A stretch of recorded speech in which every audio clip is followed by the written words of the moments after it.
Walking in Another World, Chapter 515, Registration. After hearing the explanation about the dungeon, Shizune says something insane when it's time to register. Shizune going to the dungeon with us. Well, that's fine, but bringing Elsa and Alto along? Yes. Is that impossible? Shizune is facing the receptionist, not me. There are no real age restrictions, but the receptionist lady looks worried when she's introduced to them. I guess people don't die if they are killed in this dungeon, but there's a heavy penalty, and that goes for all of us. I'm surprised Shizune is asking something like that, considering how much she likes those two. Is she thinking about fighting while looking after them? Everyone's eyes focus on her, and she explains her reasoning. It's not like I want to take them along, but they need to be strong to some extent. It's partially because of us. Since we conquered that dungeon and Elsa and Alto are with us, people are after them, probably. That's why we brought them with us from Majolica. It's for that reason that Shizune thinks they should be able to defend themselves. And I guess the best way to improve their physical abilities is to level up. Mox battles improve one's technical skills, but there's a ceiling to it. Skills with the sword don't mean much in face of overwhelming power, and from what I heard from the others, the blessings from leveling up are important. And I think with the dungeon being the way it is, I can take part, and you can fight while looking after them, right? Apparently that's why she's with us and not with Noto's group, because I can use my skills to protect those two, and Mia is here. Miharu is a saint, but she's more about attacking. Well, compared to a regular holy magic user. For her sake, I should mention that she can cast heal and recovery. I want to go. I can do it. Me too, Elsa and Alto say after hearing Shizune's explanation, even though they looked worried at first. Then you can come with us until you level up a bit.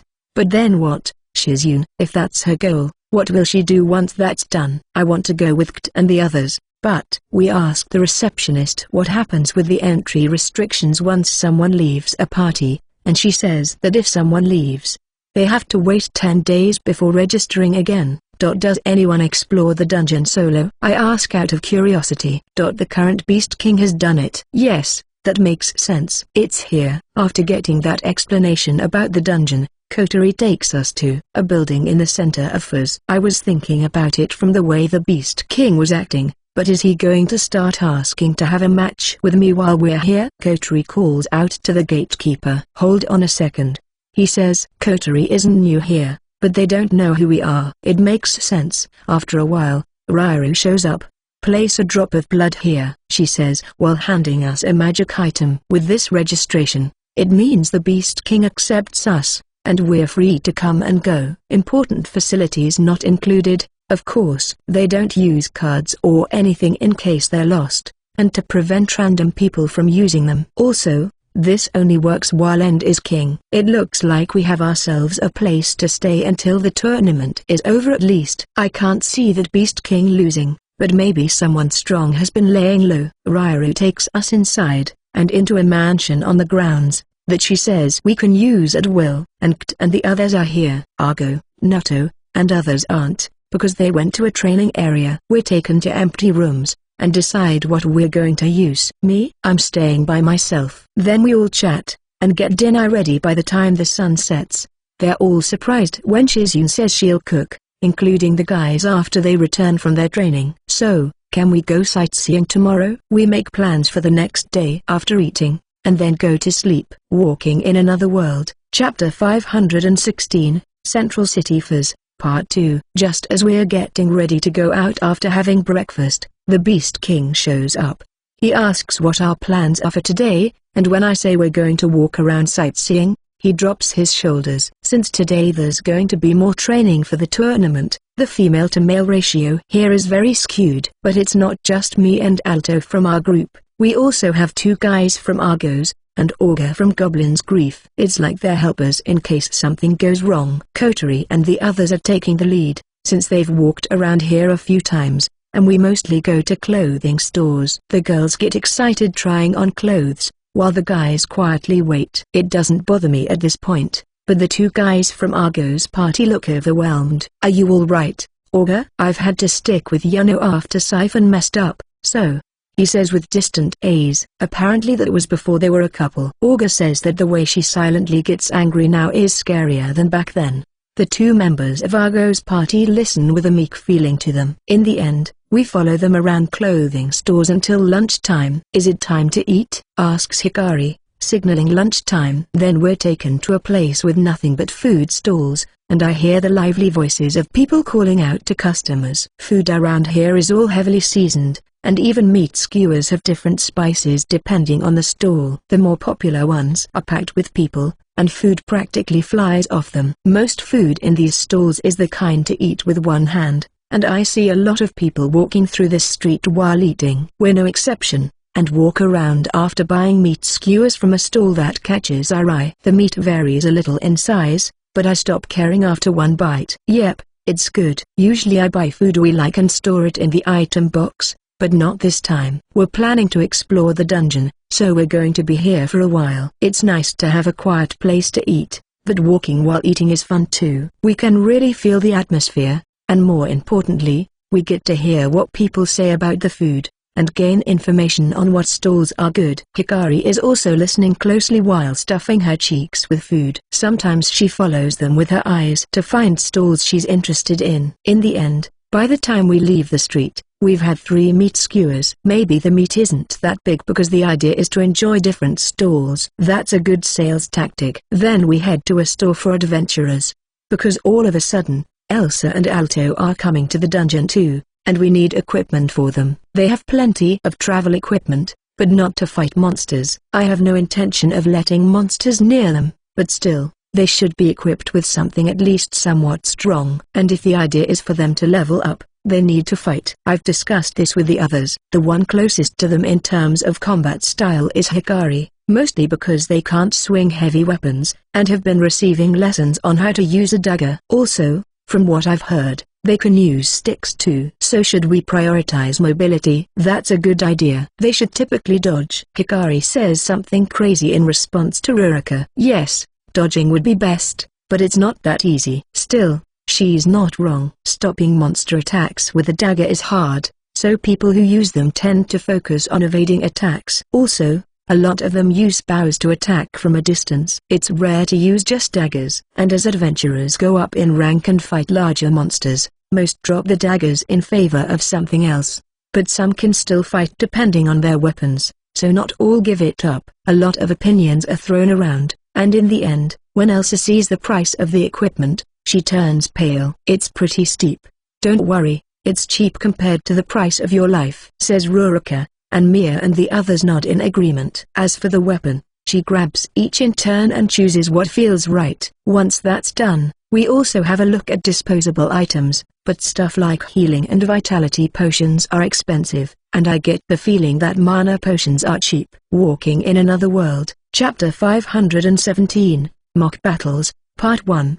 The next day, we follow Noto and the others to the training area. It's not in the Adventurer Guild, it's on the grounds here. The Beast King also uses it, along with the Knights of the Beast Kingdom. I recognize some, and then I realize they took part in the battle in Elysia.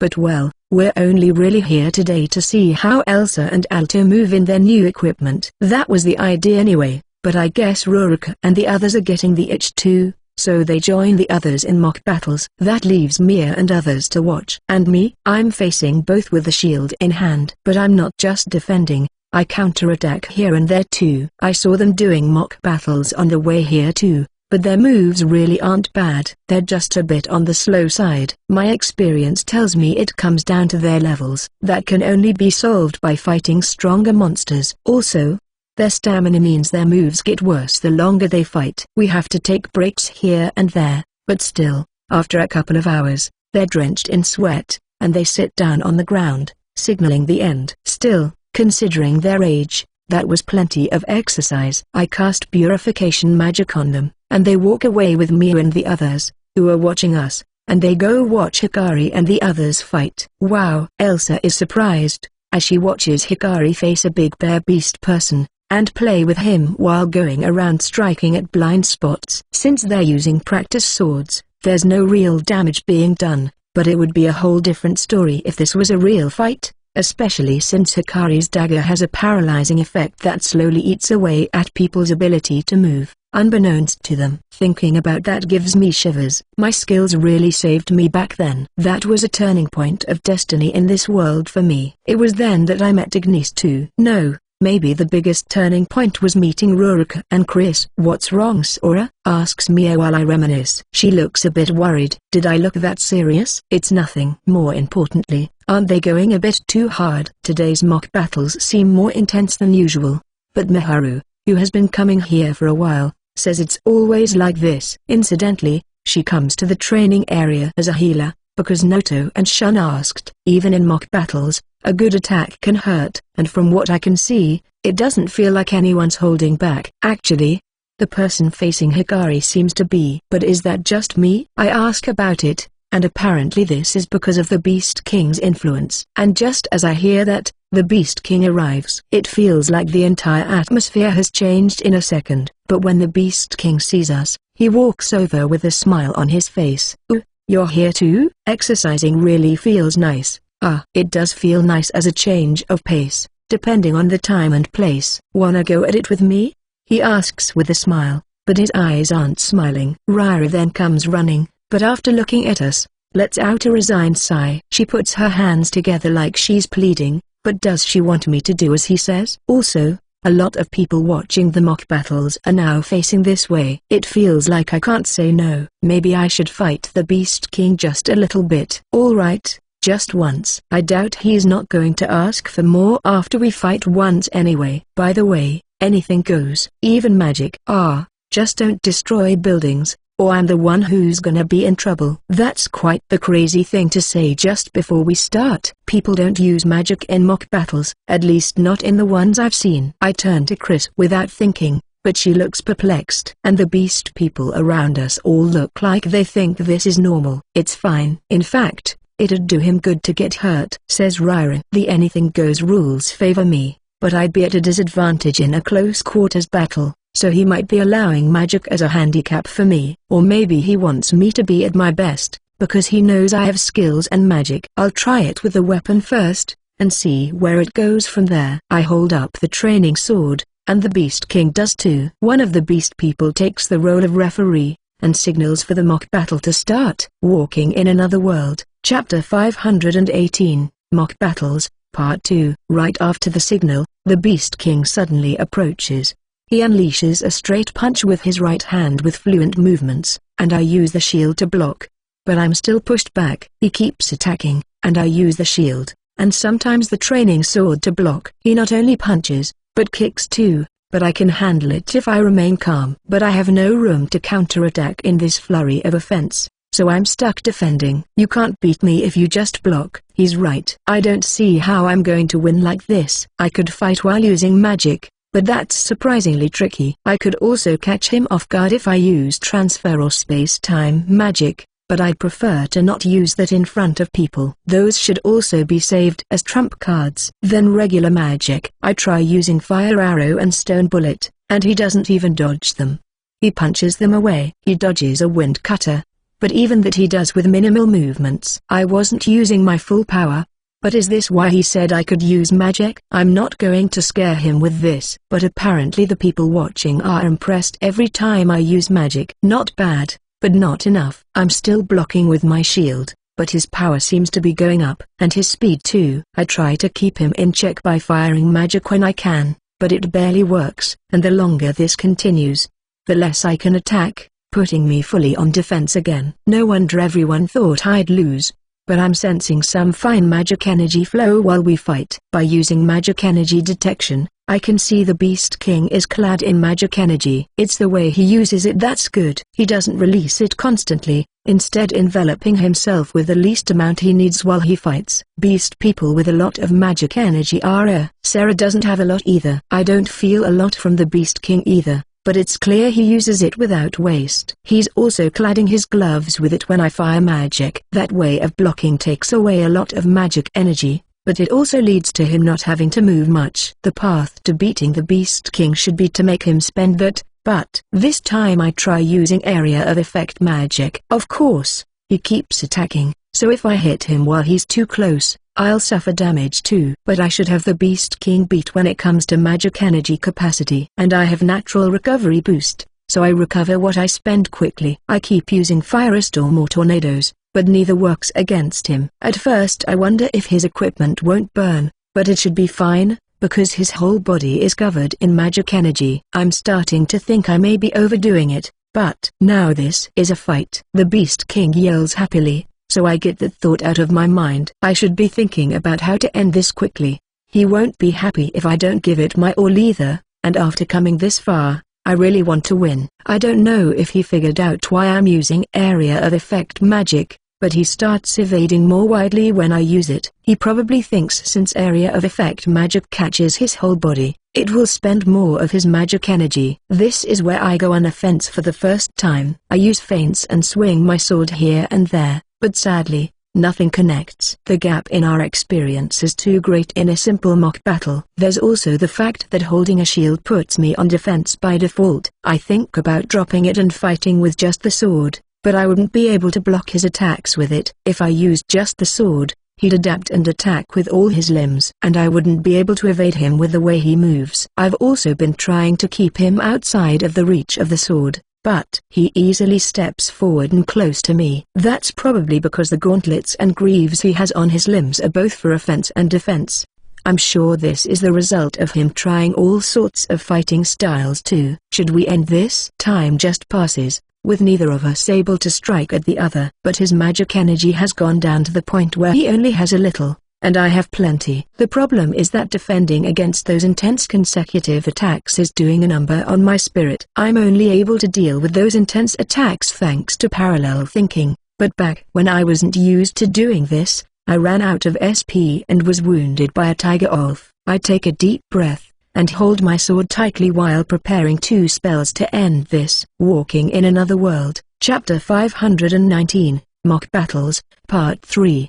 The most threatening thing about how the Beast King fights is the power of his rushes. He closes the distance between us in one move, and flows right into attacks without any wasted motion. It all feels so fast. So how about I turn the tables on him by blocking his path with a firewall right when he's about to move? I can't see him behind the firewall, but I have presence detection, so that's fine. And just as I predicted, he jumps into it without trying to go around. However, this firewall is thicker compared to one cast by the average sorcerer. That should buy me a little bit of time. I hold up my sword while getting the next spell ready, and wait for him to appear. And it doesn't take long for him to break through that thick firewall. Maybe it's the magic energy covering his body that saves him from the firewall damaging him. I can see him grinning when he sees I'm holding up my sword. It looks like he's having fun. Right after getting through the firewall, he steps forward and takes a big jump. He's going to attack right after landing. He's come at me enough times that I can read his movements to a certain extent, so I take half a step back to throw him off. That means I'm not in range of his hits, but he's in range of my sword.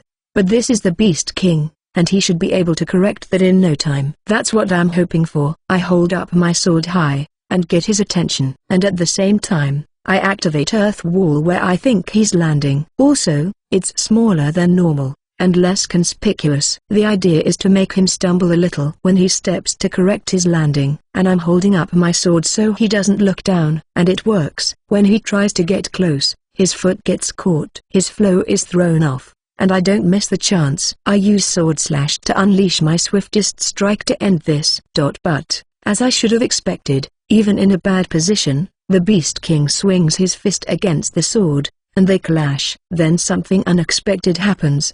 He hasn't been enveloping his limbs with magic energy to attack, but, maybe because this attack caught him off guard, this attack carries magic energy. As a result, the practice sword shatters in front of me. I wasn't infusing it with magic energy either. We both stop just as I'm swinging down and the Beast King is punching up. That's enough, says Ryra. I figure the Beast King won't be happy with a draw, but that was pretty good. I haven't worked up a sweat like that in a while. He laughs happily, and walks off. Where are you going? I hear a threatening voice, and see the Beast King stop. I turn to where the voice came from, and my eyes meet Ryra's. She's smiling, but her eyes aren't. Don't you think you overdid it too, Sora? I look around, and realize the magic did quite a bit of damage. Was that wall damaged by the wind cutter? You too, Beast King. I knew there would be damage, but this is too much. Ah, no, you didn't stop us either, says the Beast King, and she sighs. I knew I couldn't once you got going, and it'd be dangerous to step into, she says, and people around us nod. Let's leave the lecture to the experts. Please look after the Beast King, she says, and the Beast King is silently surrounded by a group of people wearing armor and taken away. He's not resisting. Probably because he knows there's no point. Well then, Sora, you can fix this, right? I nod, and start repairing the training area with alchemy. People go somewhere to exercise, so they don't get in the way, Hikari and the others included. I think it's less that they're abandoning me, and more like they're looking after Elsa and Alto. They need to get used to that new equipment. They're not going on the front line, but they still need to be ready. I go around repairing the damage, and it takes me the whole day. And when I see the Beast King again at dinner time, he's very quiet and low energy. Walking in Another World, Chapter 520, First Dungeon, Part 1. Sorcerer King. The qualifying rounds of the tournament have begun. The qualifiers are happening at the same time in a few places around the city, and that's where the participants will be narrowed down. Argo and the others who are participating head there early in the morning. Rairu told me the qualifiers will take 5 days. I was wondering if we should go cheer them on, but since it would be impossible to cheer them equally, we're going to the dungeon instead. It's their fault if they don't qualify. Shizune is harsh towards Noto and Shun, but she probably believes they will be fine. From what I've seen of their mock battles, I have a feeling they will qualify, unless they end up facing each other. The rest is down to luck, but in any case, the 10 of us are at the entrance to the first dungeon. There are usually a lot of people here, but it's empty because the tournament starts today. Also, the way this dungeon works is that if someone's on the first floor, you have to wait. It's like the boss rooms in Majolica. It's part of the reason why we decided to take advantage of this opportunity, now that it's empty. This dungeon also has a system where if 3 days pass and you haven't cleared the room, it ejects you, with a penalty of not allowing you to return for 30 days. But I hear this is rare. And since we already know what monsters spawn here, no one really goes in blind. Let's go. Don't worry. We'll look after you, I say, and Elsa and Alto nod with nervous expressions. That's to be expected. They're all of a sudden going into a real dungeon. Leave it to me, says Shizune with a smile. What is it? Kana suddenly stops just as we're going in. She tilts her head, but quickly goes in after seeing everyone enter the room. After we're all inside, the door disappears. Elsa and Alto are surprised when they see that. But the surprises don't end there. 5 wolves appear in front of us out of nowhere. I can sense strong magic energy where they appear, through magic energy detection. Let's take them out before more appear. Before I can even finish saying that, Shizune fires magic at them. It's Firestorm. It engulfs the 5 wolves in flames, and by the time the fire goes out, even the bones are gone. Well, monsters disappear automatically when they die. So that makes sense. Wow. Elsa's eyes shine as she looks at Shizune, and Alto nods. Shizune scratches her nose with a smug expression, and takes out the next batch of wolves instantly too. A superior species of wolf appears with the last batch of 5 wolves, a fire wolf, but that also goes down in a flash. In the end, the first floor had 50 wolves and a fire wolf to offer, but Shizune took them all down by herself. Are you still good to fire magic? Of course, she says to me. She really is the Sorcerer King. A regular sorcerer would be spent after firing spells like those one after the other. Area of effect magic. Of particular note, when the superior species appeared, she used both regular and area of effect magic effortlessly. She has great control over her magic. Master, treasure chest, says Hikari while I think back to how Shizune fought. The treasure chest is right where the monsters appeared, and the magic energy reaction I felt before is completely gone. There are also doors in front and behind us. The one behind us would take us out of the dungeon, and the one in front to the next floor. There are 51 magic stones in the treasure chest, along with wolf pelt and fire wolf meat. Unfortunately, that's all. At least it's nice that we get the materials in good condition. And the best feature is how we don't have to worry about the materials while fighting monsters. It would be fine to be mindful of that while the monsters are still weak, but it would be harder the further up we go. Especially from the 70th floor up, since we'll be fighting monsters we haven't faced before. Also, We still need to check what monsters appear up there, and how to take them down. How about we continue? I ask, and Elsa and Alto nod. By casting appraisal, I can see both leveled up. Wolves are low-rank monsters.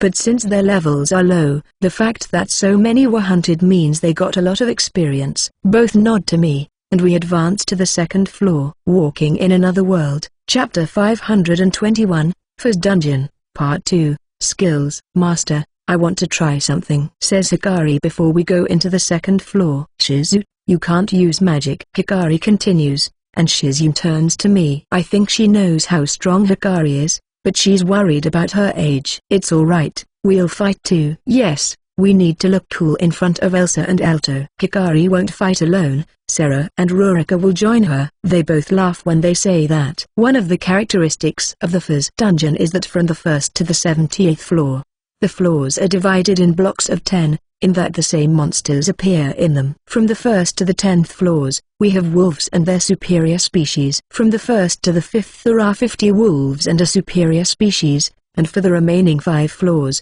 there will still be 50 wolves, but 3 superior species. The big difference is how many show up at the same time, and how fast the next wave spawns. From the 1st floor to the 5th, 5 monsters spawn at the same time, but that number is doubled from the 6th floor. And it won't take long for the next batch to attack. It's like the difficulty slowly ramps up. It makes it feel less like a dungeon and more like a training area. And just as they said, the 3 girls take an active role on the 2nd floor. The rest of us are supposed to take care of the wolves that slip through. But we end up doing nothing. The moment the first 5 wolves spawn, Hikari starts swinging her dagger. Something that looks like a wind cutter is released from it, and wolves instantly disappear. She does this 4 times, and then the 3 of them move forward. Hikari does a good job finishing them as usual, but Rurika and Sarah are moving really well. First, Rurika. She's always fast anyway, but she gets close to them and slashes them with her twin swords with a speed that's on a whole other level. It's like she's using my short-range transfer. She's here, and then the next moment, she's right in front of a wolf far away. With a swing of a sword, a wolf is cut cleanly in 2. As for Sarah, it's like she leveled up across the board. Her moves are fast, and even though each attack is heavy, it's hard to tell how much stronger she's become, because her attacks already cut wolves like paper anyway. Isn't that incredible? Shizune is surprised, but so am I. Hikari and Rurika in particular make me think they might have learned new skills. Wait, like what happens when people beat a dungeon for the first time? There's also the chance that they learn new skills from leveling up, but I peek over at Mia and Chris. Do you two know anything? I ask, and Chris nods with an apologetic expression, while Mia speaks with an amused tone. They talked to us about it, but asked us to keep it a secret until they actually used them. They wanted to surprise you. Fufu. It looks like it worked. After the battle is over, they tell me about their skills before we continue. It's cool like magic. Hikari's skill is projectile slash. She can send a slash flying by swinging a blade, but that's not all. It's possible to use the skill to increase the power of attacks too, and increase the length of a blade as an invisible blade. Hikari says that it's possible to catch opponents off guard by getting close with a dagger that's actually a sword. So we really can't make Hikari angry. Rurika's skill is Gale. I can tell from the previous battle that it makes her faster, but that's not all. Her attack power is multiplied in accordance with her speed. The issue is that it's harder to time her attacks, so she's been training a lot to get a feel for it. The most reliable way would be to hold a spear and charge, she says with an awkward smile. Does it also work with throwing weapons? I ask, but she says number. It works with weapons she's holding, but it stops working when they leave her hands. Lastly, Sarah's skill is magic energy control. This is one I learned through walking too, so I think it's kind of plain compared to the other 2. But Sarah's really happy about it. She's been training to use magic energy to strengthen herself physically, but it was never usable in battle. And even if it was, it would last for a short time, and she could end up running out of MP. But with magic energy control, she can do that safely. Also, now she has good enough control to envelop her weapon with it too. After hearing that, it makes me feel like it might actually be a good skill. But I feel a little jealous as I hear about them getting skills that are so suited for them. Walking in Another World, Chapter 522, First Dungeon, Part 3, Saint. We advance smoothly through the 3rd and 4th floors, and enter the 5th. After taking a break here, and now that Shizun's MP is full again, she destroys the wolves again. And in the end, 5 wolves spawn with a shadow wolf. A shadow wolf, Shizun whispers with an annoyed tone. Shadow wolves are weak against holy and light magic, but highly resistant to everything else. Shizun uses fire, ice, wind, and earth magic, but she could probably still overpower it with her high magic energy. Can I give it a try? Asks Mia, who has been doing nothing but support the others thus far. Yes, her holy magic should beat the shadow wolf. That monster is weak against holy magic, but are you sure? Shizun sounds concerned, probably wondering if Mia can fight up close. Yes, holy magic is great against shadow wolves, but their physical abilities go well beyond a normal wolf's. If you let someone on the back row fight it directly, they're probably in for a tough fight. It's alright, leave it to me. Mia waves her staff, and confidently steps forward. She starts firing one holy arrow after the other, and takes out 3 wolves running this way.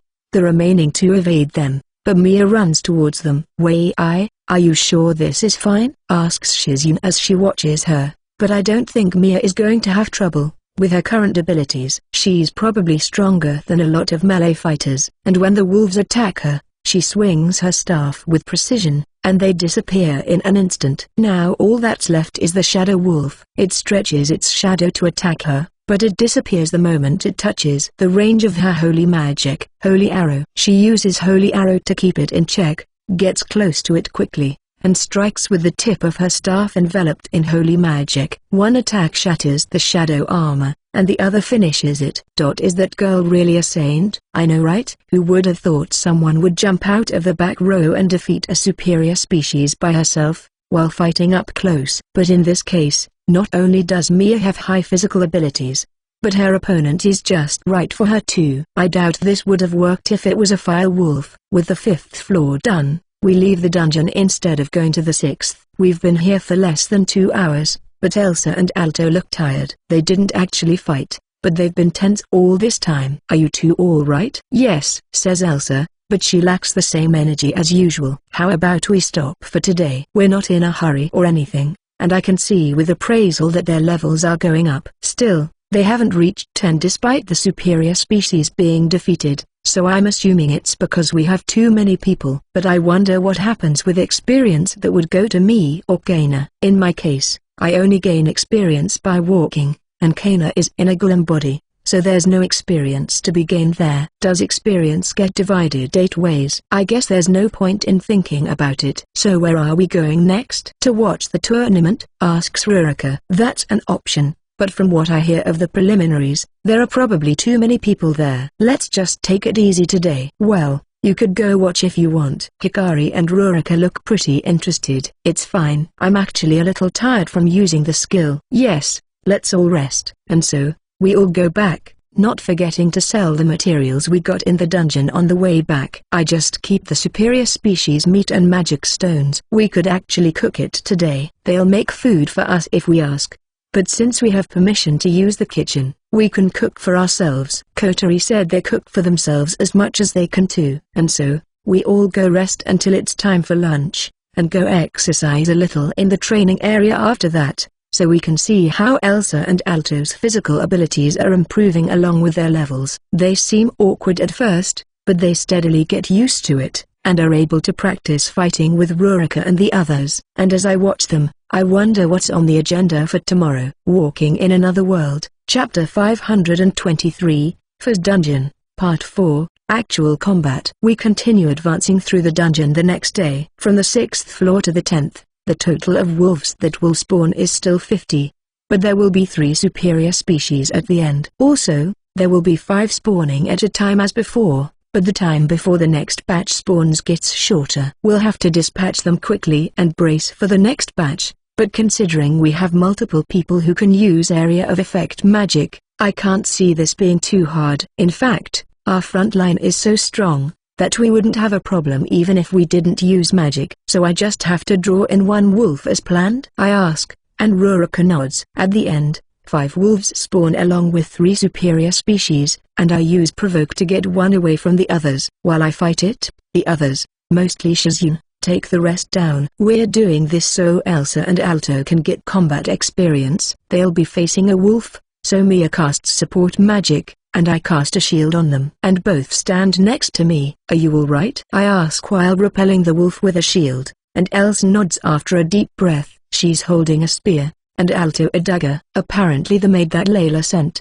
Talia, taught them mostly how to use a broom, pole, and kitchen knife. Dagger. Let's not think about it too much. Let's go. I activate presence concealment, and use a light spell to dazzle the wolf. When it closes its eyes, I use concealment and get away from Elsa and Alto. Once the light settles, the wolf looks around for its target. I figured it might smell me, but it doesn't. And once it gives up on finding me, it settles on the other two as targets. It groans, and runs towards Alto. Alto! Elsa yells. Probably not intentionally, but Alto dodges without panicking. But still, that big leap really shows that this is his first time fighting a monster. If it was Hikari or Urika, they'd use as little movement as possible while still staying close, and would have cut the wolf down right after. But of course, that's asking for too much. The wolf turns right after landing, and this time jumps at Elsa. She also dodges, but swings her spear too. It's thanks to its long range that she's able to attack. But since she attacked while dodging, and didn't hit with the edge, the wolf doesn't take a lot of damage. Still, since she was able to counterattack while dodging, the wolf stops attacking recklessly. This time, it's Elsa and Alto who move forward. First it's Elsa, who uses the long range of her weapon to attack it. She delivers a sharp thrust, but the wolf dodges it. But it looks like it didn't expect it to be that fast, because it loses its balance after rushing to dodge. And then, perhaps because Alto knew where it would land, he slashes at it. The wolf can't handle it, and its front leg is slashed. It yells with pain, but there's still light in its eyes. It's bleeding, but the cut doesn't look too deep. Alto, get back. Alto is going for another attack, but Elsa tells him to put the brakes. Alto steps back, and the wolf attacks right where he was. If he stepped forward instead, he would have crashed against the wolf, or suffered a counterattack. It was close, but that danger creates a chance. The moment it lands, its body is pierced by the spear from the side, and it disappears. Elsa just stands there, looking at where the wolf was. Hikari and the others run towards her, and after they praise her for defeating the wolf, she lets out a sigh of relief. Probably because it hits her that it's over. You knew the wolf would attack there at the end? I ask while praising them too. I wasn't sure, but I just felt danger. She sensed it from the wolf's movements. And she says that it's because Talia, Hikari, and the others always told her to watch the monster's movements closely. Alto on the other hand looks disappointed, but he was nervous about his first fight, so he shouldn't worry. And the others tell him the same thing. We repeat this on the other floors, and by the 10th, their moves are way better than they were on the 6th, and I don't think it's just because they're leveling up. Walking in Another World, Chapter 524, First Dungeon, Part 5. We take a break after the 10th floor, and head to the 11th. The difficulty is going to gradually go up from here. The monsters that spawn here are still wolf types, but from here to the 15th floor, it will be 10 wolves at a time with one superior species, and this will repeat 10 times. And then from the 16th floor, there will be 20 wolves with 3 superior species. Also, suffice to say, the intervals between batches of monsters also get shorter. If we're too slow on the 16th floor in particular, it will get flooded with monsters and make it hard to move as we want. The sizes of the rooms don't really change. They're about the size of a couple of basketball courts. Also, the packs getting bigger doesn't really bother us, because Shizune and Chris can wipe them all out with area of effect magic.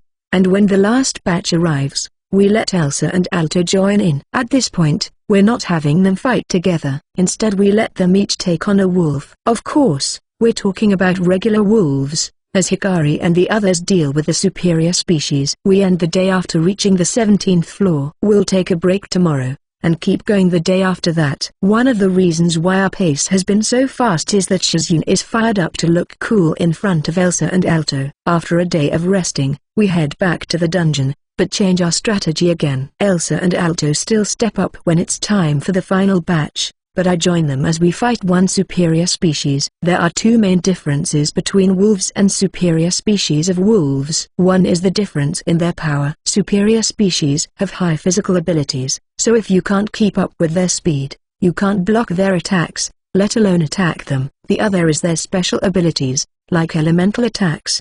But this time, I'm using Provoke to draw it towards me while Elsa and Alto attack. That means they get to focus on just one thing, but they still have to be careful about counterattacks. I say that, but when it's actually time to fight, they have no trouble. They always attack right after the monster attacks me, and slow down when they miss their chance. They also seem to be coordinating their attacks. Yes, perfect, says Hikari after they take down a snow wolf. It's because Sora attracted its attention. Elsa is humble, and Alto also nods. That said, they did a good job keeping up with the monster's moves, and considering how fast it was, that alone gives them a passing grade. I was thinking about having them fight one on their own to boost their confidence, but I can't go that far. Or rather, Shizune and Mia won't let me. They've reached level 20, but I guess just because their levels are growing, it doesn't necessarily mean that they themselves are. We're less interested in just raising their levels, and more on them being strong enough to defend themselves. From that point of view, it might be best to leave the leveling up here,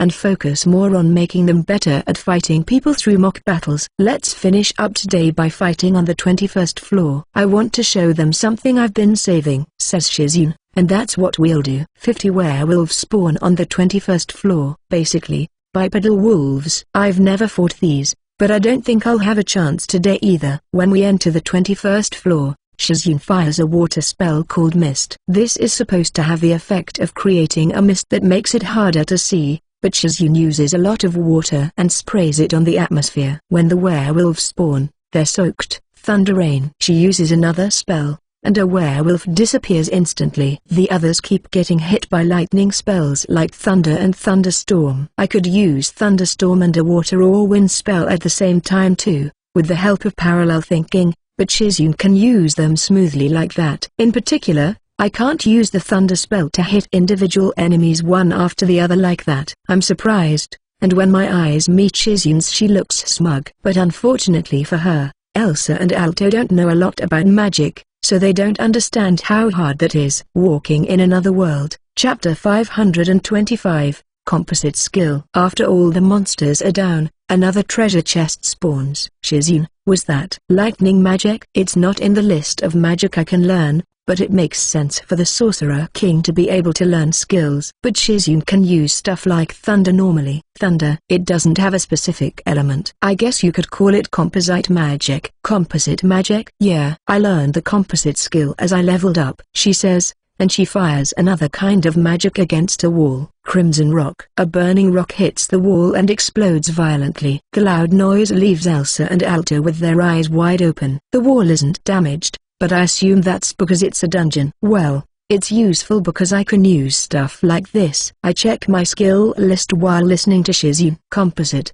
composite, composite. There it is. It costs 3 skill points, but it will definitely be useful. And right after I learn it, spells flood my mind. There are a lot. It looks like there are things outside of the 6 elements I can learn, but also things I can't use just yet. I probably will be able to use them if I level up the skill. And I can tell the Sorcerer King job is now available. It gives an extra 300 MP. I'm more interested in the amount of MP itself than magic energy being stronger. I'm going to need more magic power as we keep going up the dungeon, especially area of effect magic. So maybe I'll switch to Sorcerer King, and I'm going to ask to fire more magic in order to level up the skill. But of course, I can't steal Elsa and Alto's opportunities to get some experience. I change jobs, and decide to test it out right away, so I put out my hand towards the wall and chant a spell. Thunder. Lightning strikes the wall, and sparks fly. But I feel like it was thinner than Shizune's. What was that?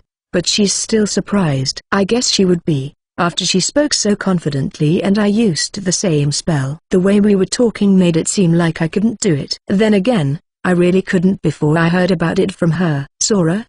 Did you? Mia knows how this stuff works, so she asks that with an exasperated expression. I nod, and she sighs. I also learned the composite skill. That's how I can use this spell. You just conveniently learned it now? Did you really not know it from the start? She's in full-on jumping at shadows mode. And she's all over the place, feeling like she's being toyed with and wanting Elsa to comfort her. I don't want her to get the wrong impression, so should I tell her about my skill? Yes, I'll tell her about walking. That's so unfair. And they threw you out when you had a skill like that. Idiots, she says before continuing. But you don't get experience without walking. I don't think I could do it even if I didn't get tired. I totally forgot about walking once I learned how to drive. She says she even drove to places that wouldn't be that far away on foot. That's what living in a society with cars does to you. But I wouldn't really know. Then she asks me about what skills I can use or learn, and that she wants me to make a car,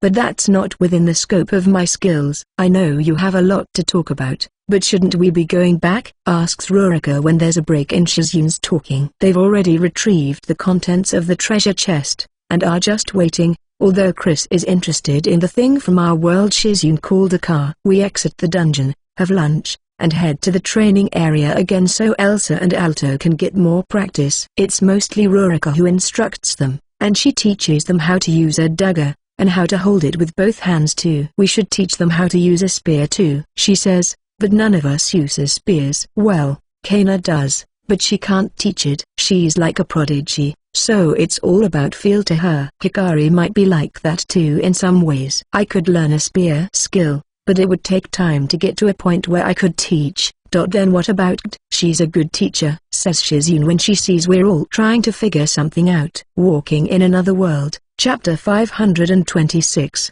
Having a disciple and the qualifiers. I just have to teach Elsa and Alto. We talked to right after leaving the dungeon. At first she says she's just good because she has the Lance Master skill, and that I should ask someone else to teach the basics. Yes, she became good because of the skill. But even she wonders how far she can actually go with that weapon. When I learned the Sword Master skill, Rurika and the others still taught me, especially Siphon and Geats. And so, despite saying no at first, ends up accepting. We could also use our connections to the Beast King to get someone good with the spear to teach them. But beast people and humans are different, and I don't know if anyone who knows the finer points is good at teaching them. Says Argo. Soaked it is. I guess we can't help but have this rougher image of beast people. Sarah's like that too, although I'm sure it still varies from person to person.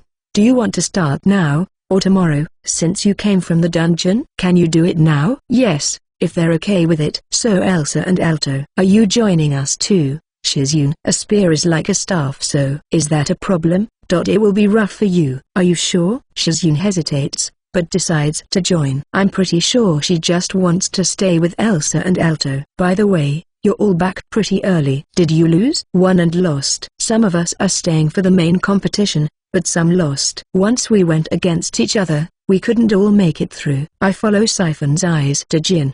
Did Jin lose? Yes, he had a bad opponent. I don't know if I would have beaten Geats either. Really? Geats really is an iron wall when it comes to defense. But the image I have of him is that he's strong in defense but weak in offense. It would be one thing if there was a time limit, but Geats has the advantage the longer a fight goes. People get tired even if they're always on offense. The impact of blocking with a shield should tire people out too, but Geats is good at lessening it. Yes, that. It's tough when you're not my level. Argo also says I would have no problem. We fought together in the capital and I've seen him in Mox battles with the others. But I still can't help but feel like Geats is stronger than me. That's probably because I was completely outclassed when we first met, and he was such a good teacher to me. So, who advanced? Me, Geats, Argo, and Shun. So Noto lost to HMPH, to me. So Argo beat him. Noto should be higher level, but Argo has more experience. Noto and the others fought a lot of monsters when they went to the Dark Forest and dungeons to level up. But I don't think they fought people a lot. Now that I think about it, it would be important to have experience fighting monsters to get through the Dark Forest and into the Demon King's castle. But once they got to the Demon King herself, they need that experience fighting people. Or did the higher-ups purposefully make it so they didn't have that experience? Because they were thinking about after the demon was defeated? It would be hard to make them obey if they got too strong. but in reality, they were completely outclassed by Ignis. I wonder if they figured the goddess would just descend if they failed. I don't know if those people knew about the goddess. So how many people are fighting in the tournament? 13 in total. That feels pretty random. I say to Siphon. It's because the Beast King is only entering from the seeded bracket. He's exempted from the first 2 rounds. Apparently there would be 12 if last tournament's second place entered, because the second place is exempted from the first round. So the Beast King has the advantage when it comes to exhaustion. He was exempted from the qualifiers too. Apparently those have been the rules for a long time. He tried to change it, but it was rejected, says Siphon with an awkward smile. Why would he abandon that advantage? Of course, to fight more. There will be a lottery tomorrow, with the main competition in 3 days. It will take 4 days. So what are you all going to do? We're going to watch the main competition, but we'll be in the dungeon until it starts. Walking in Another World, Chapter 527, Tournament Travel. The day after the preliminaries ended, there's a draw in the arena for the final selection. This will decide everyone's opponents. The ones who got through the qualifiers will be introduced too. I hear there's going to be a description of how they fought in the preliminaries. And apparently it's because it's not illegal to make bets on this tournament. I feel like gambling would make it so there would be groups trying to make specific participants win, but the harsh penalties in this country mean no one does that. Don't get nervous. Shun is nervously looking at the venue. We are currently in special seats overlooking the arena, provided to us by the Beast King. This is a private box, so we don't have to worry about anyone else. And it's also spacious, with plenty of room to fit all of us. I look at the venue again, and think that it makes sense for Shun to be nervous. The place is packed with close to 30,000 spectators. A lot of people travel from nearby villages just for this. There are also people who got through the preliminaries who came here as representatives of their villages, so people from there are here to cheer them on. I wouldn't want to fight in the middle of all that. I wouldn't be able to focus. Really? I don't really mind the spectators. Once the fight starts, I can only see my opponent. Also, the participants have a chance here. The attention from making it through the preliminaries might mean an influential person goes up to you. Argo and Siphon laugh it off. It's not just people from the Beast Kingdom who come here to watch the tournament, so do people from Elysia, Eldo, Ifar, and Freya. I wonder if people from Elysia and the Empire would bother, because of the whole human supremacy thing. But apparently there's a history or people coming here partially as a sort of enemy recon, and every year humans like Argo and the others participate. Incidentally, last time second place, and the one before that, were human. It's almost time. Let's go, Shun, says Argo, and Shun gets up. His face is still stiff. Good luck, says Miharu, easing his nerves a little. And then, it begins. The arena where they won't be fighting today is about 8% full. The crowd cheers when it's decided who will be fighting who and the groups, and there are shrieks from the arena. The shrieks come from 2 of the 4 people in the Beast King's group. Apparently participants get rewards based on their position, with the first and second places getting a much higher reward than the others. And being in the same group as the Beast King means much lower chances of making it to second place. I think it's strange to go into it with that frame of mind, but I guess a lot of participants feel that way because the Beast King is just too strong. A third of the reason why last time's second place didn't come this time was because he didn't think he could beat the Beast King. Geats is in the same group as the Beast King, and his first fight will be with a beast person adventurer. Siphon and Argo will be fighting in the first round, and Shun will be facing a knight of the Beast Kingdom. Argo and Siphon will be facing each other in the first round. From a pure rank point of view, I feel like Argo is stronger, but what about you, Jin and Guilford? It's tricky. I think Siphon loses out on speed because he uses a great sword. He has the advantage in individual blows, and he faces Geats on a regular basis. Jin and Guilford calmly offer their analyses. They really value Geats, and Guilford might not value Argo very much. A long time ago, back when I was just starting out as an adventurer, he was always hitting on girls instead of accepting quests. Even after fighting alongside him in Elysia and seeing how strong he is,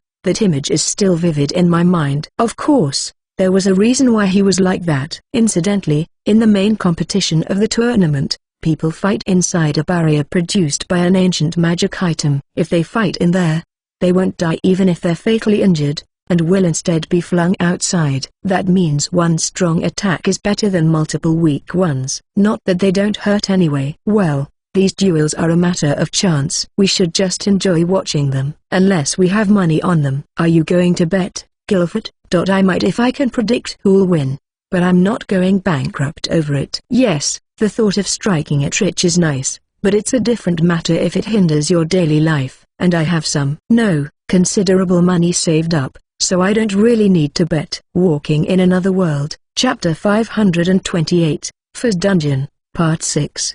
The main competition will be held in 2 days, so we're going to keep advancing through the dungeon. Shizune is going with Elsa and Alto to train with Kt, so it's just our usual party, along with Kana. Well then, can I try a few things? I ask the others, and then step forward. From the 22nd floor to the 25th, it's all about werewolves. They just spawn faster the further up we go. I'm going to use composite magic. I feel like it's stronger than regular elemental magic, and if I use parallel thinking, I can fire it twice at the same time. It spends more MP than normal, but it's something like 1.5 times more, so it's still good. At first I take down werewolves with a couple of thunderstorms, but by the time we get through the 25th floor, they go down to 1. The skill is getting stronger. You ended up taking them down all by yourself, says Rurika, looking a little exasperated. I'm sorry about taking away their chances to fight, but it's fun seeing what a new skill can do. Crimson Rock and Bubble Bomb are best for simple power, but for ease of use, the Thunder types are the best. They even come with a paralyzing effect, even if it's not all that strong, and just numbs monsters a little, which makes their moves duller. But even that is enough for me to transition into my next move, whether it's another spell or a sword attack. The only real problem is that its attack power can be too high. It's one thing if I'm fighting alone, but if I'm fighting alongside other people, it might hit them too. Chris also has her powerful area of effect spirit magic, but she can control the area it hits when people are nearby. As for what comes next, from the 26th floor on, there are werewolves and their superior species, King Wolf, right? I think Rurika read about it too, but she's saying that so we remember it. The thing to keep in mind the most is the group that appears at the end with the King Wolf at the end. We'll have to fight groups under the command of a King Wolf. It can be tricky if they are coordinated. Yes, we could draw them out and fight them individually too, and create a situation where the King Wolf can't command them. But this dungeon isn't too big, so won't that be hard? Asks Rurika while looking around.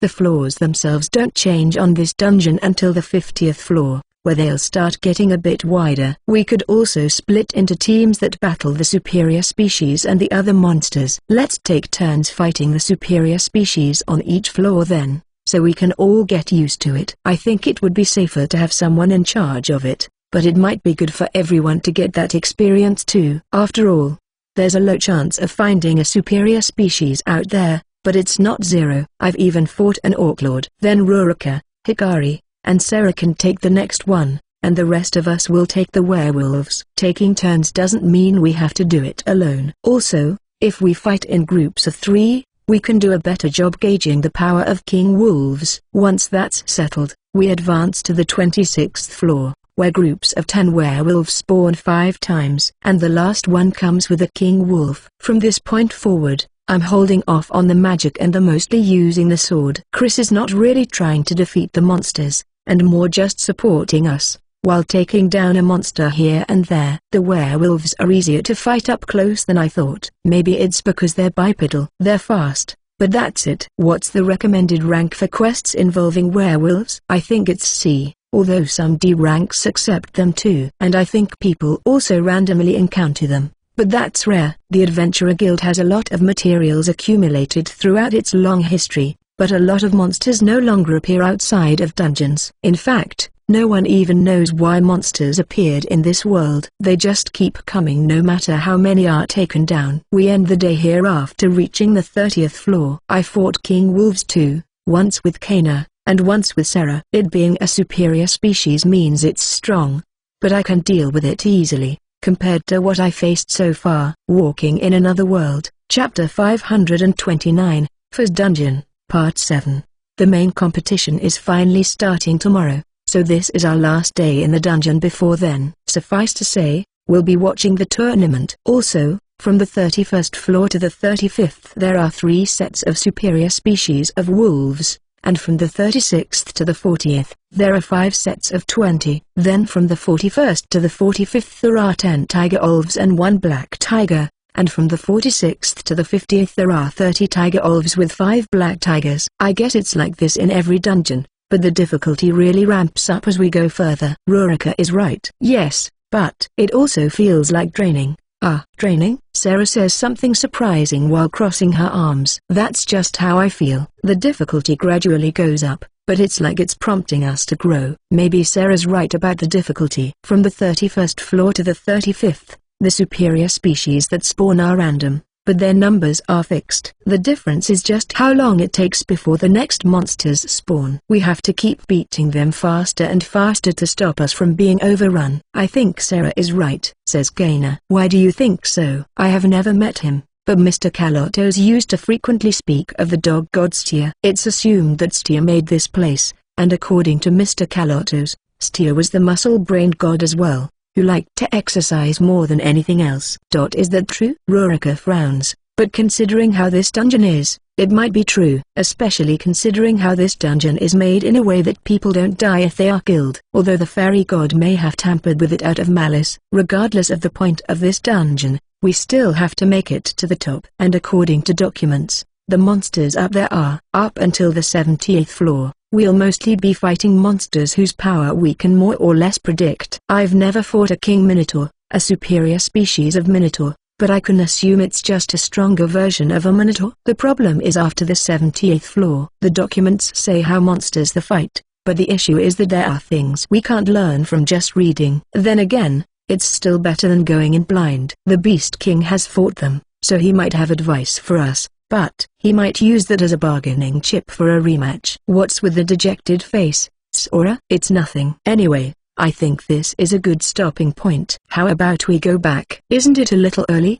Don't we have preparations to do for tomorrow? Ruriko asks what kind of preparations, so I ask if we should make our own food or go to the stalls during the tournament. Things are going to be especially busy tomorrow, right? How about we stock up today? Master's right. Hikari immediately jumps in to agree. But I kind of want to prepare boxed lunches too. Then let's split into 2 teams. Sora can safely keep food fresh, so him and Hikari can go to the stalls to buy food. I turn to Hikari, and see her eyes are looking at me, brimming with expectation. All right, Mia, are there any flavorings or ingredients you need? Well, I check my item box as Mia lists things that I'll hand them to her later. When we go around the stalls, it's me and Hikari, Elsa and Alto, and everyone who was summoned here except Shun. Elsa, Alto, let's go. Hikari takes them as she leads the charge to the stalls, and Shizune gives chase. Are you sure about this? We don't have much to do anyway, and we haven't been out in a while. While we were in the dungeon, Noto and the others were either with Shun or with Elsa and Alto. It sounds like they've been busy. Hey, what are you doing? Sora,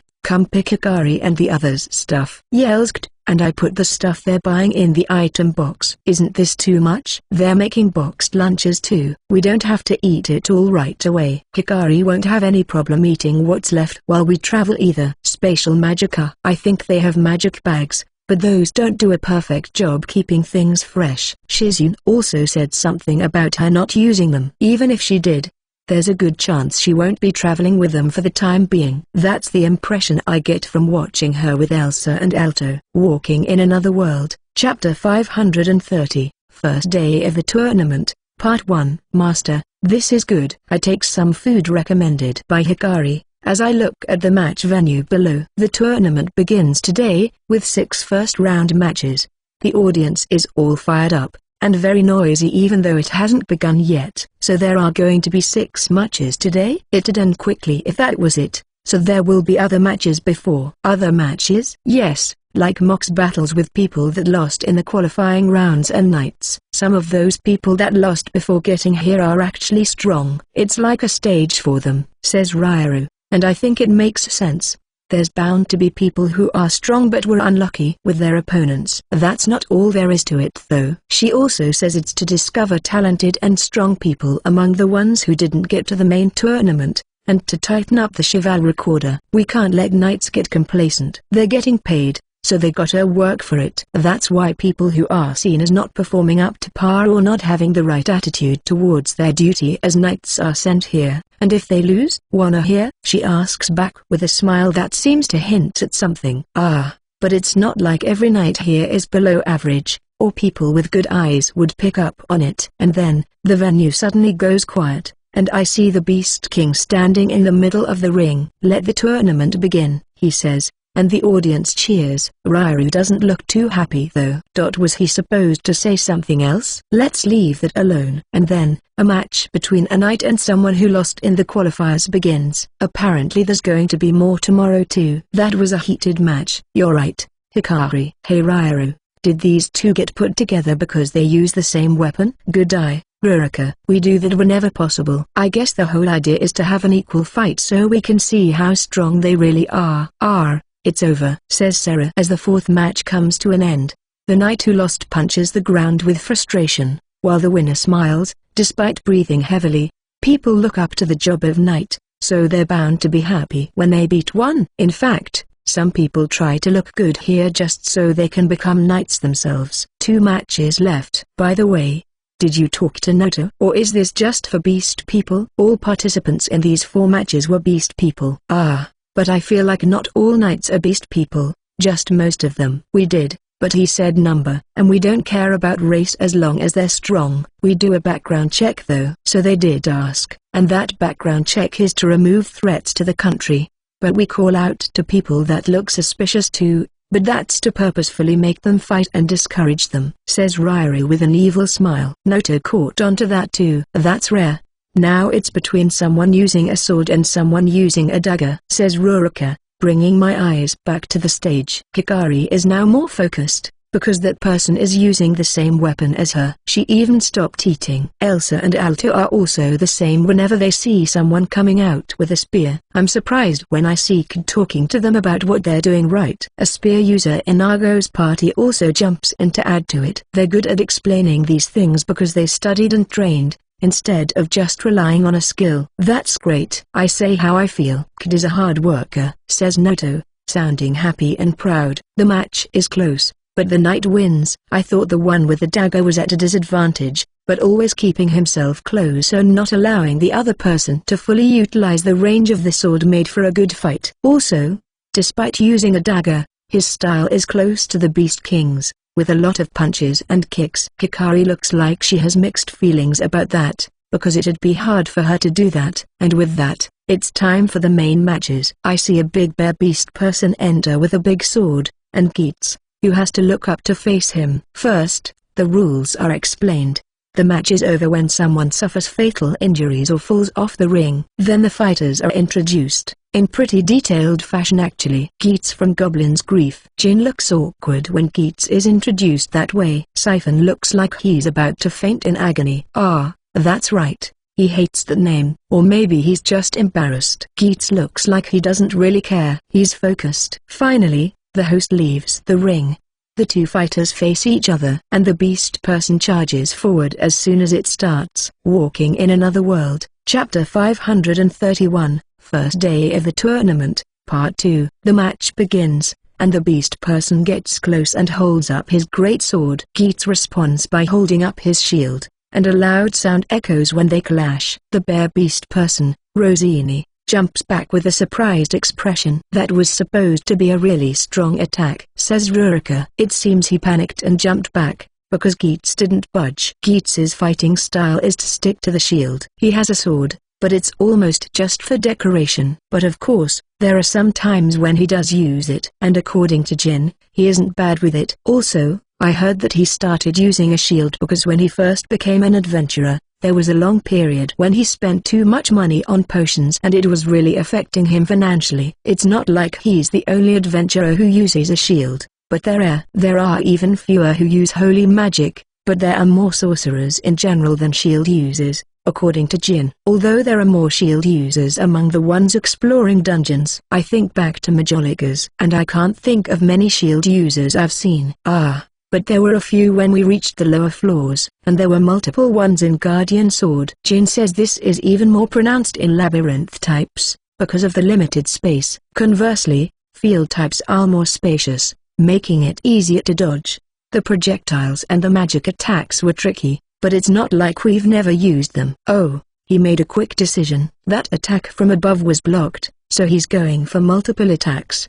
But doesn't that just mean the attacks won't connect? Geats can block them no problem, and I think his opponent knows too. He's waiting for an opening. The intensity of the attacks increases, becoming one-sided. Geats just keeps that shield up, calmly blocking every attack. I think it's over. Is it? Geats wins. I mean, his chances of beating him were slim after he couldn't break through his defense with that one attack. I look at Jin. He can block my agile attacks better than ones from a great sword. It looks like he's being attacked more and completely on defense, but it's on purpose. I get that. He blocked all my attacks, and I lost once the attacks stopped, says Rurika to Jin, as she remembers training in the Adventurer Guild. Yes, back when I was an adventurer and learning the basics, he blocked everything. Although in my case, I never got tired, because I had natural recovery boost, and Swordmaster allowed me to not move too much. I didn't know too much about how to handle a sword back then, so it might be down to me sticking to the basics, and not moving too much because I did as the skill told me. And sure enough, the fight slowly shifts. Like Jin said, Rosini's movements get duller, and he's clearly getting tired. It would usually be less of a burden if you dodged, if your goal is to tire out your opponent, because when you block with a shield, you have to put some strength into it. But Geats manages to minimize it to a point where it's not even close to how others do it. Jin also tells me to look at his feet. He's barely moving them. Mia is right. Geats doesn't move from that one spot. It's not like he's completely still either, but he typically only takes a step or two around that axis. He really is moving as little as possible. When you block attacks while moving that little, you also keep your opponent in check. For example, you can purposefully create an opening to the left and lead your opponent there. And since the opponent has to move there to attack, that's just more he has to do. Jin says that it's hard to not fall for it even if you know that's happening. I think it's almost done, declares Jin as Rosini attacks, and Geats moves widely for the first time today to dodge. His opponent thought his attack would be blocked by the shield, so his posture falls completely when the momentum takes him forward. He almost falls, and is left completely open right in front of Geats. Geats takes a step forward, and swings his shield, and after a dull sound, Rosini is blown away, his large body flying outside the ring. The venue goes silent, and erupts with cheers that sound like an angry roar once Geats is declared the winner, putting an end to the first match. Rosini gets back in the ring, shakes Geats' hand, and says something. Watching Geats respond with a serious expression, and Rosini listening closely, reminds me of how it was back then. I too was once in that position, getting advice. Walking in Another World, Chapter 532, First Day of the Tournament, Part 3. The next match is between beast people. One is holding a sword, and the other a spear. The spear user wins, and I think the difference in the ranges of the weapons helped. I'd like to try using a long weapon like that. Yes, it's great. He toyed with him even after he got close. The sword user got close numerous times, but the spear user also dealt with it calmly. And in the end, he used that lure him in and counter. Elsa, Miharu, and Kotri scream when the spear pierces the other fighter, but he quickly disappears. Is that the effect of the item in the arena? Next, it's Argo and Siphon. It's the third match. They've had mock battles since they arrived in the Beast Kingdom,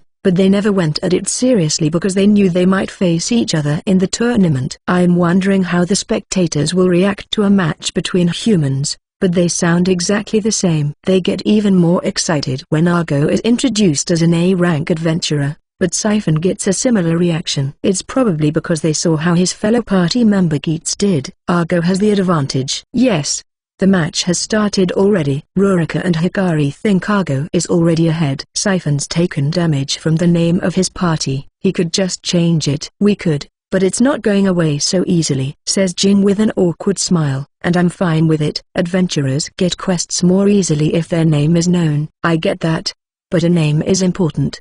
But yes, it's more recognizable. Ready, Siphon? I'm not going easy on you. Yes, I'm surpassing you today. Siphon moves as soon as the match starts, swinging his great sword at Argo like it's light. Argo changes his trajectory along with the swings, jumping left and right to dodge. Not bad. Same to you. I've never gotten this serious. Argo dodges an overhead slash, and quickly closes the distance. Siphon pulls back his great sword, but Argo delays him by stepping on it. Argo swings his sword at the stationary Siphon, and Siphon jumps back after letting go of the great sword. The audience cheers at this back and forth, but Siphon is unarmed now. This is a good time to give up. HMPH, scared. Siphon provokes Argo, despite Argo's sword being pointed at him. Argo slowly closes the distance, and just as he's getting close, both men step in at the same time. This surprises Argo, and he's left without space to swing his sword. Siphon then grabs his arm and holds it tightly. The unexpected pain makes Argo drop his sword too, but Siphon keeps holding him, picks him up, and smacks him to the ground. No, he can't quite get it. Argo twists his body as he's hitting the ground, bringing Siphon down with him, and holding him in an arm lock. That finishes it.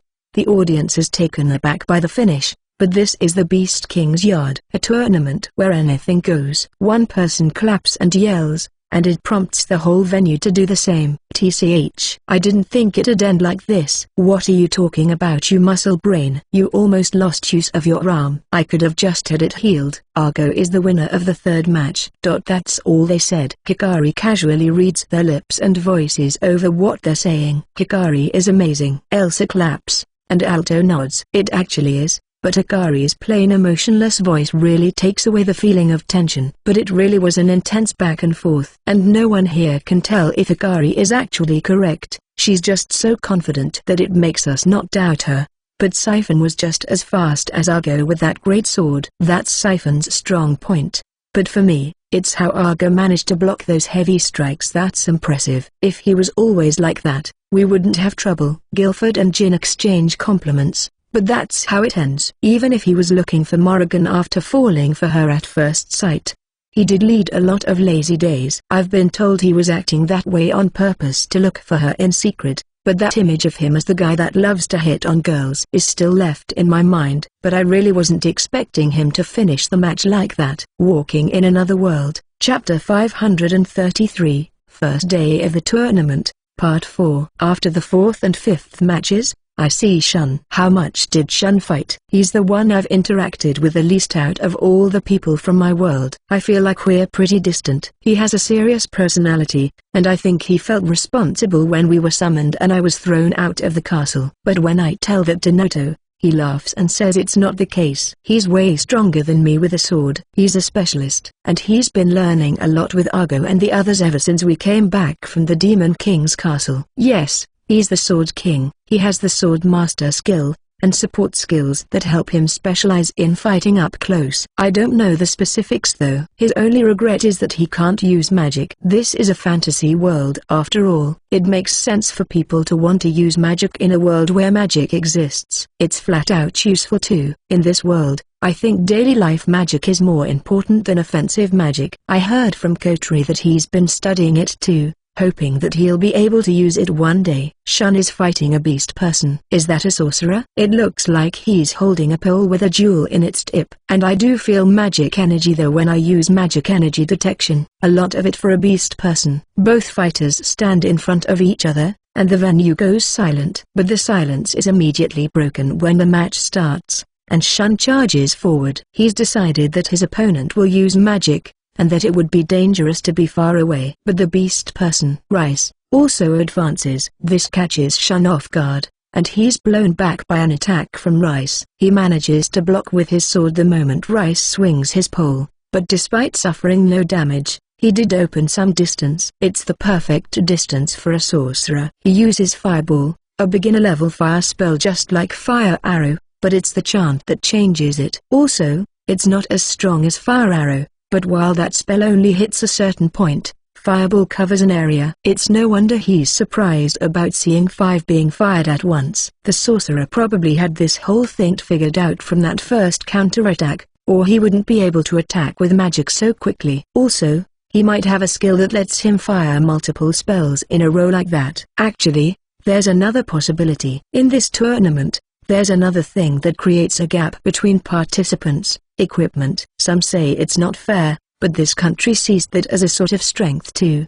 The audience cheers at the speed of the attacks closing in on Shun, and Miharu and Kotri react the opposite way. Many expect the magic to connect, but they're proven wrong when Shun swings his sword 5 times and cuts down all the fireballs. People are surprised at first, but then erupt into the biggest cheer of the day. He then steps forward, and swings his sword again despite the distance. Rice immediately chants a spell, and a wall appears on the ring. It's earth wall. But right after that, vertical lines enter the wall and split it in two. Rice must have seen that coming, because he's already gone from behind the wall. He runs to the right, and fires more magic to stay on the offensive. It's tornado. It goes towards Shun, and spreads so he has nowhere to run.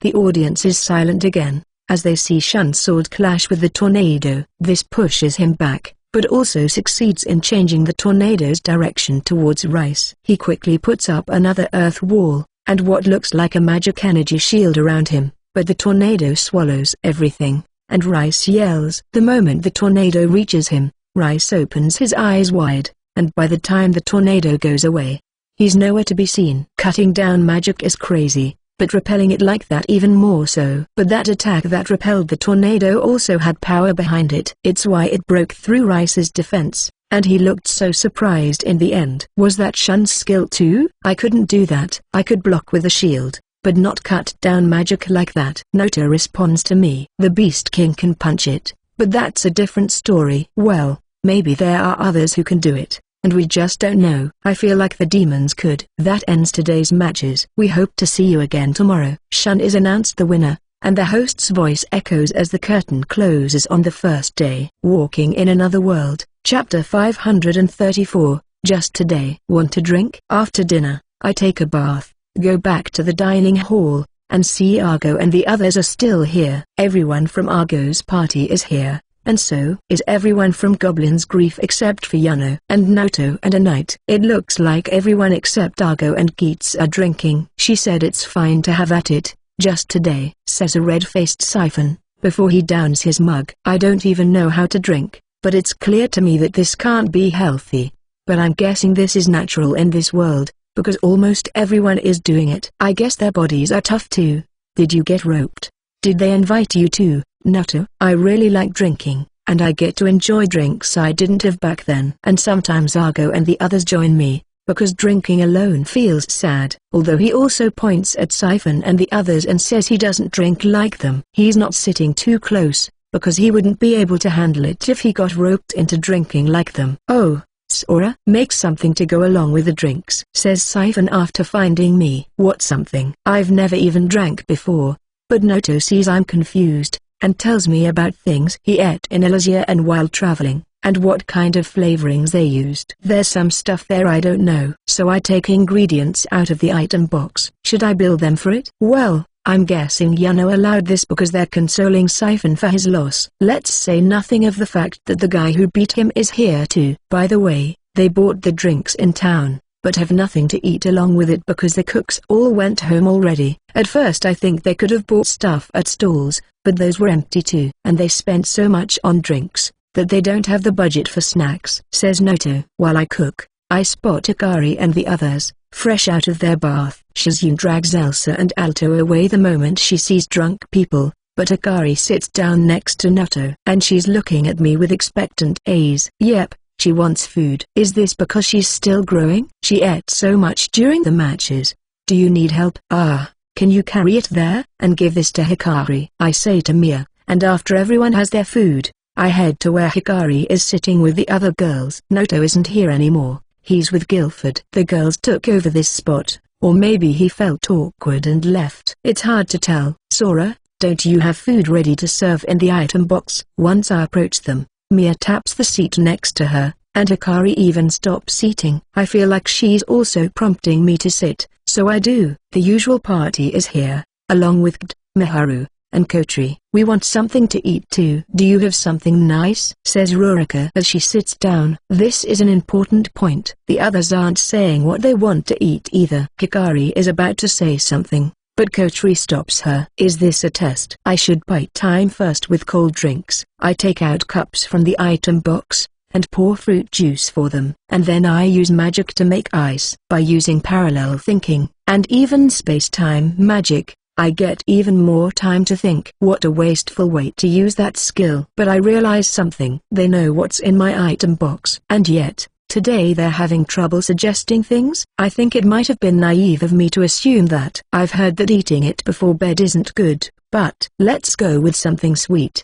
But wait, is it a trap? No, I'm not going to find any more answers no matter how much I think, and surely it will be fine with people who are so physically active. In fact, I've never heard in this world that you shouldn't eat sweets at night, and since they're precious, they should like it. And so, I give them sweets that should go along nicely with the fruit juice, and the result is a disaster. The girls are happy. No one's angry.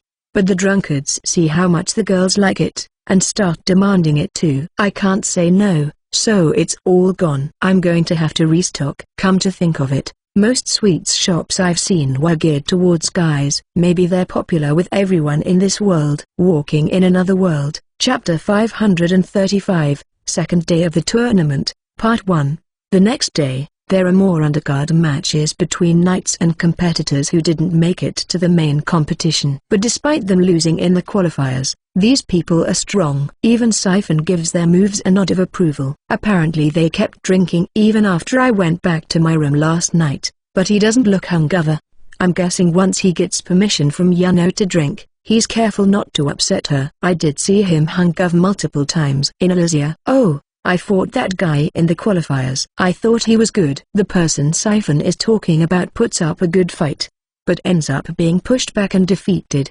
It was just a bad opponent. I think he got paired up with someone pretty high up there. Really? Yes. What do you think, Rairu? Yep. That guy's one of our strong ones. Putting up a good fight against him means he's also one to look out for. I knew he had good moves, but I can't judge people that well. They're just that better than me at this. Oh. It's Keats. He's fighting a knight this time. I remember this knight from the mock battle with the Beast King, a spear user. I look at Elsa and Alto, and see Kid talking to them. Shizune is looking at them like she wants in too. Does that play into Keats's advantage? Why do you think so, Sora? I don't know a lot about spears, but when I think of them, I imagine people thrusting. I feel like it'd be easy to block with a shield. That makes sense, but you can attack in other ways, like sweeping.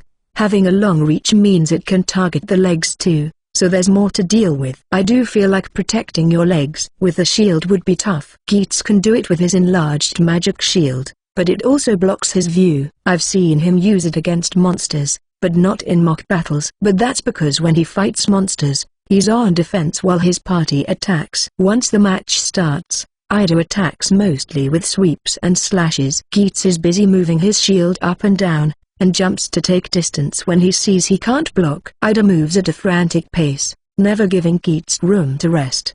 He's using those physical abilities characteristic of beast people to quickly move around and attack. That spear is special made. It has a nice flexible effect. But doesn't that mean it's not suitable for thrusting? It does look bigger than the average spear. That's why it's special. Here he comes. Just as Siphon says, Ida sees Keats's balance is bad, and thrusts with his spear. Keats blocks with his shield, but can't stop the momentum from blowing him back. It didn't bend. It might be a technique, but in any case, it's a peculiarity of the spear. That's why when it hits, it doesn't bend, and gives that impact. Jetty's balance had been thrown off, but it's still something for him to be unable to block it completely. I see. So his opponent is trying to throw him off the ring. That attack threw Keats into a corner of the ring. But that's not unfair. Those are the rules, and that's how Keats won the first match anyway. It's just one of the options to defeat the opponent. Ida doesn't stop, pushing Keats back bit by bit until he has nowhere to go. Keats loses his balance again, to a sweeping attack.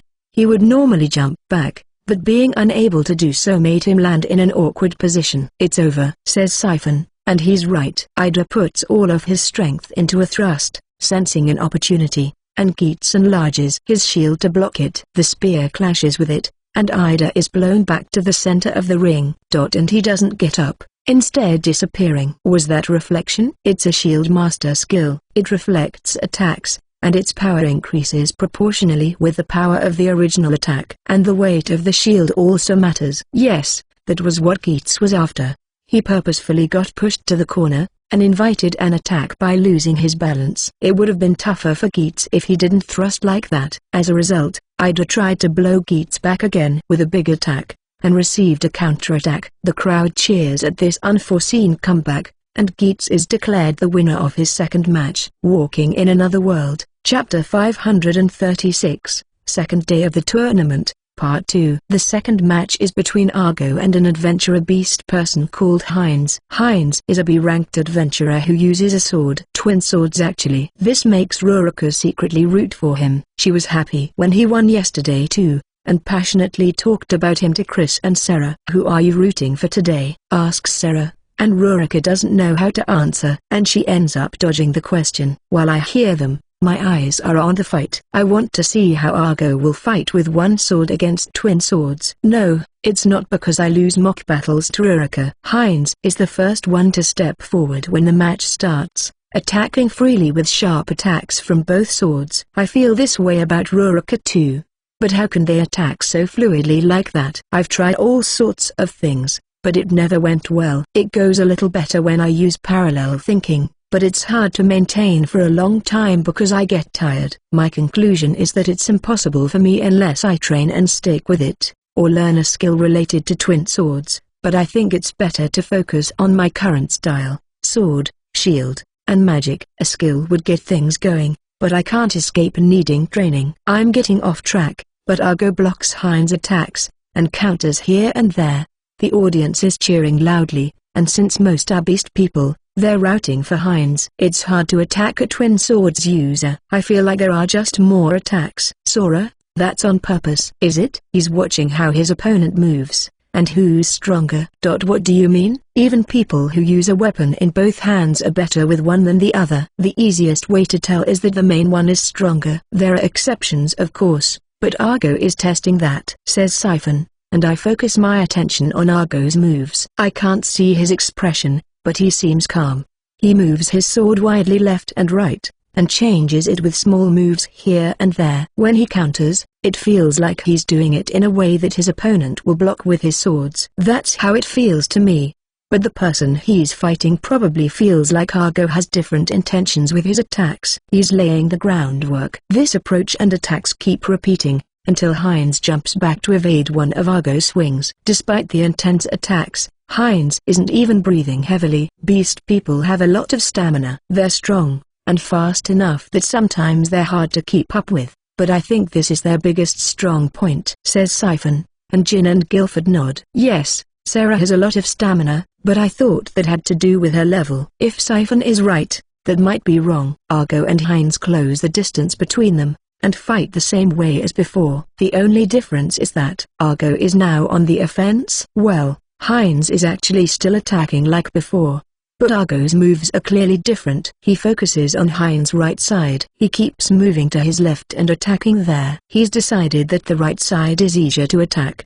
He really is good at seeing through that sort of thing. That's why he was confident when he was talking about fighting Geats. Well, not that our shield user would let him get away with that. Siphon is just bragging now. I know Geats is great, so I just quietly listen, but my eyes are facing forward. He makes decisions in an instant, and mounts attacks. Going all the way up to A rank means he's been through a lot of fights with monsters and people. In the end, Argo emerges victorious. The weapon on Heinz's left hand is flung away, and the recoil makes him lose his balance. And when Argo's sword is pointed at his neck, Heinz gives up. He wouldn't be mortally wounded, but surely he still wants to avoid being cut. I'd do the same. I think what decided this match was the sword in his dominant hand being flung away, and Argo insisting on attacking the right side to distract him. Did you learn anything, Sora? Asks Siphon, looking at the expression on my face. I did, but I can't see myself going up to that level. But I'm thinking in the next mock battle, I'll try to focus on doing that too. Walking in Another World, Chapter 537, Second Day of the Tournament, Part 3. Shun is out for the third match, against the human called Neil.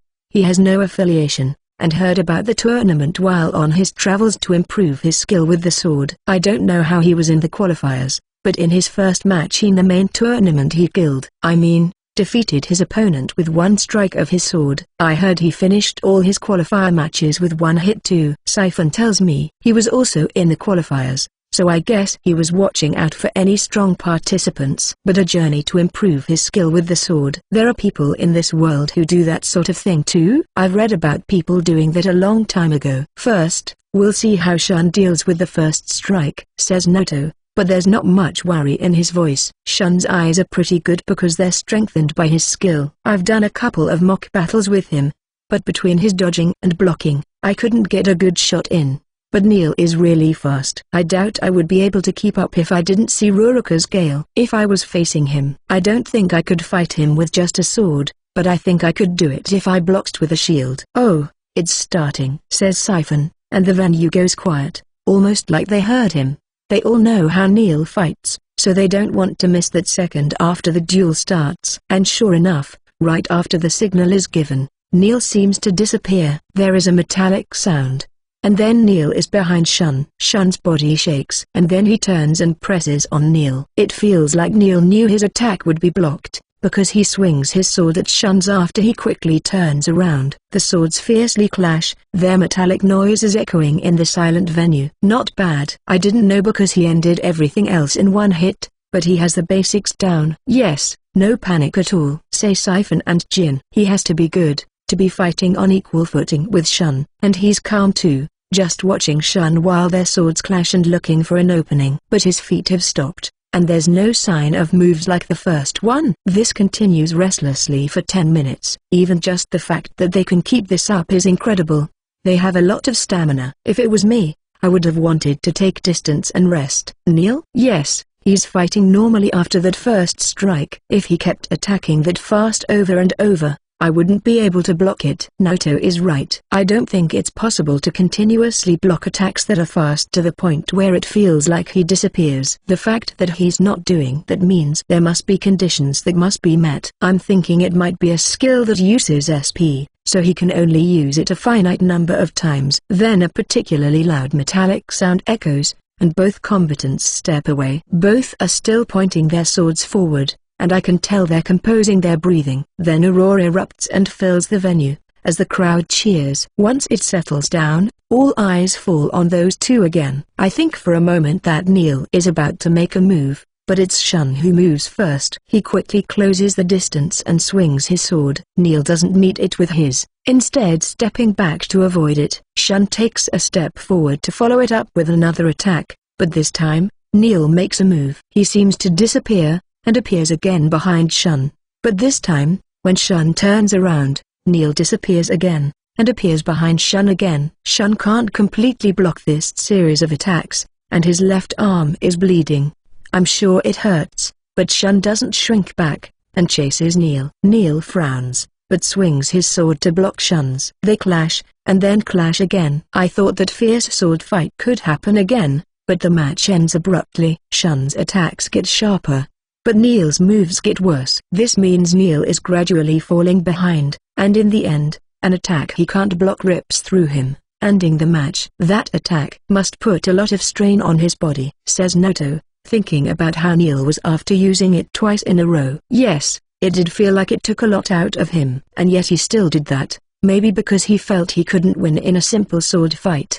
The crowd goes silent after the abrupt ending, but once the winner is declared, extremely loud clapping echoes. Tomorrow will be the matches between the Beast King and Geats, and Argo and Shun. I feel like it's all people I know. Is that how high those three's levels are? Walking in Another World, Chapter 538, First Dungeon, Part 8. There are no matches tomorrow, so let's go to the dungeon, says Ruroku when we get back to the inn. Chris and Mia smile awkwardly, but Sarah and Hikari are on board. It looks like they're itching to fight after watching matches.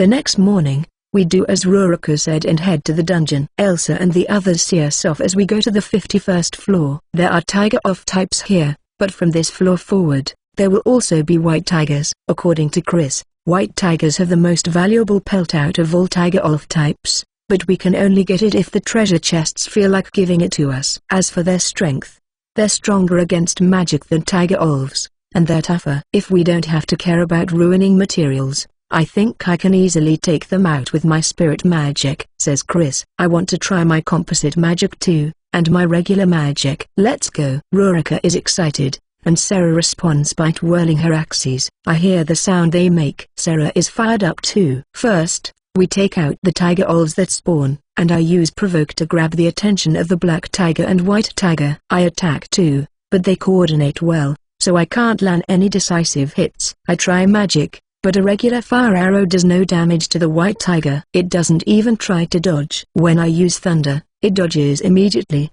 but the black tiger is hit, and the electric shock makes its movements dull. I try to use that opportunity to take it down, but the white tiger gets in the way. I could push through, but there's no need to overdo it here. I instead make it seem like I'm attacking the black tiger while keeping the white tiger in check. Eventually, the tiger wolves are all taken down, so we all join together and keep going until the last two are down. But that's not the end of it, because of the dungeon we're in. Once they're all down, it doesn't take long for the same number of monsters to spawn. I read this happens 5 times. The respawn rate gets faster on the next floor, so they could very well spawn before we're done with the last batch. Let's pick up the pace a little. And next time, Sarah and I will take on the white tiger and black tiger, says Rurika as I fight tiger wolves. If we want to go faster, it's best to take them out in one go with area of effect magic, so Chris and I take turns firing it. Meanwhile, Kana is indifferently taking them down too. She's possessing a golem,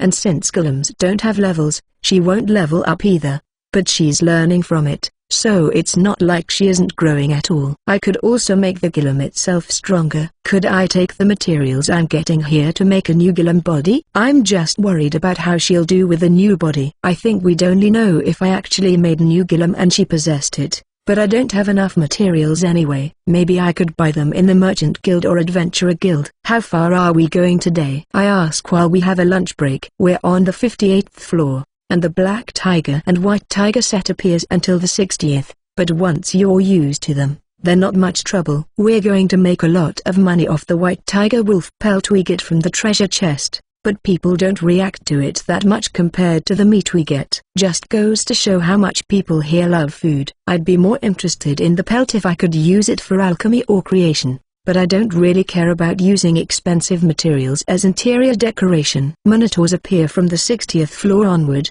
right? Asks Rurika, and I nod. The floors from the 60th to the 70th are all about minotaurs, and the superior species King Minotaur appears from the 66th floor on. We don't need to try too hard, but how about we keep going? We can decide where to stop after fighting Minotaur. They're pretty strong. I first fought them in Altair's dungeon, but I've grown since then. And Hikari and Rurika want to try new things with their new skills. They've already been doing it with the black tigers and white tigers. Walking in Another World, Chapter 539, First Dungeon, Part 9. From the 61st floor onward, we'll be fighting minotaurs. Also, the way monsters spawn changes here too. From the 61st to the 65th, there will be 30 minotaurs, but the number of monsters that spawns at once is random. Sometimes there could be 1. Sometimes 3. Sometimes there's one followed by another right after. The biggest issue is that so far, all monsters spawned in front of the staircase to the next floor, but now, that only goes for the first monster. The ones that come after that can come from anywhere. Also, minotaurs have different weapons. Mostly close-range weapons like swords, axes, and clubs, but they can also use shields, spears, and things that look like crossbows. Sora and Mia, look after Chris. Let's decide how we'll deal with them after actually fighting. We're going to decide the order of precedence between Hikari, Rurika, Kana, and Sarah based on how many spawn. If there are 3, Hikari, Rurika and Sarah will each take on one while Sarah supports more than 5, and the 4 of them are going to fight them while we bait them and take them down with Chris magic. And then, 6 minotaurs appear. Normally Chris would attack preemptively with area of effect magic, but this time we have to see how we fight them. If the 4 of them have a hard time fighting minotaurs, we have to change our strategy, like having 2 take on 1 each. I draw in 2 with provoke, and get ready to use my sword and shield against them. But they never reach me, because Chris' spirit magic erases them. I stand ready in case more appear, and watch how the other 4 are fighting. Sarah defeats 1 without any problem. Her opponent is also using an axe, But when they clash, Sarah completely overpowers it. Kana uses sharp moves to take down a Minotaur using a sword. She doesn't have the advantage if she stays away because the sword is big, and Minotaurs are big monsters to begin with, but she stays calm. Rurika is choosing to fight without skills this time. She typically doesn't let her weapons meet the Minotaurs, and evades it unless she has to block. And she deals damage by moving around and striking where the Minotaur is unguarded. Minotaur skin could very well be harder than armor, but a magic energy-infused mithril sword easily rips through it. Not to mention how good Rurika is anyway. She picks the right points to attack and she can tell where it's weakest. In the end, Rurika never uses her new skill. Lastly, Hikari. The size difference is really significant, and she's holding a dagger. Her blade is a little longer than the one she used before, but she can't trade blows with the club the Minotaur is swinging like a sword. Still, Hikari doesn't look scared, and she faces it head-on, using her swift moves to slash at its legs. The Minotaur's large body can't keep up, and its movements get worse as time passes because of the paralyzing effect on Hikari's dagger. But still, Minotaurs are a higher class of monsters, so they have high resistance, and so, more spawn before Hikari can deal the finishing blow. The space behind her seems to tremble, and a new one appears. It's not just that either, a total of 10 Minotaurs spawn, so we can't support Hikari. Just as she's about to attack the crouching Minotaur, another one appears behind her, and swings its axe down. Its aim isn't off, but it still misses, and instead hits the other Minotaur. The Minotaur dies to that hit, along with the one that hit it, as Hikari gets behind it and plunges her dagger deep into its back. More keep spawning, but their numbers steadily go down, as we finish off all the monsters on the 65th floor. I fought 5 of them, but never really had trouble. I think there's something easier about fighting humanoid monsters. Walking in Another World, Chapter 540, First Dungeon, Part 10. Hikari, did you know more monsters were about to spawn? Asks Rurika after all the monsters are down. There was that first time when one appeared behind her, but Hikari easily avoided numerous monsters that appeared in blind spots, and used them to take out other monsters. Yes, that's why I led them like that, she says, very casually, and tells us why she knew. You read their presences? Yes, I knew the moment they'd appear. It was the same on the other floors. In a way, that it was a blind spot on my part. All this time, I didn't use presence detection, magic energy detection, or even map, because I knew where monsters would spawn, even if I didn't know when. I could just see it. I see. Then I'll try to detect their presences too. I recommend it. But be careful. You need to get a grip on the scope. When you're as strong as Hikari, you can look for presences in the whole room, but if she uses her skill to look in the whole room, she'll get overloaded with information. So narrow down the scope. It sounds like it will be hard until I get used to it. And you need to be careful not to let that take your attention too much. Yes, if you're fighting a monster and notice more are spawning around you, you might neglect to pay enough attention to the enemy in front of you. But you took down Minotaurs without trouble too, Rurika. Not as easily as Sarah, but I think it's because I'm putting what Geats taught me to use. Like how to receive attacks. He taught me a lot about how to let that power pass by me, she says, and happily gestures what she did. She's just really happy she saw results. And I see that despite mainly using a shield, Geats can teach how to use a sword too. After a small break, we head to the 66th floor, where Rurika and I use presence detection like Rurika said. I can narrow the scope with no problem, but Rurika has trouble. It's probably because it has small differences compared to her enemy search skills. Also, the fact that I learned it with skill points probably matters too. And having multiple skills, I use it right away while fighting Minotaurs, and because of that, Sarah and Kana are looking after Chris and Mia. I face a Minotaur and swing my sword, and when it clashes with its axe, I'm not overpowered. In fact, when I focus my strength, I send its weapon flying. And when its posture grumbles, I quickly execute another attack, and safely put it down. Then I try a few more things, and notice something. If I use presence detection, it's like there's a barrier around me. I can react quickly if I'm attacked, but if I use space-time magic the moment something enters this barrier, its movements are slowed, and I can use that time to face it. The only flaw is that space-time magic uses a lot of MP.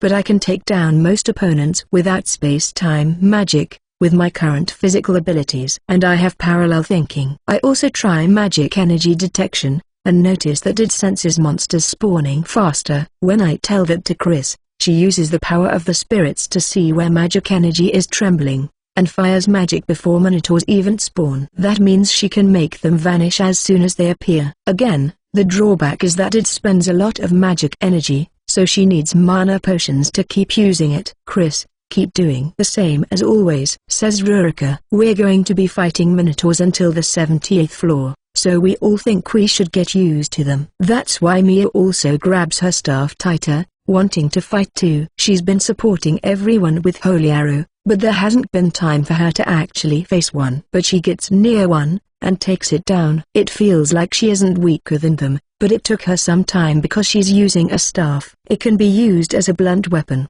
but it lacks that killing potential. A specialized staff could work well for her, but I don't have any of that in my item box, and she doesn't have any staff skills anyway, so I think she needs to practice more if she's going to fight with it. And after eventually reaching the 65th floor, we return to the inn. Walking in Another World, Chapter 541, Third Day of the Tournament, Part 1. There are only 2 days left in the tournament. The semi-finals are today, and the finals tomorrow. Apparently there's no match for third place, and there won't be an undercard tomorrow either. But that's not the case today. When it's time for the semi-finals to start, the crowd erupts into the roaring cheer when the competitors enter. I feel like it's the loudest yet. This one's tough, says Siphon, and I nod. And the Beast King is the one receiving the cheers. He waves at the crowd with a smile, looking like he's in a good mood. It's because it's finally his time. It's incredible how popular he is. If we're only looking at that, he really is incredible, Ryrie says in response to my whisper. She's holding her head too. So is she all right? The Beast King has no hidden agenda and a strong sense of justice, so I think having him rule the country brings people a sense of security. I've heard that he sometimes goes out to help people in need. Come to think of it, Rurika and Chris saw something like that when they first came here. My eyes then turned to Geats, who is definitely the away team in this match. But he looks perfectly calm. Actually, he's focused on the Beast King. I haven't seen him this focused since the dungeon. Once the match starts, so does the fighting. Geats holds his shield up, and the Beast King runs at him directly. He isn't the least bit scared of the shield, swings his right arm, and a loud sound echoes. But Geats doesn't move at all. There are cheers, and the Beast King continues to attack despite the shield. Of course, he's not just punching and kicking head-on, he's also moving around, but Geats keeps his movements to a minimum, and only moves to face the attacks head-on. This is Geats's usual fighting style. Block attacks, and let the opponent drain his stamina. It might seem like a boring way to fight to an amateur, but adventurers and skilled people are watching closely. He's using a shield, but blocking attacks still takes a toll on one's spirit. Unlike attacking, missing when you block can be fatal, especially against the Beast King, where every attack carries full power. Will the Beast King tire out, or will Geats lose his concentration first? That's basically what it's all about. Most spectators know how strong the Beast King is, so they're impressed by how Geats is blocking him completely. I hear some shrill voices too. This is bad, says Siphon, when the match seems to be at a stalemate. Yes, he's on the back foot. Jin nods, and others continue. Look at Geats's expression, says Siphon, and his face does seem twisted from time to time. Sora, you might not know this because you only fought him once, but the Beast King's attacks reverberate. Siphon says that even if you block the Beast King's attacks, they still get through. Of course, not with their full power, and if you're careful about it, you can block it. In fact, it was Geats who told them how. But still, with this intensity of attacks, it's impossible to block everything. So Geats is at a disadvantage? Asks Rurika. Geats has been teaching her a lot. The Beast King was a bad match for him anyway, but he prepared himself for it, says Siphon, and everyone's eyes turn back to the ring. And as if the Beast King was waiting for that, he attacks, and Geats's shield is flung away. It heads straight to the audience, but people's eyes are still in the ring. Geats, who has been fully on the defensive, goes on the offensive. The Beast King restlessly moves to block with his gauntlets, and sometimes evades, but Geats chases him and attacks on the left and right with his swords. Yes, he's attacking with twin swords. But that's just in the beginning when he has the momentum, and the Beast King gradually starts to counterattack. They both attack and clash, and a dull sound echoes. "This is crazy," someone from Argo's party says. "I agree. I've seen Geats use a sword, but it was just the one he had on his waist. Where did he even get that?" "I know one of the swords is the one he always had, but the other, it's nothing that crazy, and it was hidden behind the shield," says Siphon, and he explains his reasoning. "I know we think of Geats as someone who uses a shield, but that's not all he can do. He basically absorbs this stuff." He means that as Geats faces adventurers in training areas, he learns how they fight. Geats also asks Siphon and the others to help him practice when others aren't looking. Why is that? Apparently to do a good job giving people advice when they ask. He can't do that if he's not proficient with weapons. Everyone's surprised to hear this. His advice is always on point, but they didn't expect this to be the reason. "I keep watching, and clench my fists. It's incredible." The audience's voltage goes up as they watch Geats more than hold his own. But he's facing a bad match for him. After over 10 minutes of an intense back and forth, Geats's movements start getting worse. Why is that? A skill difference? No, it's stamina. I see big beads of sweat on his forehead, and he's breathing heavily. In the end, Geats can't block an attack properly, and when the next one hits him, he falls on the arena like he's crumpling. Walking in Another World, Chapter 542, Third Day of the Tournament. Part 2. How do you see the next match going? The venue is still noisy from the excitement of the last match. If it goes well, it should go to Argo. Siphon gives a half-hearted answer. Do you think something might happen? Matches don't always go how you expect, and Shun isn't bad. He takes advice well, and learns. Siphon has crossed swords with Shun in mock battles many times.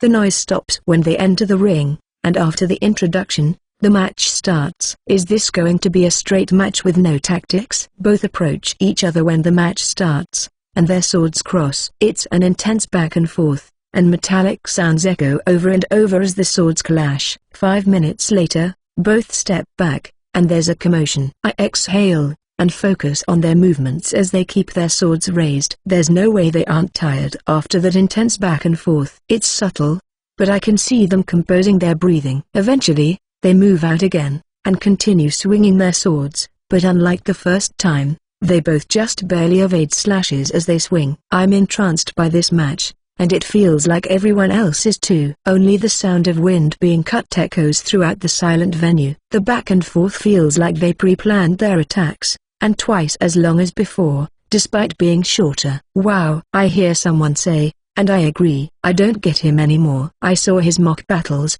but I didn't think he'd gotten this strong. I think his concentration is the best here." "Argo might be in trouble," says Siphon, and Guilford answers. They're talking, but their eyes are still in the ring, not missing a single move. But the same goes for everyone else, and with everyone's eyes on them, the two move out again, crossing swords here and there, and also dodging. Their slashes are sharp, and one would certainly kill someone. And they keep dodging with paper-thin distance, blocking, and counterattacking. The tense back and forth starts to heat up further, with their sharpness increasing despite them becoming tired. Neither can deliver a killing blow, but both are getting cut, and so are their equipment and clothes. Come to think of it, their wounds will heal, but what about equipment? It doesn't really matter right now, but that question pops into my head. 10 minutes later, there's a change. Argo's movements are getting increasingly duller. I don't know if his concentration is failing, but there are more and more attacks he can't block. Shun on the other hand gets more precise, and seems to be evolving with time. I think it will end soon. Argo is attacking. Argo is charging forward while on the back foot. Is he going for an attack that will turn it around for him? As I think that, his moves clearly change. He's swinging widely more often with the same sharpness. And Shun's counterattacks increase, sending blood flying. But Argo avoids fatal blows, and his attacks don't soften. He raises his sword high, and swings it down with all his strength. Shun blocks it as their swords are flung back widely while they hold onto them, and that momentum flows into Argo's body. Shun sees a chance, and he's about to attack, but he stops just in the nick of time, as Argo quickly gets into position and his sword scratches Shun's nose. But he doesn't notice that this is what Argo is after. Shun avoided the attack, but putting on the brakes like that means he's late in dealing with the next attack. Argo is in position, so he's clearly faster, and he swings again, not as widely as before. The sword runs through the right side of Shun's torso as if guided there.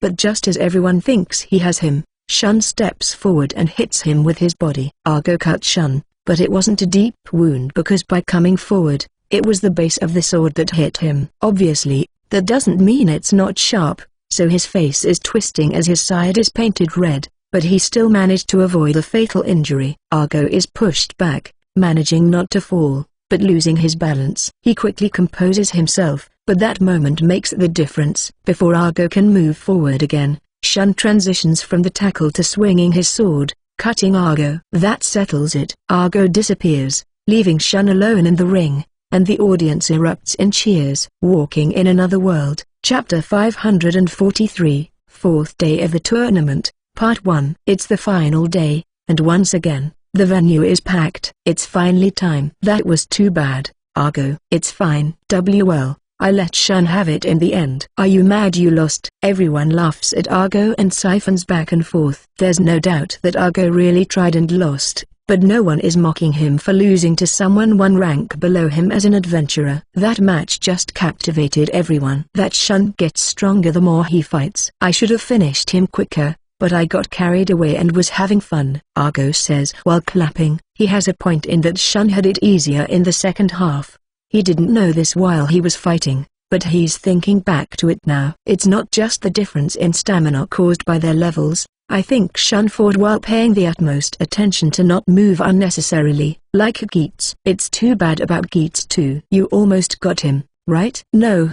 It was a world of difference. I started attacking because I figured I couldn't bear those vicious attacks, and I couldn't handle it. Geats denies what Guilford says. He knew he couldn't beat the Beast King head-on, so he counterattacked after sapping some of the Beast King's stamina, while his was still full. That was the plan, but the Beast King's momentum never slowed, so he was the one who got tired. In the end, Geats figured challenging with his swords was better than to keep going like that and doing nothing until the end. But people who watched this back and forth were in awe, and I think Geats's reputation was boosted because now people don't see him as a guy who just uses a shield. And as we all talk about the previous day's matches, two people enter the ring. There are loud claps when they are introduced, and the Beast King waves with a smile on his face. This is less because he feels like he'll win easily, and more because this is just how he is. Conversely, Shun looks a little nervous, still not used to this. It makes sense, considering he's fighting in front of so many people. Just imagining myself in that position,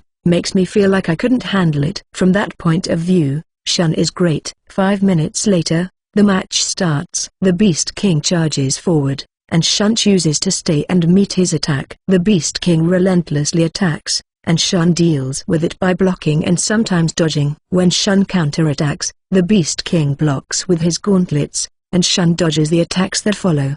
But even that dodging is offensive, because he keeps his movements to a minimum and connects it to a counterattack. This is dangerous against the Beast King, but Shun decides when he should dodge widely or just barely. The Beast King is a fighter, so having distance between himself and a weapon-wielding opponent is to his disadvantage. If he can get right in front of his opponent, that's to his advantage, but the Beast King can only do that because of his physical abilities and the way he can move his body. By getting close and transitioning into an attack, he can have the opponent where he wants him. Even if his swings are dodged, he can grab or continue to attack again with backhand blows.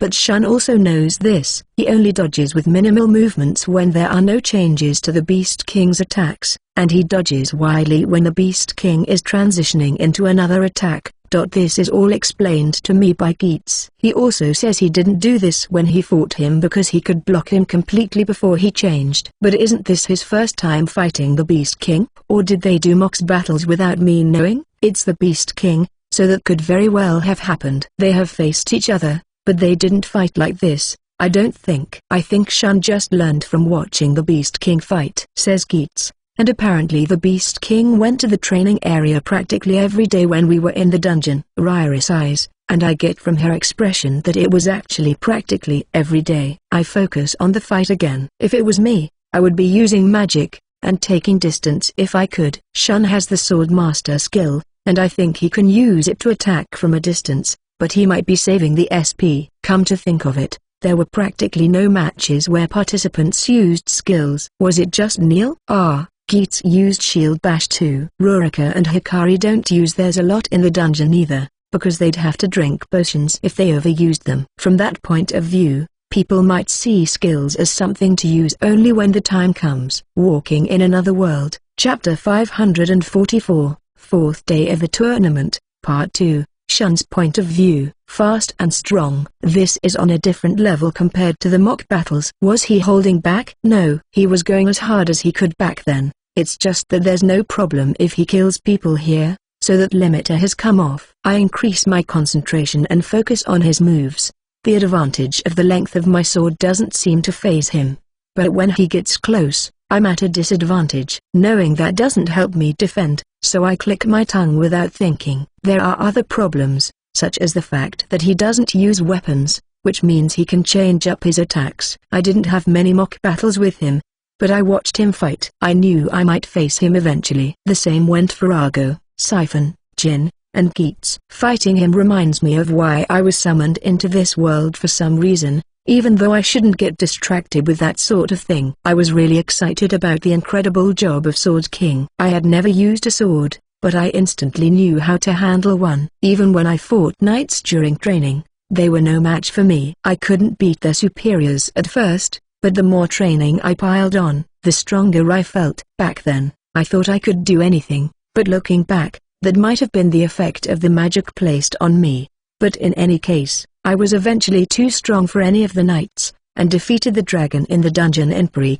I still remember the faces of the guild employee and the captain of the knights when I reported it, but even though I thought I was powerful, I was like a baby in front of the demons. I couldn't protect anyone, and lost. Then I trained like crazy while preparations were being made. I thought I had to be good at fighting people, because demons aren't like monsters, and got the help of Naoto and knights. But after all that, I lost ingloriously again. Then the spell was lifted. I learned the truth, and heard what Sora had been up to. The kingdom fell, and I managed to save her. We traveled together for just a bit, but there was something different when she looked at Sora that frustrated me, and I decided to train once more, to face myself. Then came a series of losses. There are many people stronger than the knights in this vast world, but I don't want to keep losing. And now, I have the opportunity to fight one of the strongest people in this world. A real fight, without holding back. I feel like the more I fight, the higher and thicker the wall between us becomes, but I can't give up. I focus, and watch his moves. I can read what he's doing through a skill, and react accordingly. That keeps repeating. The Beast King's fighting style means he strikes, and changes how he strikes. Sometimes he rapid fires attacks while changing them, and then transitions into throws. I have a split second to see what he's doing, and I feel like I can break through this if I can do that. Swordmaster attacks use up my stamina, so I can only use them when I'm sure they'll land. Skills make my head hurt the longer a fight goes on, and I definitely can't trade my concentration for skills. I pick my spot and swing my sword, but the Beast King jumps back just in time. I want to keep attacking, but I can't. If I'm going to attack, it can't be a half-hearted one. It has to be a well-calculated attack. I could lock down some of his moves, but this isn't an opponent I can beat by overwhelming him with attacks. I might end up just leaving myself open. I need to focus more. The sword becomes almost part of my body, as I dodge and swing, block and swing, and slowly start hitting him with my sword. They're far from fatal wounds, but I'm ripping his clothes and drawing blood. But the same goes for me. With each impact that runs through my body, I have to grit my teeth. What impact from what are basically scratches? If one of those hits me straight, let's not think about it. I need to instead look for chances to counterattack. I barely dodge a fist aiming for my face, and thrust my sword without even making a wind-cutting sound. The Beast King twists his body to dodge, and turns that momentum into a roundhouse kick. I block it with my sword, using it as a shield. A metallic sound echoes, and my sword is almost blown away. I hold onto it tightly, and after checking that another attack isn't coming, I plant my foot on the ground to sweep with my sword, which the Beast King dodges with a light back step. I have some room, so I exhale quietly, and the Beast King laughs. Is he putting on airs? Is he unconcerned? No, he's having fun. I remember that face. I saw it when he fought Sora. I see, I've come this far too. Then let's keep going and beat him. I grasp my sword lightly, and take a step forward to knock everything into the Beast King. Walking in Another World, Chapter 545, Fourth Day of the Tournament, Part 3. Shun slowly goes forward. I think it's close to ending, says Argo, and Siphon nods. It's been close to 30 minutes since they started fighting, and they keep trading blows. People don't want to miss that moment when it happens, so they're not even blinking. Their distance shrinks, and the first to make a move is the Beast King. The moment he's in range of the sword, he rushes forward quickly. Shun blocks all the attacks by a small margin, and the Beast King changes it up by trying to grab him, but he avoids that too. Argo and the others let out voices of appreciation, but the Beast King continues his attacks, looking not at all surprised. Shun doesn't attack even once, almost like he's betting everything on his next attack. The Beast King keeps going, and it feels like his precision is slowly going down. It's a small difference, but his moves do look a little different. He's ready, says Noto, and right after, Shun ends this purely defensive battle and goes on offense. He's not using feints or anything, just swinging his sword, but the Beast King isn't trying to dodge, and puts out his fists towards the sword. The sword and fist don't clash, as both stop as if something is between them. And then explosive energy surges from that point outwards. The spectators are fine, but people close to the ring are flung away. That's Shun's skill. Well, special move. He needs to build it up, so it's hard to use, but, says Noto, and I use appraisal, presence detection, and magic energy detection. I see it on Shun's side, but I also see a lot of magic energy enveloping the Beast King's fists. Is that why his moves weren't as good? Because he was setting that up? Even that large magic energy can't push Shun's sword back, but Shun is also unable to push back that fist. It's like a test of strength, with both sword and fists trembling, but unable to push forward. I feel no magic energy from Shun, so he must be using something else. It's probably an offensive skill of Sword Master. Even as I think that, the immense energy rages, but this clash is brought to an end abruptly. The Beast King's fist pushes forward a little, and as if signaled by this, it's suddenly pushed away. The energy building up pushes towards Shun, and himself and the sword he's holding are thrown horizontally towards the crowd. He clashes against the wall, and disappears. That's proof that he suffered fatal damage, giving the Beast King the victory. The winner lowers his fist, and falls to his knees on the ring. He's conscious, but doesn't look well. But he then composes his breathing, that pained expression is erased from his face, and he raises his fist in the air.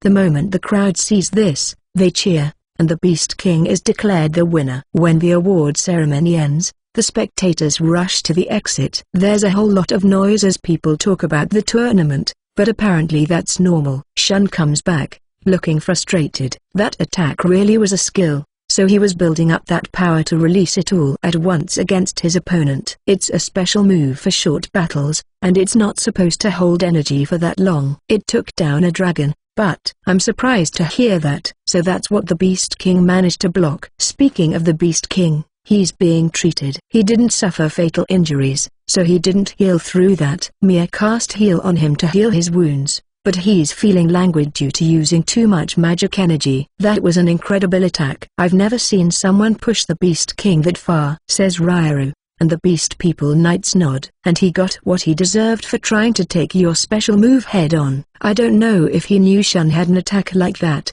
but he might have sensed something instinctively. That's why he took measures against it. Well, you lost against the Beast King, but there's no doubt that it was a good fight. I wouldn't be able to go that far. You've gotten stronger, Shun, says Argo, and Shun looks surprised, but that's quickly replaced with a happy smile. They've been traveling together for a while, so a compliment from Argo probably means a lot. We continue talking about the tournament as we enjoy food we prepared. Yano isn't stopping Siphon from drinking today, so he's letting loose. But he's not the only one, as the whole city is staying up late partying. Walking in Another World, Chapter 546, the tournament is over. The day after the tournament ended, Fez is still crowded with people. But this is not lingering excitement from the tournament, it's because people who came from other towns and villages are leaving. People from villages far from Fez could also participate in the tournament, and those villages were provided with travel and lodging expenses. Of course,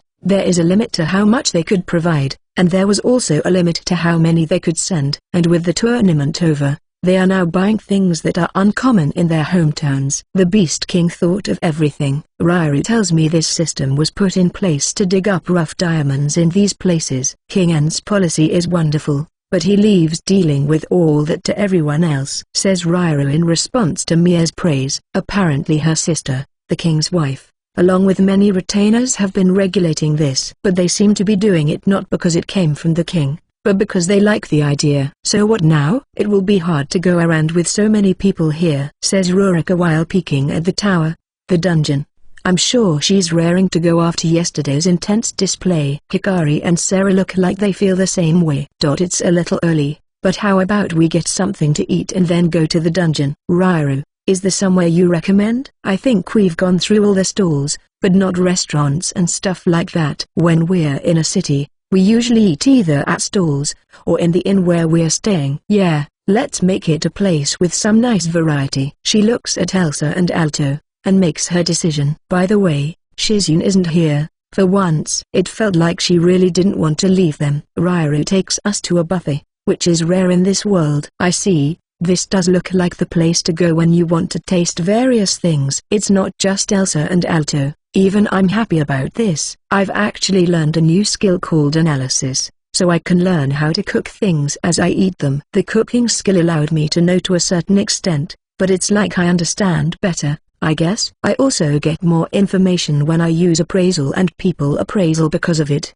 But even if I understand, I don't tell Elsa and Alto, because they like to do it through trial and error. Mia is the same way, so they often cook together. What are you doing in the afternoon? We're going to the dungeon. What about you, Rairu? I'm going back to the castle. I need to see if King End is actually resting. She then grumbles about why she has to look after him, but even though it seems she's always being pushed around by him, he says she's one of the few people who listens to him. We say goodbye to Rairu, and then head to the dungeon. It was empty during the tournament, but there are a lot of people near the entrance now, and there are faces here I recognize. Hey, Sora. What's up? Says Siphon when he sees us. Argo also calls out to us, so a lot of eyes fall on us. People probably remember their fierce fight in the tournament. Their party members are also here, including Keats, and Shun is also nearby. Shun just fought yesterday, so is he alright? I also see other participants. They must be here because they earned the right to enter the dungeon with their parties. We've got time, so we're going to the dungeon. Are you all planning to go too? Yes,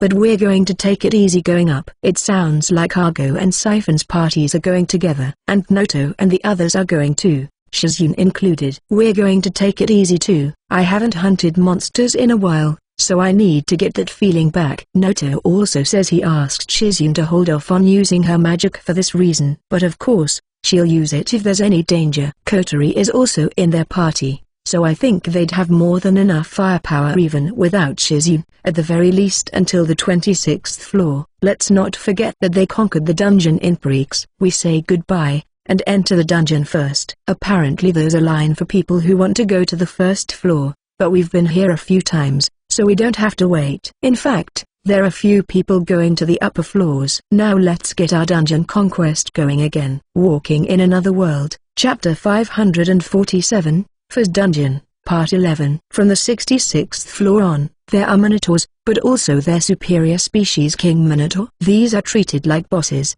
but they spawn randomly, not at the end. The thing to watch out for here is whether there are still Minotaurs alive when the King Minotaur spawns. They're strong on their own, but according to what I've read, when King Minotaurs spawn, they take command of the Minotaurs around them. It was like this in Majolica's dungeon too, but monsters under the command of a superior species are trouble because they coordinate their attacks. Minotaurs that spawn after that also join the King Minotaur, meaning that in a way, the difficulty varies depending on how quickly we can take it down. That said, on the 66th and 67th floors the King Minotaur spawns at the end, so we get through these floors without much hassle. It's here. But on the 68th, luckily or not, it spawns with the starting batch. We move to take it down, but the others buy time by acting as a shield. I say acting as a shield, but many of them are actually holding shields instead of weapons. and some even block magic. It's not just the monsters that get upgraded as we go up, their equipment does too. In the end, it takes us an hour to get through this floor. We change how we fight halfway through, splitting between a team that draws their attention and defense, and one that takes them out one at a time. The first one is centered around me, accompanied by Kana, Hikari, and Mia. The other is Sarah and Ruruka, with Chris moving between teams as the situation calls for it. Hikari is put on defense because she's fighting, making use of the paralysis status condition. The Minotaurs are resistant against it, but that doesn't mean it doesn't work at all, and we were expecting a long fight anyway. "I'm tired," says Ruruka, and we all nod. Chris in particular was under a big strain, so she sits on the ground like she's falling. I was busy guarding and casting support magic too, but I was walking here and there, so it's not as bad for me. "Should we go back?" "I want to finish the dungeon, but we're not in a hurry, and it'll be trouble if this happens again on the next floor." "That makes sense. We can talk about what to do after we get back," says Sarah, and no one objects. "There are going to be Minotaurs and King Minotaurs on at least 2 more floors, so we should go back and plan, talk about what to do in what situation." We spent a lot of time on that floor because we were on the defensive too much. It's not wrong to focus on being safe, but it was too intense on our stamina. We've had long fights before, but it's different when it's Minotaurs. It's not like we can't take them down, but they're strong, and they're the kind of thing that is exhausting to fight against for a long time. There were even ones that used magic weapons and equipment. The fact that the King Minotaur used them effectively is part of why we had trouble finishing it. We leave the dungeon just as Noto and the others are leaving too. "Hey guys, done for the day?" It might seem soon to them, because we've been exploring the dungeon until dinner time lately. But today, dinner time is in 3 hours when we leave. We need to discuss strategy, so we left. "We can talk more there. There are a lot of adventurers here, and they'll listen if we talk here, and bother us." Noto thinks so too, so we leave the building. "By the way, now that the tournament is over, we should look for an inn, right? With not as many people around, there will be room in inns too. We can't just let them look after us forever." "True. I want to talk to Argo and the others about that. We have those 2 kids too. Leaving and going to an inn might affect them." When we return to our lodging, we talk about King Minotaurs. Noto's party is surprised to hear what we have to say, but we talk about strategy while listening to their thoughts on how they would deal with them. This goes on until dinner time, when Argo and the others get back and are about to join us, but the conversation is cut off when we're called for dinner. And after we have dinner, we ask them about inns. "I think you can stay here for now. You can pay your rent by fighting the Beast King or Knights once in a while," they said. Then we all talk about the dungeon, and the Beast King even drops by, but he's dragged away by Ryuru. Walking in Another World, Chapter 548, Idea to Strengthen Equipment. We've gotten a few ideas after the discussion. One of them was to raise levels and proficiency in combat, but that takes time. Someone also proposed we upgrade our equipment, like getting magic equipment that boosts power or agility, or using different weapons to up our offensive power. But it's actually pretty tricky to get magic equipment. A lot of it comes from dungeons, although some are man-made. The problem is that the latter tends to be highly sought after, and usually made on order. Sometimes they end up in stores, but they are sold quickly. I have the alchemy and creation skills, so should I try to make it first? I have the materials to make some things, although it'd be tough to make enough for everyone. As far as weapons go, it's tough to beat mithril. It would have to be either magic swords found in dungeons or something made of even rarer ore.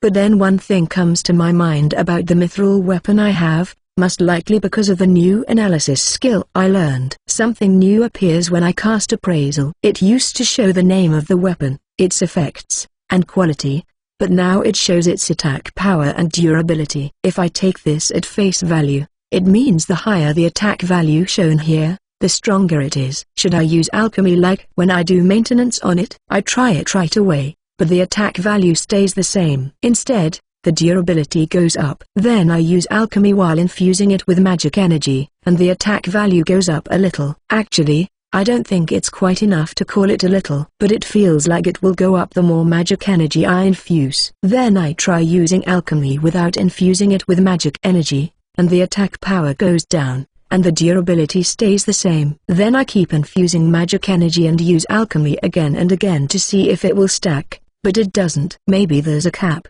Sora, what are you doing? Mia has a puzzled expression, as she sees me staring at the mithril sword. Ah, I was just trying some things with my skill. What about you, Mia? I want to check my skills, and that's part of the reason why we're not going to the dungeon today. Everyone else in my party is doing their own thing too. I came here to call you because it's time for lunch. It's that late already? I know you tend to get engrossed in these things, but don't overdo it. Mia is exasperated, and we go to the dining hall together. It's crowded here, and I see a lot of people who work in the castle. We all sit at a table in a corner, and after we're done eating, I say I'm going to the city in the afternoon. Where? I want to check out places that sell equipment. I want to see the differences in weapons with analysis, and go to the Adventurer Guild and Merchant Guild to see if I can buy magic stones and materials. Mia, Chris, Elsa, and Alto say they want to tag along, but Akari and the others want to practice with their skills and do mock battles with the knights. We say goodbye to the others,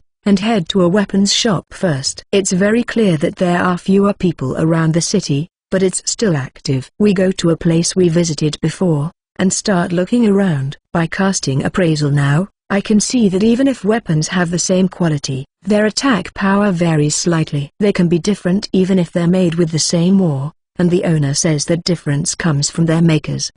You have a good eye. An old dwarf made that. It's a bit more expensive than the rest, but if you can afford it, it's a good buy. The owner says, because I was holding it and looking at it intently. Our weapons were made through alchemy.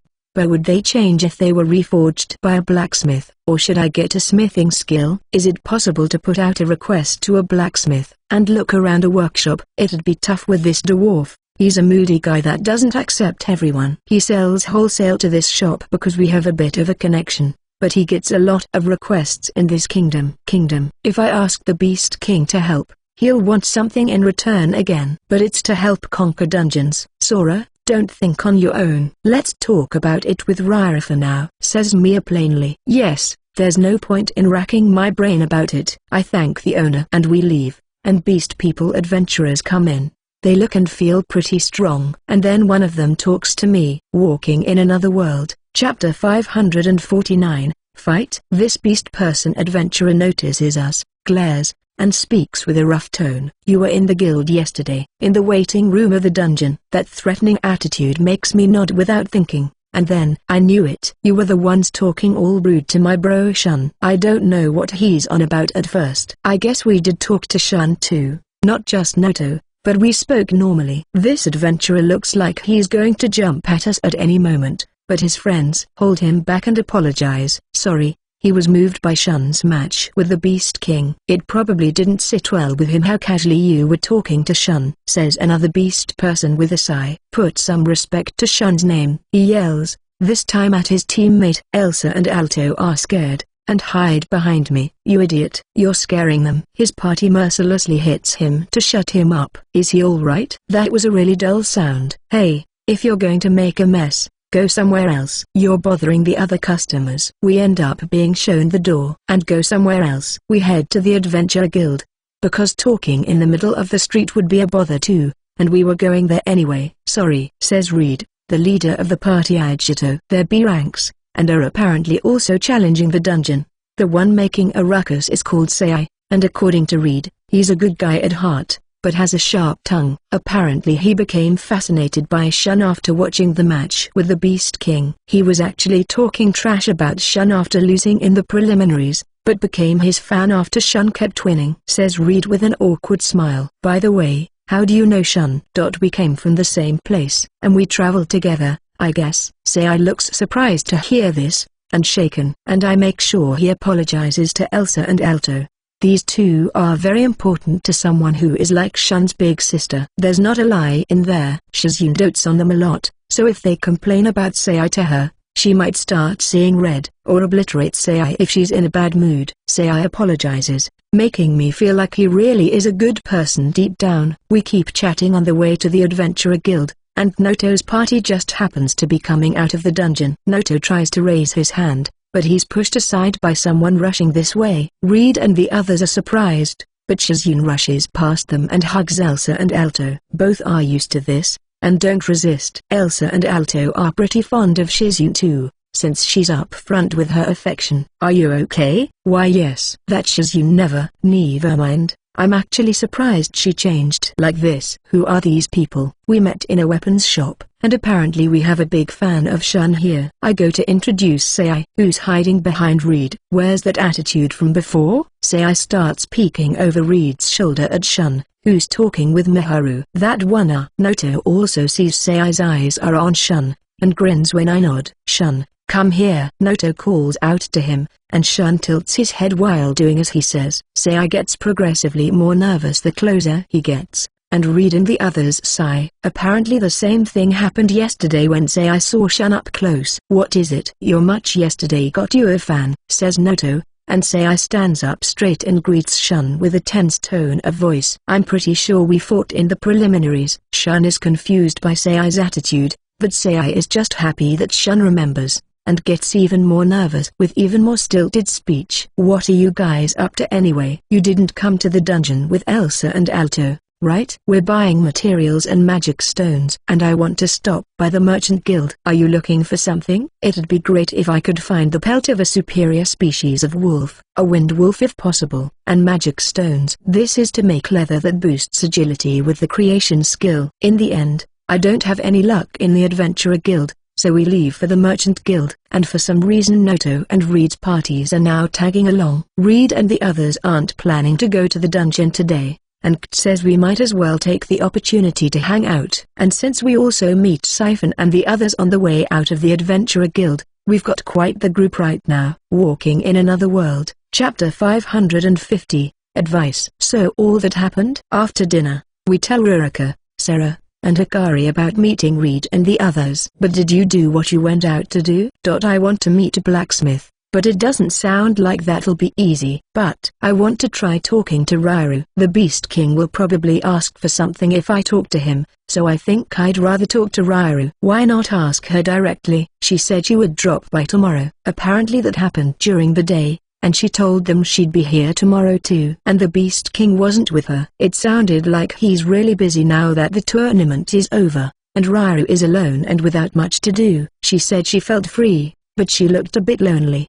The next day, I tried talking to Rairu about it, not expecting much. It's not like it has to be that one dwarf, I just want a tour of sorts. What I really want is someone to teach me, but I assume there won't be that many people willing to do it for just some guy. That's how I see craftsmen, but that could just be me. A tour of the workplace of a blacksmith. Yep, that sounds tricky. I think most in this city would say yes if King Endo asked, but I don't think they'd like it. And despite what he's like, King Endo doesn't like to throw his weight around like that. I kind of expected that answer. Would it be better to just transfer to Eldo and look there? I'm pretty sure there are blacksmiths in El.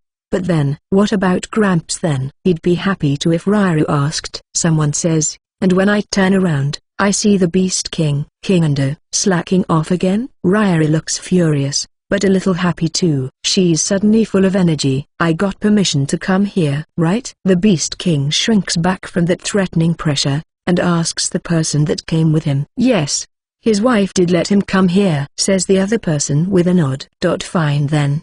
Gramps' place? You'd be going back home too, so that'd be nice. It'd be tricky if you took my wife too, but I can write a letter of introduction. What do you think, Sora? It'd be nice for me, but that's settled then. Rairu, I am giving you an assignment as king. Escort them to the village. Rairu mulls it over, but accepts. I also hear that the Beast King's wife hasn't gone back to her village in a while. It might have to do with her husband being the king for so long. That's the only way we can get Rairu back to their village, he says with a sigh.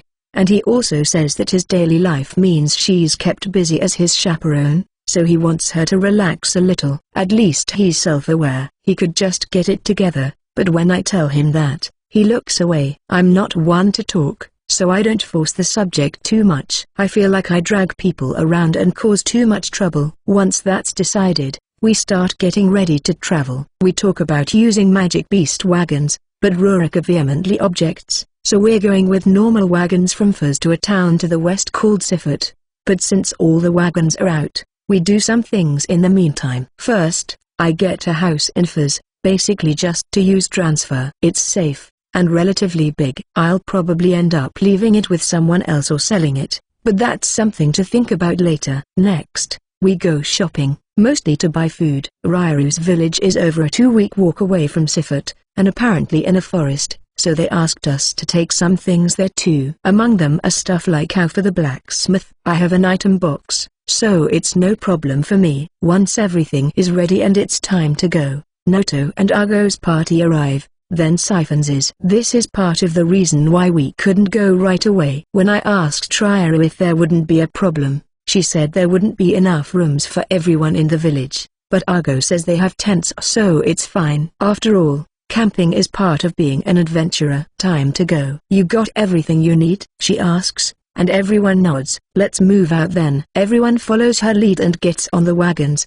and we're off to Sifat. Walking in Another World, Chapter 551, Sifat. It takes us a week to get to Sifat from Fuz. It would have taken 2 if we used Magic Beast wagons, but that's if they were only carrying people. Ryu tells us that they don't typically use them to transport goods, unless they're in a hurry. The road to Sifat is peaceful, so we don't encounter any monsters or bandits. And since we have nothing to do in the wagons, we pass the time by chatting. We divided the passengers between the wagons by gender, so I mostly hear about the dungeon in Preeks from people like Naoto and Shun, and about the dungeon in the Borshal Empire from Argo's party. They're from the Empire, so that was the first dungeon they challenged. Where are you going after you beat that dungeon, Sora? We're still halfway there, so I think it's too early to think about it, but probably Preeks. I say, because there's all sorts of complications with the Empire, so I want to stay away. Preeks. We could go there again, says Noto. I think we could discuss that after beating Fuzz, but the best part of traveling by wagon is of course the food. It's typically the girls who cook, while the guys keep watch and set up camp for the night. While we eat, the girls ask me what we were talking about in my wagon, and when I say it was mostly about dungeons, they look interested, and I return the question. They say it's a secret. I don't feel like I should press further, so I drop it. Once we get to Sifat, we see the tournament is the main topic of discussion around here. Apparently this is a normal sight around here.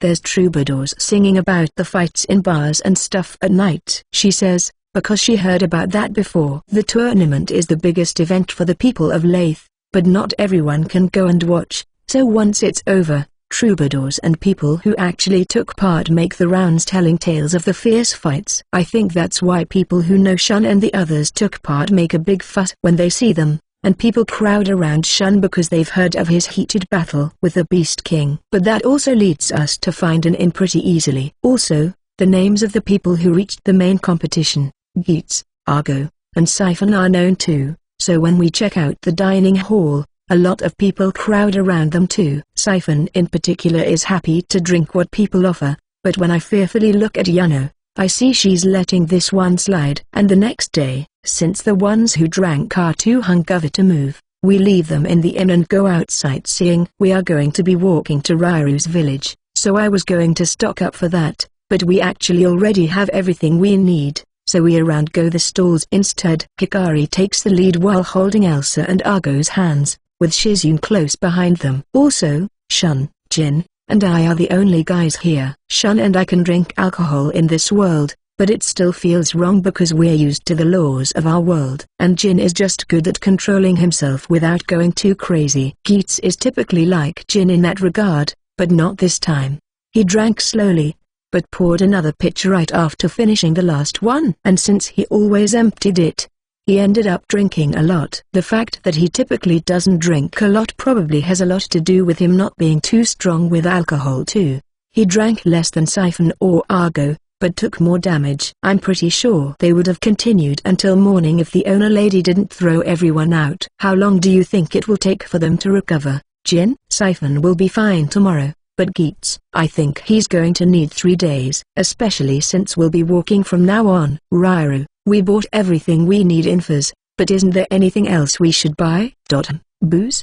Gramps drinks a lot, so it wouldn't hurt to have it. Do all dwarves like alcohol? In any case, we go around Sifat while we wait for Geats to recover. But since people know who Shun and the others are, they stay in the inn from the second day forward. A lot of people push their way inside when it's time to eat, but the owner forbids alcohol. Some customers voice their complaints, but eat quietly when she glares them down. Maybe it's because she knows we'll be leaving soon, but in any case, I'm grateful. Walking in Another World, Chapter 552, To the Fuxto Village, Part 1. Sorry. After Geets recovers from his hangover, we are ready to leave Sifat and head to Fuxto, Ryuru's village. A lot of people come to see us off because the excitement of the tournament lingers. Although some say these people just want an excuse to drink.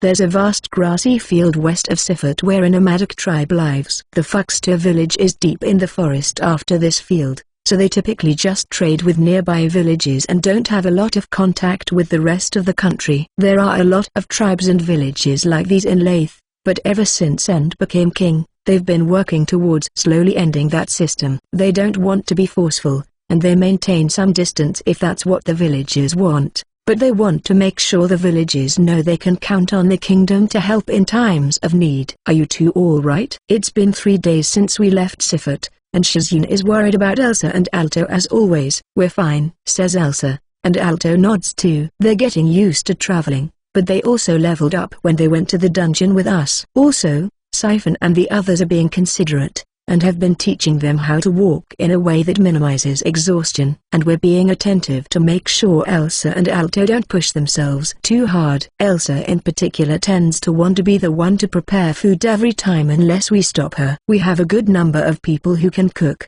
so we've been taking turns. Worst case scenario, if we're too tired to cook, I have things from stalls that are ready to eat. Well, it's not like I'll ever get tired as long as I'm walking. So Ryuru, what's Fuxto like? It's a village at the westernmost corner of the kingdom. We don't get involved with other tribes and villages too much, but some people went there when there was trouble. She also says that sometimes someone who can hear the voice of the world is born there. Voice of the world? It sounds like a saint or a priest who can hear oracles from the goddess. Also, her sister was the previous one. I see. But wait. Does that mean the Beast King visited the village when something happened, and that's how they met? Asks an excited Ruruka. But it looks like the other girls share that excitement. Only Hikari, Shizune, and Kana seem completely disinterested. Yep.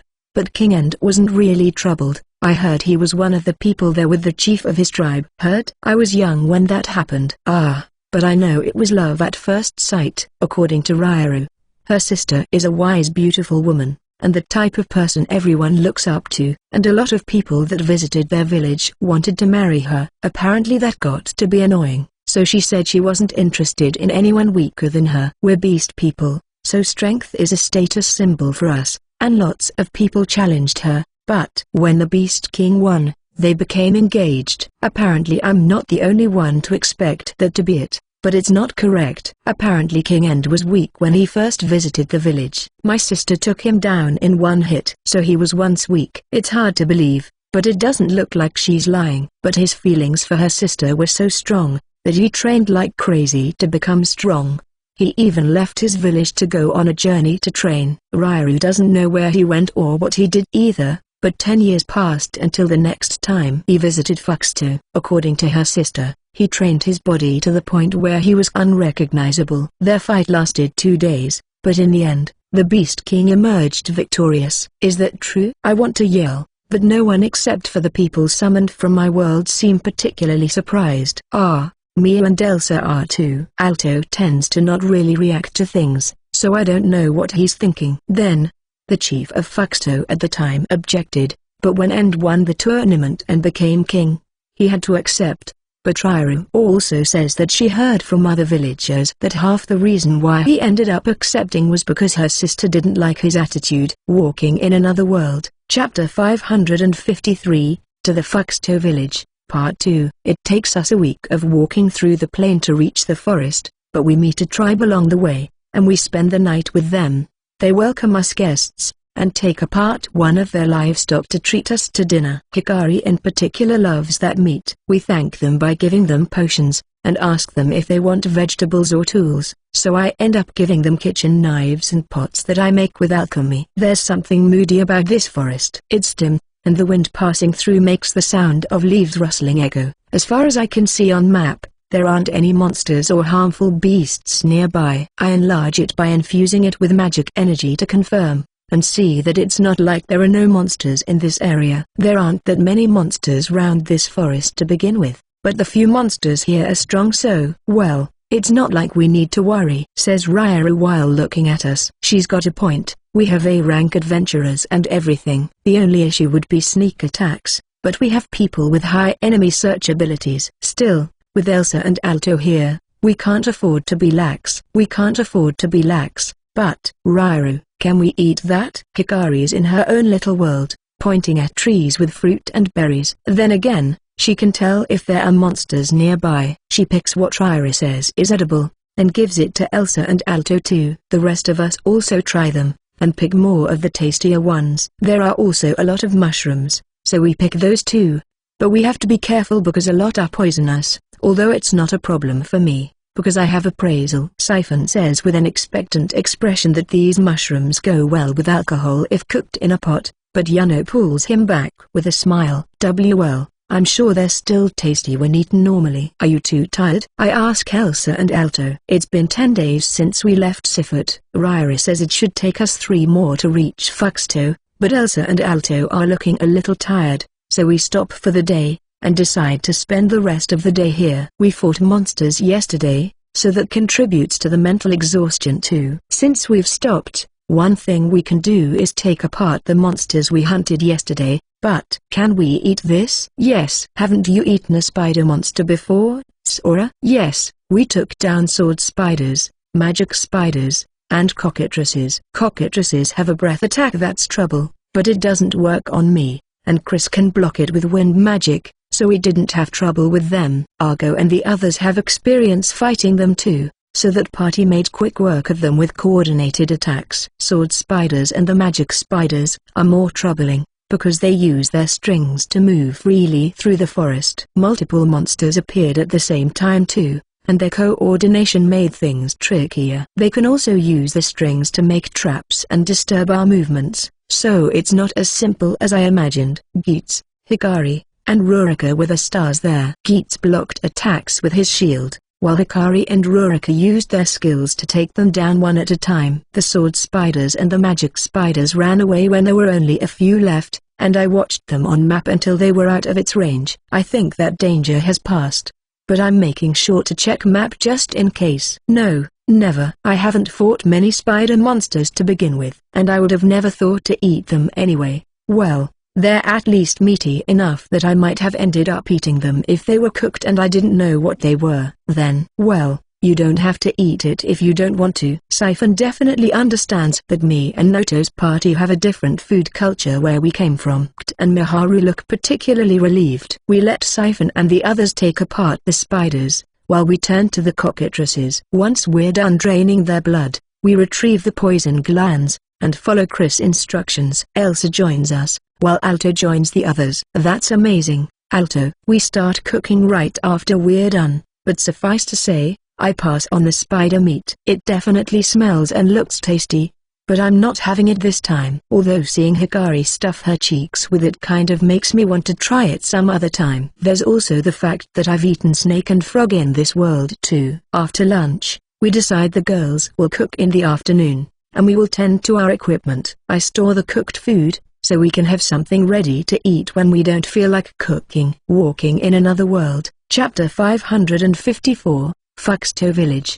Part 1. It's been a week since we entered the forest. We had a day when we didn't advance and just rested, but it looks like we'll be reaching Fuxto right on schedule. From what I can see on map, there's about an hour left to go. I don't see any reactions from monsters either. I think about that while walking, but then I suddenly notice a fluctuation of magic energy. A sort of itch creeps up on my back, and apparently Chris, Mia, and Kotri feel it too. There's nothing on map, but when I use presence detection and magic energy detection, the latter picks up a small reaction. Ooh, you noticed it, Sora? Asks Rairu, sensing something from my subtle movements. What was that? The barrier around the village. It tells us when there are monsters around, and it has a technique on it to keep them away. Isn't that amazing? With a barrier like this, people who live in villages threatened by monsters would be a lot safer.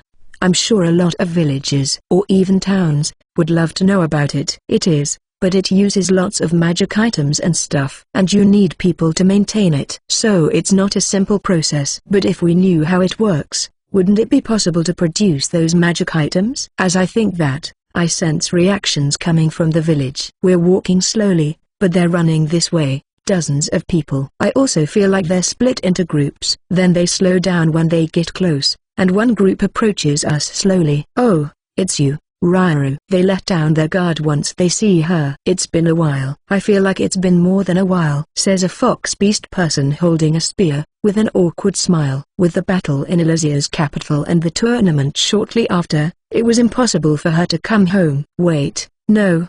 She said before that she hasn't been here in over 10 years. Apparently their race has a long lifespan, so maybe they just view time differently. Although Chris is an elf, and that's not the case for her. Maybe her sense of time is the same as ours because she's still young. Let me introduce you. This is Late, the one in charge of the guards of the village. You are, right? Yes, I still am. My name is Late. You brought so many outsiders this time.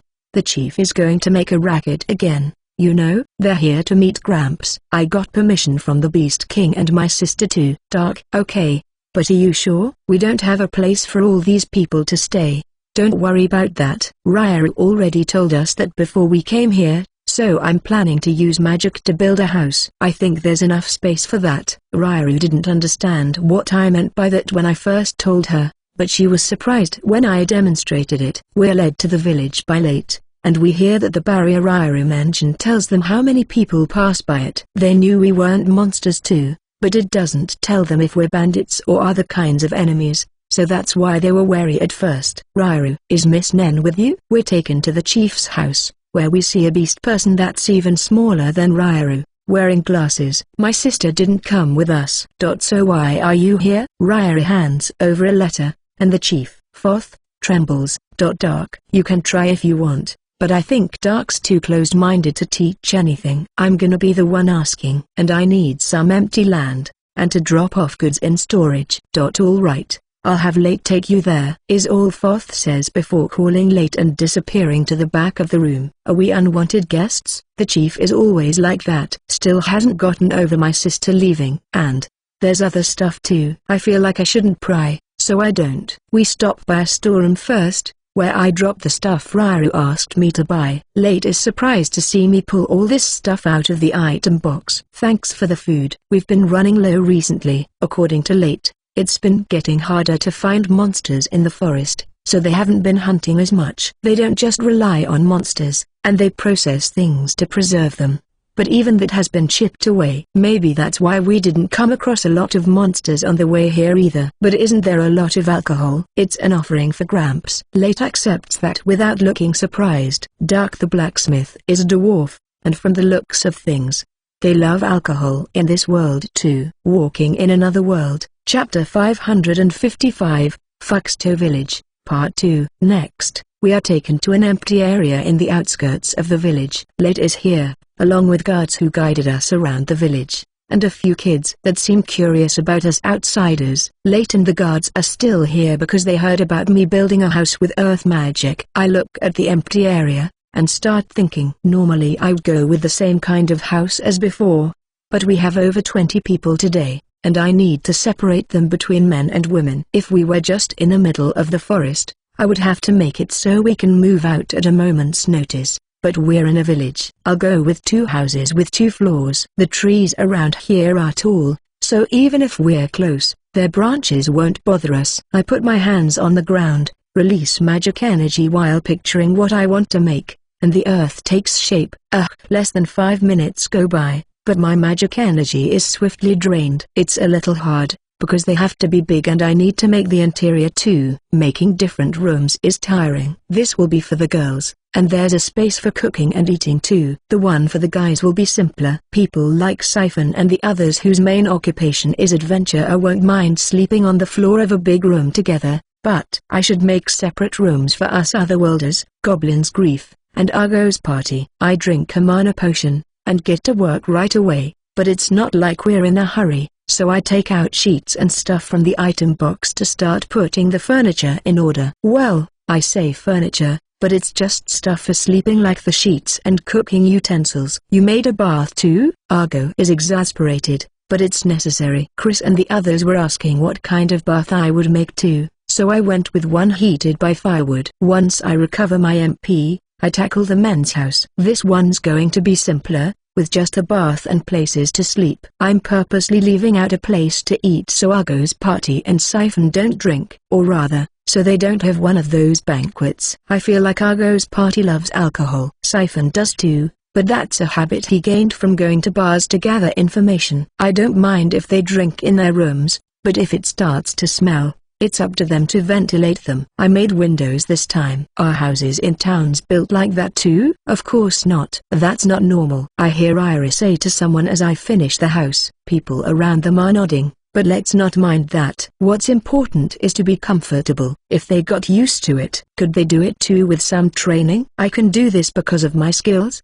But if people work together with good synergy, could they do it? Or would it be too difficult? It needs a lot of magic energy too. Anyway, they're done, so the girls start cooking right away. The rest of us are left with nothing to do, so Late tells us about the area around the village. Mostly about monsters, but most monsters around here are the kind that C-rank adventurers would take on. Conversely, there aren't many monsters on the level of goblins or wolves. Sometimes we see humanoid monsters like ogres, but we haven't seen them in a while. That means we're seeing more spider and snake monsters. But it feels like the number of monsters is going down as a whole. Is it because the Demon King is gone?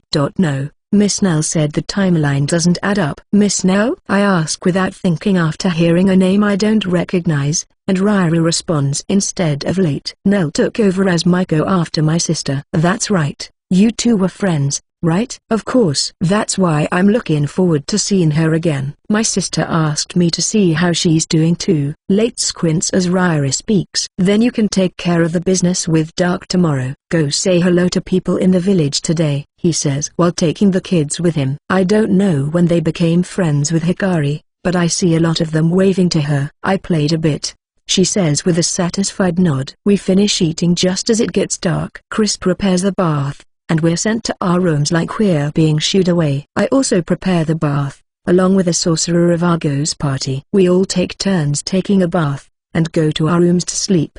The idea was to separate people by parties, but that's not what's happening. Geets is with the Otherworlders, Siphon and others that like to drink are together, and the last group has Jin, Guilford, and the others. I'm not going to ask why it turned out like this, but I want Siphon to at least make sure Yano doesn't get mad at him. Walking in Another World, Chapter 556, Blacksmith, Part 1. After having breakfast the next day, we leave right away to go see Dark the blacksmith. We would probably bother him if we all went, so it's just my party, Nutters, and Yano. That's still over 10 people, so it's actually a lot anyway. Apparently the others had a meeting with Late yesterday, and they're going to have a look around the forest. Ryru is taking us to Dark's smithy, which just happens to be on the opposite side of where I built the houses. There are also fields around it, and no other houses. Apparently he doesn't live here, he just comes here to work, and the smithy is far from the houses to minimize the damage in case something goes wrong. Dark is the main blacksmith,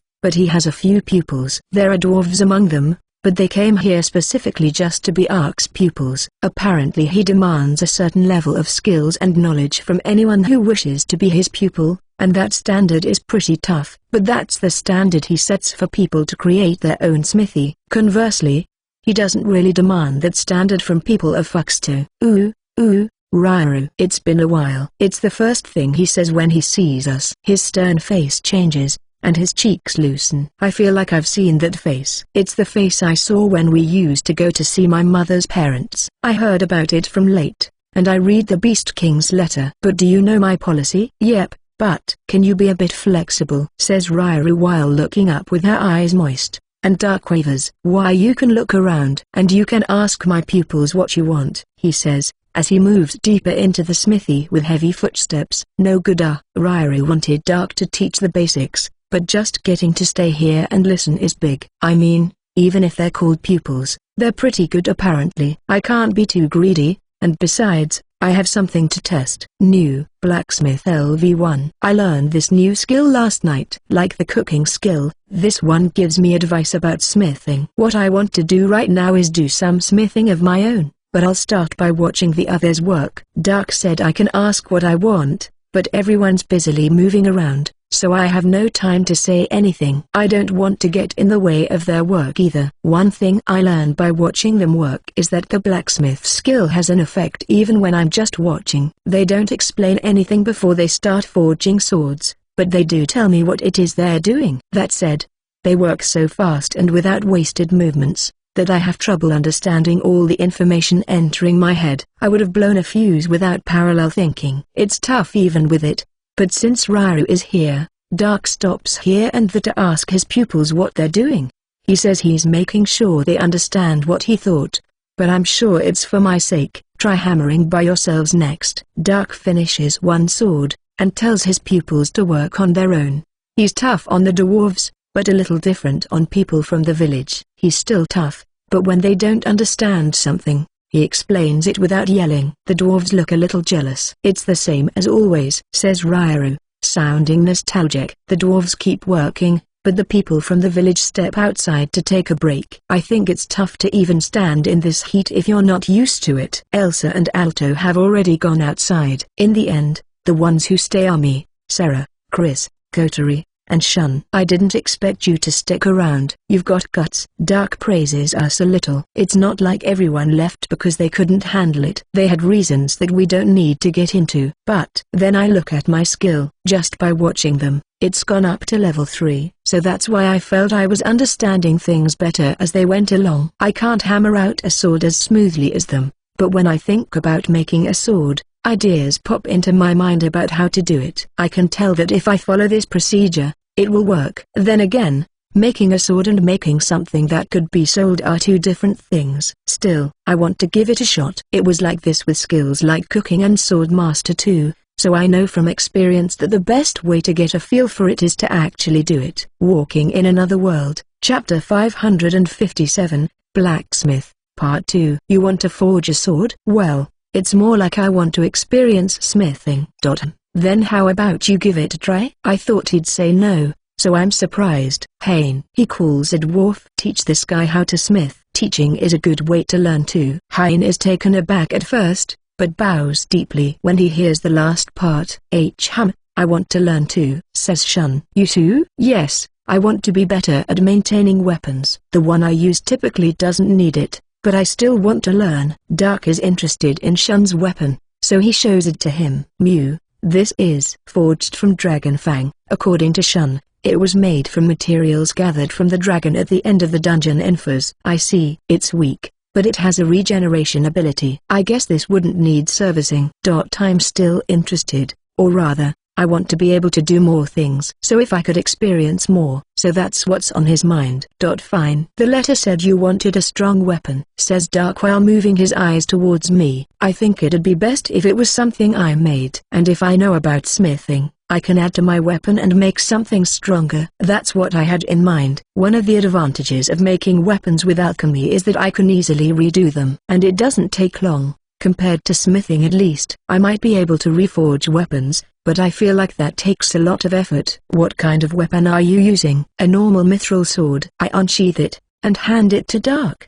It is a mithril sword, isn't it? Dark looks at it closely, but starts gradually frowning more. Who made this? I did. You did? How? He yells with surprise. Shun and Hein are surprised too, along with all the other dwarves. What happened, Gramps? Nothing. I was just a bit surprised. Dark takes a deep breath. How did you do it? It wasn't by smithing. It was with alchemy. Alchemy? He's holding back his voice a little after yelling earlier, but he still looks a little excited. Or is it baffled? It would take a long time to explain, so I take out ore from the item box, infuse it with magic energy, and make a short sword. When Dark sees it, no, Hein too. Their eyes open wide as they look at it in my hands. You really did it. Dark takes the short sword with trembling hands, and examines it from multiple angles. I see. He then hands it to Hein, and calms down. The sudden change leaves me confused. I was surprised to see you make a weapon with alchemy, but it has decisive flaws. Flaws? You said, remember? You want to be able to make stronger weapons. I think weapons made with alchemy are worse than ones made by smithing. So alchemy has a limit. Then I guess I really do need to use the blacksmith skill to forge them from scratch. As I think that, Hein keeps looking at the short sword, and speaks. Master, I don't think that's right. What isn't? Dark glares at Hein, who shrinks back. I think it has to do with your level, Master. I'm confident that I can make something better than this.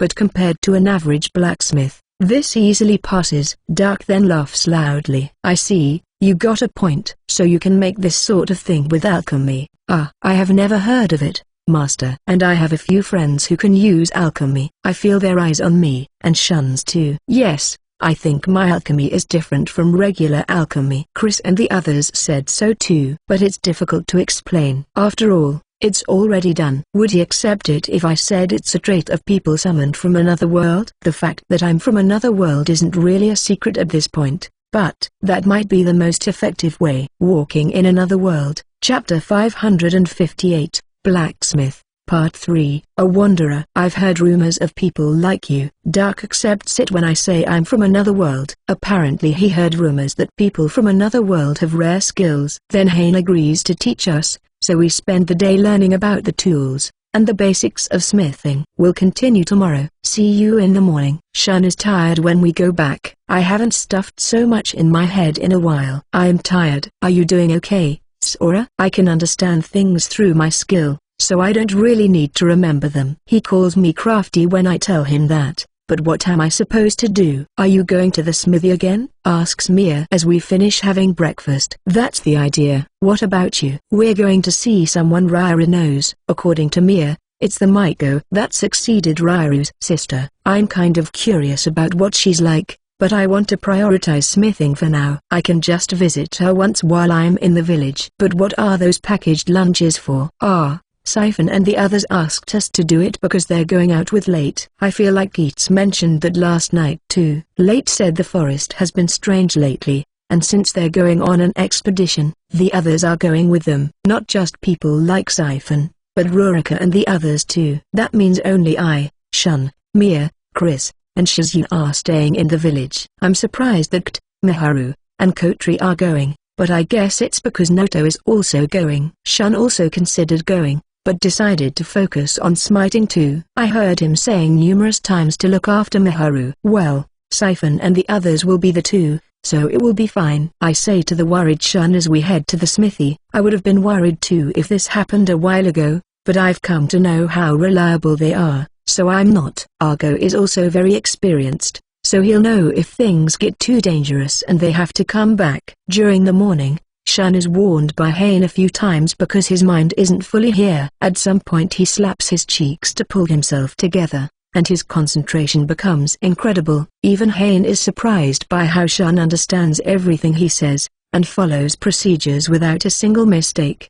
He's not even using a skill. Honestly, you two are good. You're way better than me when I was starting out, says Hein while we take a break. And Beast people nod. Shun is the one that's incredible. I'm using a skill, so, in a way, this is to be expected. Maybe we can be a bit tougher from now on, says Hein, and Shun's face twitches. But still, once we start working, he's focused and brisk. I listen to Hein, determined not to fall behind, and follow what he says while letting the blacksmith skill help me as I work. He has a lot to teach, like how to use fire and water, and how to hammer, and it changes depending on what materials we're using too. Hein also teaches us how to change the way we work when we mix different materials together. It's pretty strict, and I don't know if this is really the standard, but I still do as he says. I also can't forget to consider what I'll need while I work. The biggest problem I have is the heat, so I need to do something about it. Cooling the room would lower the temperature of the furnace too, so that's no good. I have to cool my body. I'm picturing something like cooling sheets, but it'd have to be something that continuously cools me even in this heat. I have an idea, but it would only work on me. I have a lot of magic energy, so I could turn it into water that protects me against the heat. I give it a try, and it works, but it brings other problems. It's hard to maintain for a long time, but I could probably do it just to cool off. The problem is that as the heat of the furnace intensifies, I need more and more magic energy to cool myself, and it saps a lot of magic energy. When I no longer have enough MP to maintain it, the protection wears off, and all the heat it was blocking rushes me all of a sudden, and makes me feel even worse than usual. I might have to just get used to the heat slowly. Yeah, it's a bit hot, but I guess I'm used to it, says Hayne when I ask him about it. And you also know how strong the heat is by feeling it on your skin. It's important to forge while communicating with the heat like that, he says. The issue there is that my skill tells me stuff like the right temperature anyway. Walking in Another World, Chapter 559, Nell's Point of View. I have heard from late that Rairu is back, the little sister of the esteemed Miss Nen, and my dear friend. When Miss Nen left the village, Rairu followed her. It was hard to say goodbye, but inevitable. After all, Rairu loves her sister. When I heard about her return, I wanted to go see her right away, but held back. I told myself she must be tired from the long journey. I have become the head of the shrine after I took over for Miss Nen, but it is not as though I am locked in here. I can leave if I want. Although I cannot stray too far from the village, I am mostly free, but I feel safest here, so this is typically where I am. In fact, people often tell me that being stuck somewhere is bad for one's health, and that I should go out once in a while. Aren't you going to go see her? Asks Slate, but I can only nod. After all, she is with. 3 days after her arrival, she comes to see me. Maybe it would be more correct to say she has finally come, but it will be fine if she is alone. In fact, I hope that she comes alone. Sadly, that is not the case. I was hoping for it, because I heard people that came here with her went on an expedition to the forest, but this is why I am nervous. It's been a while, Nell. My expression loosens when I see Rairu's happy face, but I quickly straighten my back. What is it? She asks while tilting her head. I focus my eyes on her and try my best not to let her see it, but it is to no avail. I take a big breath, and speak. Yes, Rairu. How many years has it been? My voice sounds hoarse, because the nerves have made my mouth dry. How many years? Don't sweat the small stuff. She never used to talk like this. I feel like her speech has become rougher from being in the city. So what brings you here? I'm here to see Gramps. I had someone I wanted him to meet, but I'm not needed there anymore, so I came to see you. Ah, I've got you something. Her expressions change a lot, and she seems happy. What did she get me? Clothes again? Rairu, I know you're happy to see her, but you really should introduce us. I hear, as I wonder what Rairu has for me. The voice is quiet, but it echoes in my ears. HN is something wrong. Nell? Ah, everyone, this is my friend Nell. I slowly turn their way. I am Nell. It is a pleasure to meet you. I nervously bow. You don't have to be nervous. My name is Mia. It's a pleasure. The others introduce themselves after Miss Mia. Miss Mia, Miss Chris, Miss Gaynor, and Miss Shizune, and also Elsa and Alto. 3 of them in particular make me gulp. There is no doubt that they are. Seriously, what's going on with you? Rairu's voice snaps me back. No, I'm sorry. My mind is racing, so I apologize. Surely they are all surprised by my sudden reactions, but what? Rairu looks at me with a concerned expression, so I bring her away from the others. Rairu, did you hear anything from Miss Nen, my sister? About what? Those 3, Miss Mia, Miss Chris, and Miss Gaynor. Not really. That cannot be. Did leaving this place make Miss Nen lose her power? Why are you calling her Miss Mia? Mia's fine. Excuse me. Excuse me. Ah, my sister was in the castle when King End went to see Sora and the others, but she didn't go with him. Yes, she definitely knew. Of course. How could we not be nervous around people exuding such divine power? Who are those 3 adventurers? Why are you asking? I tell her about this divine power, but I am not sure she gets it. Normal people are probably unable to feel it. She tilts her head, and then tells the others about what I am feeling. It all happens too suddenly for me to stop her, but if they were purposefully trying to hide it, I shudder. Walking in Another World, Chapter 560, Mia's Point of View. After hearing Rairu's explanation, I understand why her friend Nell is nervous. So she feels divine power, and she said she could feel it from the smithy too, so there's no doubt about it. Sora says my race was changed to godlike, so I assume that is why. Then we have Chris, who received divine protection from Miss Eliana, and Kana, who is directly under Mr. Calotos. I don't know how much I should talk about this, but I think we should fix up this misunderstanding. Actually, we should tell Elsa and Alto too. It would be a good thing going forward, but I should first talk it over with Chris and Kana and Sora. Can I just report it to him later? The three of us leave for a bit to talk. I think it would be good if it never leaves this place. Chris is most worried about this reaching the ears of the Beast King. If he knew we were asked by a god to conquer dungeons, then I'll help too, is what he would most likely say. We can just talk to Nell about it. But since Rairu already knows about divine power, it would be a problem if she told her sister about it when she got back, so Chris thinks we should also explain it to her here. Anyway, make sure this doesn't leave this room, we say to the others. Elsa and Alto won't be a problem. Shizune, let's have Elsa and Alto hammer that into her head. Rairu, you can't tell your sister about this, okay? I say it in a slightly threatening tone, and Nell stands up straight as Rairu tells it to her. I feel like I'm doing something bad. Nell's face is pale. When she calms down, we tell her why she feels divine power from us. First, I'm a former saint, and a goddess took over my body. And that is why you feel divine power in me. Elsa and Alto are really surprised, but Nell even more so. Yeah, you would want to keep that a secret from King End, says Rairu with an awkward smile. Right? Is that why Sora wants to learn smithing and stuff? Yes. I think it's to help us going forward. We have only conquered one dungeon so far. That leaves 6. It's nice that we have information about dungeons others conquered, but some remain unconquered. This means we will have to investigate them as we go along, like in Majolica's, and be ready for anything that may come. We can always turn back, unless we are in something like a boss room, but we also have to be prepared for traps that could make us unable to do that.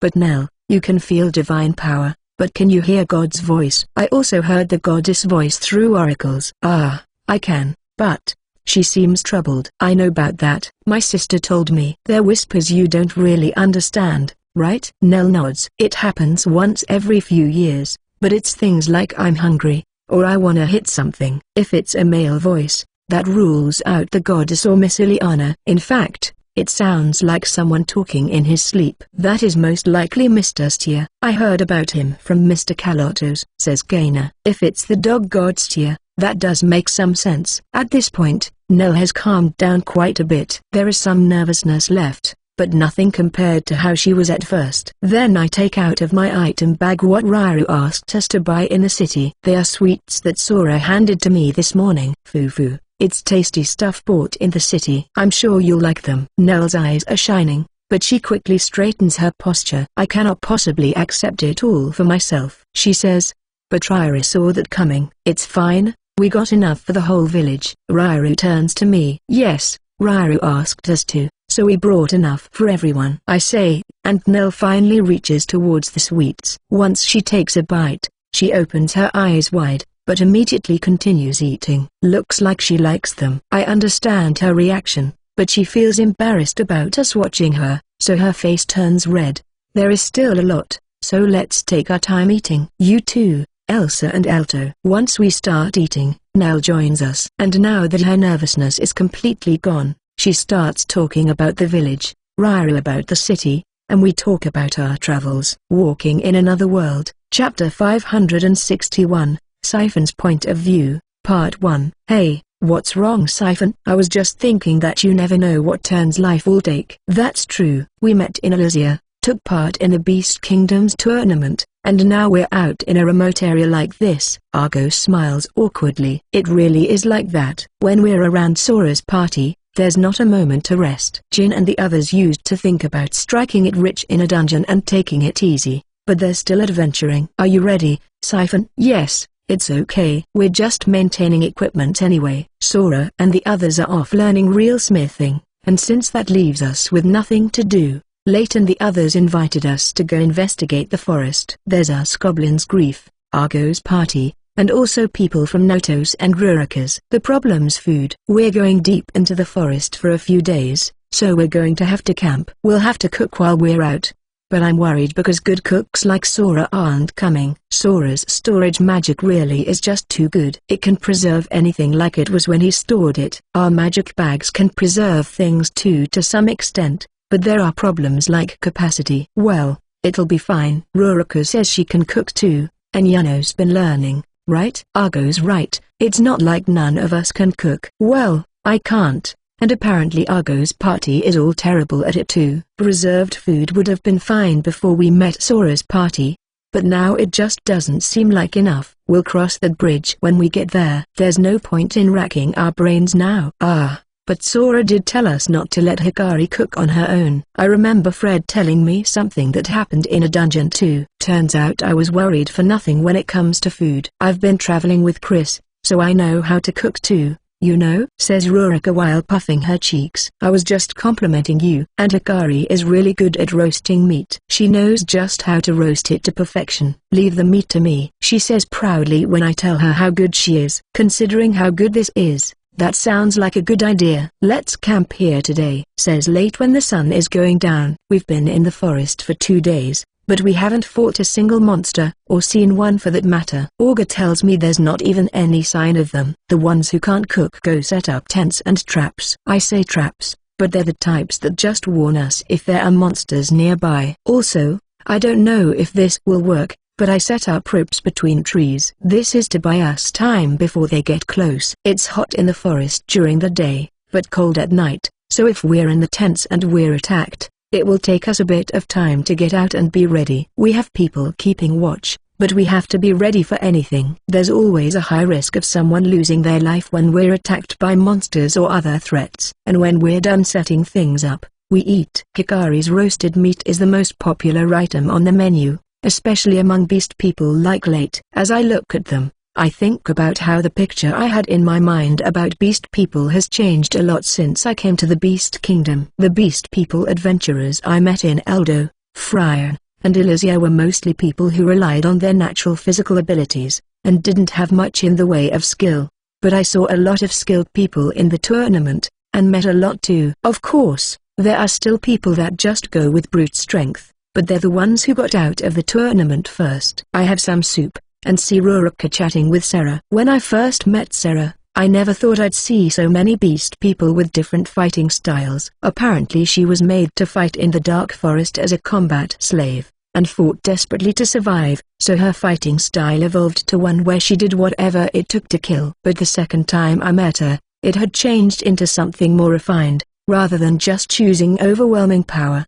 I'm sure that's because she's traveling with the others. She tends to do mox battles when she has the time. I didn't have this image of her back in Elysia, but, well, ever since we started hanging out with Sora, I've been seeing her go with him to training areas a lot. That's at least part of the reason why she's become a lot stronger at fighting people. Still, there's a difference in experience, so Rurika and Hikari are still better at that. Those two make up some clever tactics, and attack where it hurts. They've grown into people you have to really watch out for. Geats praised them too. And so, we decide who's going to keep watch when, and we're going even deeper into the forest tomorrow. Walking in Another World, Chapter 562, Siphon's Point of View, Part 2. We left the village 5 days ago, and Late says we've come pretty deep into the forest. We haven't been here before either. Really? Yes. Nell stops us. I guess, says Late while tilting his head. We've encountered monsters twice at this point, 3 red ogres and 2 minotaurs.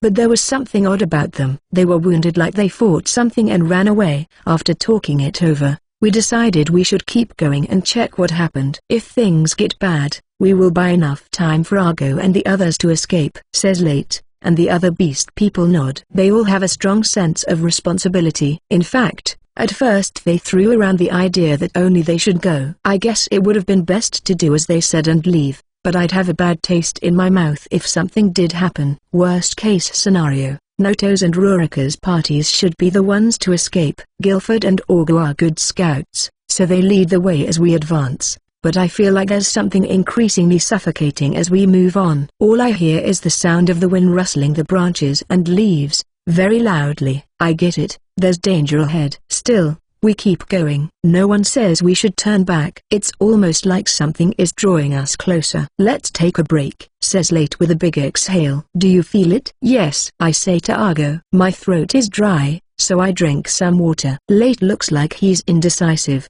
but doesn't say anything about turning back. Me neither, because we've come so far. I feel like something's up ahead, and we need to see what it is. We keep going, and we start to hear a noise that gets gradually louder. And eventually, we see something. Giants, whispers Rurika. Giants. They're definitely not human. Humanoids that are close to 3 meters tall are fighting orcs, but unlike the giant monsters, these ones don't look like monsters. It just feels different when these giants are facing monsters. I can't really describe it. Hey, is that an orc lord? Argo is right. It is. And I see other superior species like generals and mages. And yet, the orcs that are not over 2 meters tall look small. But they fight heartily. Their movements are dull, but each attack looks heavy. An orc holding a shield is blown back, and crashes into several orcs. This one-sided slaughter is making me shiver. Apparently the orcs feel the same way, but still bravely fight. As for the result, it's a pile of dead orcs. Watching this fight makes my heart tremble. I can't look away, but I feel anger rising inside me. Am I mad about monsters being killed? Yes, that's how I feel watching this, and when I realize this, I feel shaken. I ask myself why I'm feeling this way, but I don't have an answer. Meanwhile, the battle is still going, with the orcs being whittled down. There were over 5 times more orcs than giants at first, but now there are fewer orcs than giants. Then a question pops into my mind. There are superior species of orc here, including the Lord. Superior species are more intelligent than regular orcs, but they're just attacking, without even trying to formulate a strategy. They're not trying to retreat from this obviously bad situation either. Not all superior species are the same, and it's not like they would always run when they're at a disadvantage, but the way they're fighting still feels off. I keep watching, until I notice something. Their eyes. It makes sense to focus on the enemy in front of you, but it's like they can't see anything else. Also, those stern eyes are filled with anger, but it doesn't feel like it's from their friends being killed. In the end, the orcs fight to the last, and are wiped out. Could this be why there are fewer monsters in the forest? I'm also feeling like the monsters we encountered were running from the giants after losing to them. Late, what do we do? I ask, but then I notice that Late and the other beast people, but also some of Argo's party members, Jin and Augur, seem strange. In fact, they feel a lot like the orcs that we just saw. Hey, are you okay? Before I can finish, Late and the others suddenly move out with weapons in hand. They're going straight for the giants. I look at Noto and the others, and then my eyes meet Geetz's. Let's stop them, I say, and Geetz taps his shield. We chase Late and the others, hoping no one gets hurt. Walking in Another World, Chapter 563, Rurika's Point of View, Part 1. I see Argo and the others raise their voices and run, and this strange sight throws me off. But Siphon's voice quickly gets my head going again. It'd be hard to catch up to them from here. Or rather, I can't see us catching up to them and stopping them. That difference was born from this single moment. From what I saw of the giants fighting, they're merciless, but for some reason they're not coming after us unless we approach them. More importantly, I'm curious about their expressions, because I see fear in them. Even while they were killing the orcs, I saw some suffering in them. That's why I thought we shouldn't recklessly approach them. But I have one idea, a very dangerous one. I look over at Geetz, and our eyes meet just as he's raising his shield. Can you go around and get in front? He asks. I've told them about my skill, because I've been getting tips on techniques and advice on how to fight when we do mock battles. But there's a problem. I can get in front of Argo and the others with my Gale skill, and I can take people with me if I touch them, because it sees them as part of my body. It places a bigger strain on me, but it's not something I can't do. The problem is what comes after that. The recoil will probably make it so I can't move properly, and Geetz won't be able to stop the others by himself. Also, we don't know what they'll do if Geetz stands in front of them alone. They're clearly acting strangely. Will they ignore him and keep moving forward, or try to get Geetz out of their way? It's one thing if it's the former, but I don't think even a shield master like Geetz can stand the latter. I have a bad feeling about this. Take me, Rurika, he says straight while I hesitate, so I look at him and nod. And give me your hand, I ask her. She usually fights with a spear, but her style is typically defensive. I've seen her use a lot of defensive skills while fighting monsters too. She thinks about it for just a moment. Very well, Kotori. Support us with spirit magic. And Miharu. She starts giving instructions. Let's go. Geetz and Kt approach me, and I grab each with one hand. We're heading to the space between Argo and the others and the giants. But we can't get near the giants. I remember how they fought the orcs, and more specifically, when they moved forward. I think we'll be fine if we don't cross that line. I turn my eyes to this side, and see Siphon's back. If we buy time, the others who are running forward should get to us. I take a deep breath, and activate the skill. The scenery goes by in an instant, and wither immediately. But the moment I feel my feet touching the ground, it's like I lose my strength. I almost fall. But Kid catches my hand. Are you alright? I try to nod, but can't quite do it. I would be on the ground if she didn't catch me. I think it's my stamina that's depleted. We'll take over from here.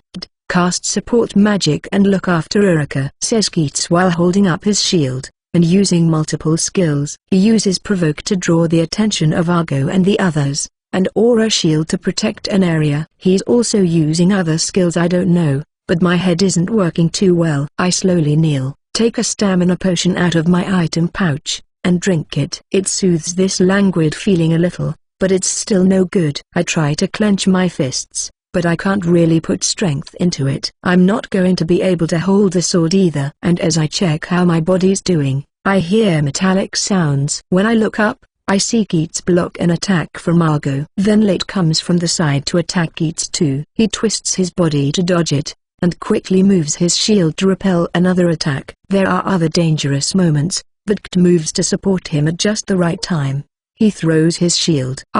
It's connected to a chain. The intense back and forth continues for a few minutes. Sometimes they try to run past Keats, but he doesn't let them. But he's clearly at a disadvantage. He can't block every attack, and the wounds start piling up. At this rate, they'll probably push through. Good job, Keats. Siphon and the others are finally here. Walking in Another World, Chapter 564, Rurika's Point of View, Part 2.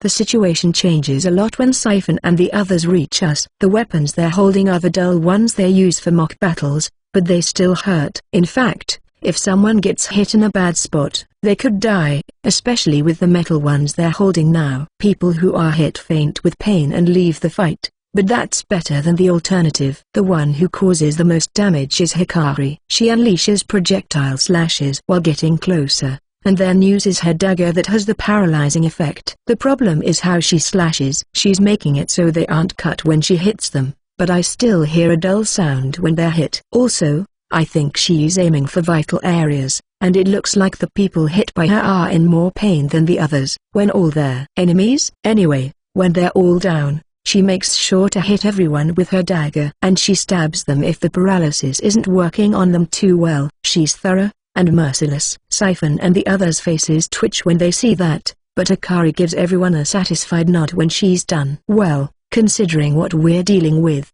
she's not wrong to want to make sure. They bind them too just to be sure, and when they're done, Siphon turns around. He's looking at the giants. I look at them too, and now that I'm looking at them like this, I can see a few things. A lot of emotions like wariness, relief, confusion. We keep watching them. But then what appears to be their leader steps forward. Their leader doesn't come too close, and stops with a good distance between us. Who are you? What have you come here to do? Asks the giant, Kaitos. The fact that we can understand them makes it clear they aren't monsters. Some humanoid monsters can talk, but not many. I think it's just named ones. Also, Kaitos appears to know Kana and Mr. Kalotos. I didn't expect to see anyone in a place like this. I'm surprised they're even alive. We're adventurers, and, says Siphon, speaking for all of us while he explains what brought us here. Kaitos' expression hardens while he talks. Actually, the other giants also look nervous. Kaitos looks to be pondering what to do after Siphon is done talking, and other giants also make their voices heard. They're split into two sides. One who speaks with malice towards us, and one that's worried. Kaitos hears them, and speaks again. Isn't there anything to you? Siphon hears this and tilts his head. Kaitos ponders something again, and then explains. We are cursed. After hearing Kaitos' explanation, Siphon presses his chest. It looks like he knows what Kaitos means, but I don't. I don't feel anything bad even when I look directly at them. I look around, and see that Keats and Yano also have uneasy expressions. Conversely, Sarah, Hikari, and Kt and the others who came from another world are fine. According to Kaitos, they were cursed a long time ago. In fact, it was their ancestors, not them directly. This curse has stayed in their bloodline as it crossed generations. Because of this, anything that looks at these giant people is filled with enmity and attacks them. That's what they've been taught for generations, but most of them didn't really believe it. Even Kaitos thought that was impossible. But then, something happened. They have lived here for a long time, but no one knew that for a long time, because their village was surrounded by a strong barrier. And then one day, it was gone. And apparently they don't know why. A few days later, a group of monsters attacked. The attacks kept increasing, and they began to believe what they were told was actually true. I look at Argo and the others. They can't move because they're bound, but their expressions are grave, and they're glaring at the giants. Again, they are split between ones who think we should be eliminated, and ones who think they should go back to the village and ask the elders what they think. The voices of the first group are louder, and I feel like if they're pushed back, they might actually start rampaging. But amid all that, I can see something swirling around them. Anxiety. Siphon. I look at Siphon, and so do Noto and the others. He's basically the leader here. I see. Siphon says he should put on the restraints and go to their village to hear them out. I think he's saying that because if we went against them, there would be a lot of casualties. And I think the giants are worried about the same thing. Walking in Another World, Chapter 565, Ruruka's Point of View, Part 3. We moved through the forest, surrounded by giants, on our way to their village. When we reach it, I see they're not exactly welcoming. Most of them look confused and anxious. Kaitos tells the others what happened, and we're taken to a building to see their chief. Ruruka, look, Hikari says while pulling my sleeve and pointing. It's a statue that looks like the one we found on the 25th floor of Majolika's dungeon. The stance is different, but the face is very similar. Siphon and the others notice where we're looking at, and tilt their heads when they see the statue. They're reacting differently because they get a different impression from it. We remember that Kana was sealed in that other one, and her soul was freed from it. What is it? Asks Kaitos when he sees we've stopped. His voice sounds normal, but some giants look irritated. That statue. Hikari starts talking, but one of the giants speaks over her, sounding impatient. Kaitos sighs, and apologizes before starting to walk again. We follow them, because we feel like we shouldn't provoke them. When we get to the chief's house, we are split into two groups. One consists of people like me who don't feel anything when they look at the giants, and the other is people like Argo who get a disagreeable feeling. Siphon and the others decide to stay with Argo's group, and are taken away. I'm worried about them. I can guarantee their safety, says Kaitos, and I'll believe it. The people taking the others away are the ones that weren't acting all extreme about us. So you are the outsiders. The face of the giant calling himself chief is very wrinkly, and he feels a lot like a grandfather. Next to him is a young woman that seems to be watching us closely. I heard about you. So you really don't feel anything when you look at us? People in this world should see enemies when they look at us. Although this is actually our first time interacting with outsiders, so we weren't sure if this legend was true. The chief sounds confused. I see, so they had that legend, but weren't sure if it was real. When they were attacked by monsters, they figured the legend was true, but then they found people like us who treat them normally, so they aren't so sure anymore. Is that it? But since Argo and the others are also aggressive, they might still want to be cautious. Can I ask something? Says Kt. This is just a possibility, but the four of us aren't from this world. Could that be related? Not from this world? Yes. We came here from a different world. It sounds like the chief has never heard of people from another world, so we explain it. Yes, that could be it. He nods, but doesn't sound fully convinced. I mean, that would make sense for Kt and the others, but what about us? If it's a curse, maybe it doesn't affect everyone. Maybe some people resist it. But this curse is said to be a very powerful one. After all, it was placed on us by a god. God? Yes. Our ancestors said this curse came from the fairy god that attacked our people. Ones like the giant god tried to resist, to no avail, and the Mikos of the time allowed some of us to escape. The ones who escaped were our ancestors. Is he talking about Mr. Kalotos and Kana? Could that be why we're not affected? This would be the perfect time to ask Chris. Why isn't she here? Old man, do you know Kalotos and Kana? Asks Hikari while I complain to myself. and the chief's expression changes. How do you know those names? Are they all right? Actually, do we have brethren outside of here? Probably not. Hikari shakes her head. She says probably because there might be other places like this that are hidden. There could be other survivors. I've never heard of giants, but apparently some old books talk about them living a long time ago. I remember Chris telling me about that. But we know Mr. Kalotos and Kana because we've met them. They're all baffled, so we tell them about meeting Kalotos and Kana in the dungeon. Walking in Another World, Chapter 566, Level 2. I hear a deep sigh next to me. You worry too much, I say. Aren't you worried, Sora? Shun is worried because it's been 10 days since Late and the others went to investigate the forest. It's been like this for the last 7 days. I'm not that worried, because they were ready to camp. And I heard from Siphon and the others that they were going on an excursion. I would be worried if it was just Hikari and the others, but Siphon's party is with them. That's how much I trust Siphon. Argo. I know he's great, but I can't get the image I got from him back when I was an adventurer in Elysia out of my mind. All he did was hit on girls. There's no use in getting worried now. And if they know you're being listless over that, they might complain at you. He's right, Shun. Focus on what you're doing. I agree with the upset Hein, and Shun focuses. Yep, it's the same as always. Hein is smiling awkwardly too. We keep smithing until it's time for lunch, and Mia and Chris drop by with boxed lunches. Rairu is with them today. Mia and Chris have been coming here to bring me lunch every day, other than the day they met Nell. It's good to be you, Sora. I feel like I hear Shun say something. So, how are you doing? I think I've gotten a lot better, thanks to Hein and the others. Yes, they're both good, says Hein while puffing out his chest a bit, but Dark gets mad and says we still have a long way to go. But yes, Hein is a good teacher, and I feel like it's incredible how the proficiency of my blacksmith skill goes up when I just listen to him and put what he says to practice. He'd probably say no, but I'm sure Dark knows how good Hein is too.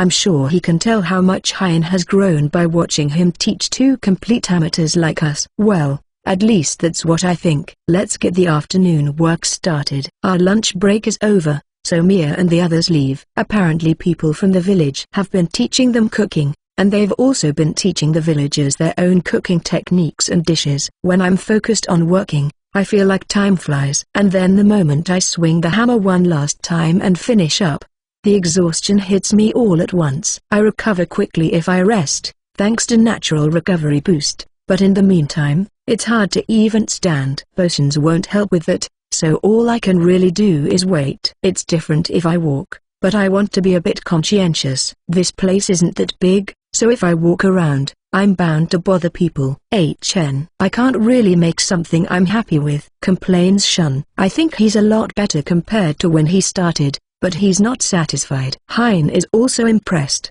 so I'm thinking maybe Shun is just a perfectionist. Hein, can I strengthen the sword I just made? Asks Shun after placing the sword down.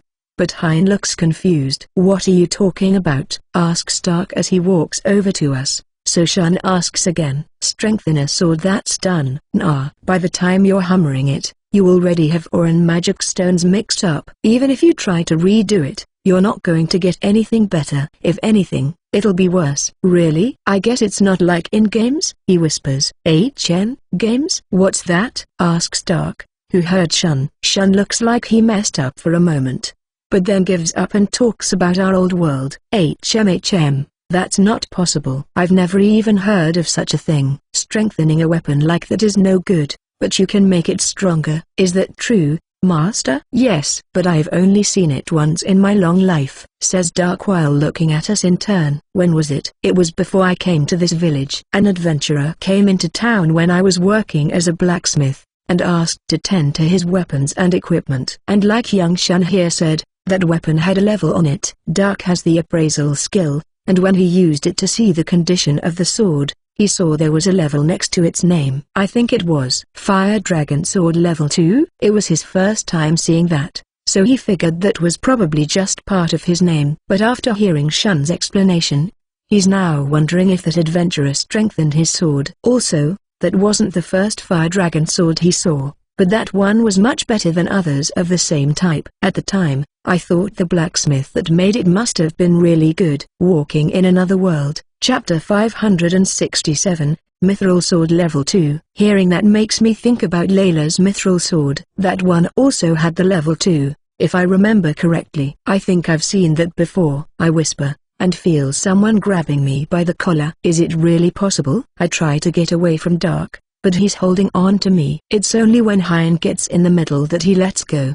Sorry. I got a little excited. Where did you see it? His eyes tell me he won't let me go until I answer. In the Holy Kingdom. The owner should be in Maia, the capital of the magic state of Ifar, I think. Maia. All right, let's go. Dark suddenly stands up, but Hein and the others stop him. Let go of me. I'm going to check it for myself. You can't, Master. You really can't go, screams Hein. Don't you remember why you came to the village? Because you were lost. Dark's face turns bright red, not out of embarrassment, but anger. Hein looks like he knows he shouldn't have said that.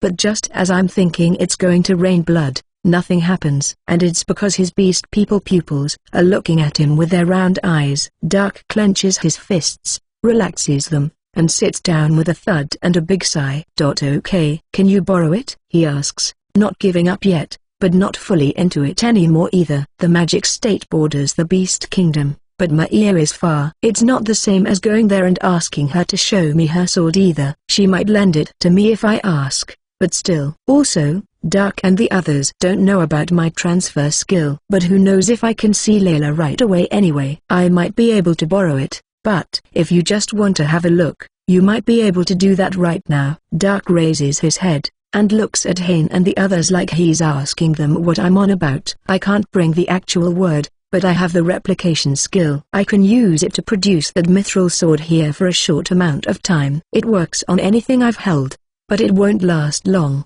so do what you have to quickly. Actually, you'll understand better if you just see. I take out my mithril sword, and place it in front of them. Can you see this one first? Dark looks at it, and uses appraisal. I'm going to make a mithril sword just like this one. I activate the replication skill, and make another mithril sword, while feeling magic energy leaving my body. I can hold it for about 10 minutes. Even if the skills level has gone up, it's hard to maintain a mithril sword for long. What is this? I hand the mithril sword to the surprised Dark. He takes it, and after being stunned for a bit, casts appraisal again. After checking it enough, he places it on the floor next to the original mithril sword.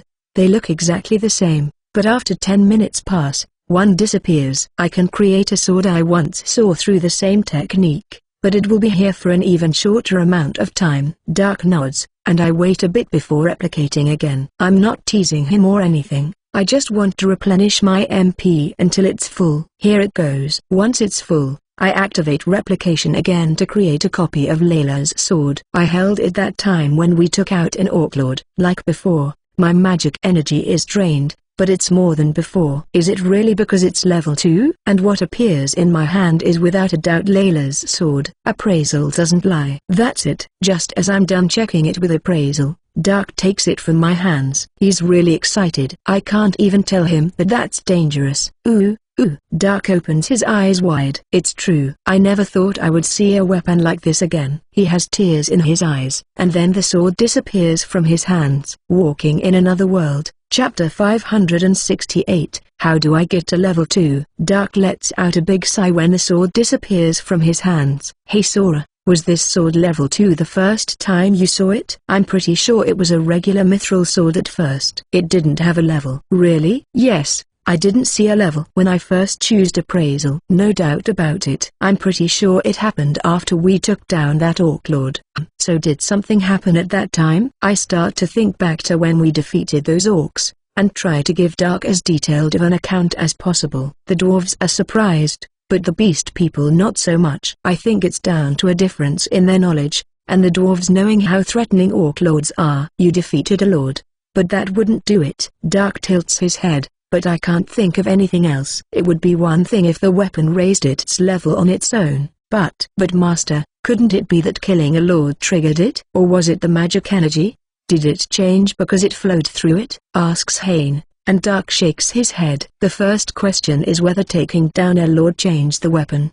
But if that was it, I would have seen more weapons with levels. I've serviced a lot of weapons that defeated monsters of that level, and I know weapons I made did it too. Dark is able to say that with conviction because a lot of adventurers who brought him their weapons told him about their adventures. After all, adventurers like to brag, so if they take out something big, they're going to talk about it. Couldn't they be lying? Most of it was true. I can tell right away if I just check. There were always people who went out to hunt with them. I guess it would be easy to figure out by talking to people around them, or the guild. At first I wonder if that's the sort of thing you can just ask, but it makes sense to want to ask about people's accomplishments because of named quests, for example. Then there's also the fact that the people themselves or ones they know will talk about it while drinking. Argo and Siphon use that move to gather information. Anyway, if you could do that by beating a lord, there would definitely be more of these out there. It could be that doing that doesn't guarantee a weapon will level up,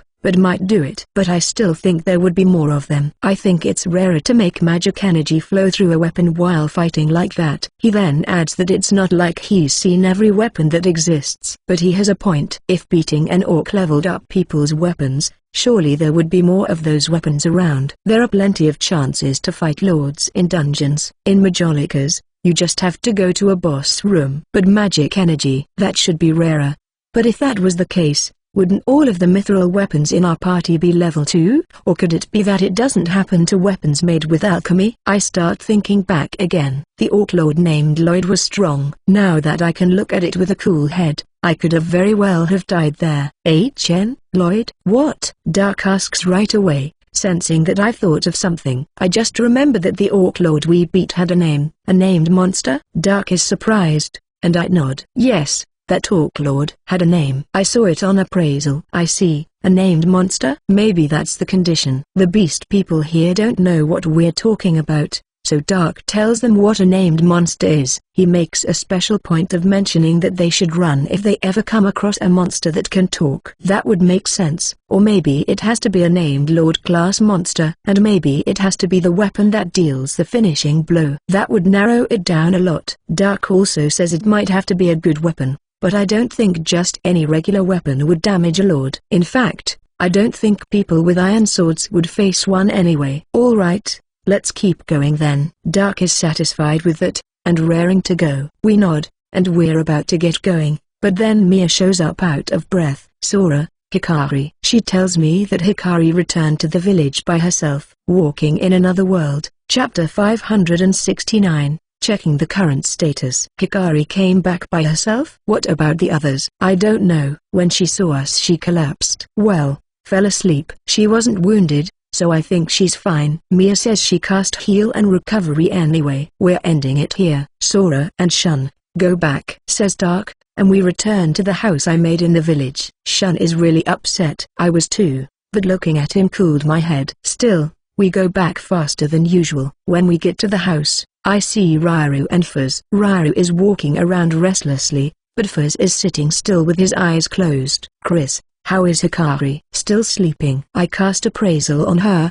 and see her condition is exhaustion, lack of sleep. I tell that to everyone here, and Chris and Mia clearly look relieved. Now the issue is that Hikari ran all the way here to the point where she became like that. It's very apparent that she was in a hurry, and whatever made her want to get here in a hurry is happening to the others. I want to think it's okay, because they were with Siphon's party and Argo's, but I'm pretty shaken. Hikari's condition plays a big part in that. Let's calm down. Now Shun is the one telling this to me. In the end, Fuzz stays with us until the sun goes down, but eventually leaves after telling us not to tell the other villagers that Hikari returned alone. When we say that Dark and the others also know, Rara goes there to tell them to keep quiet about it. After that, we wait for Hikari to wake up, but she doesn't even after the sun has fully set. Everyone, go rest. If you're tired, you won't be able to jump into action if that's necessary. Kana says to us when she sees we're not leaving. She's right. If something happens and we're tired,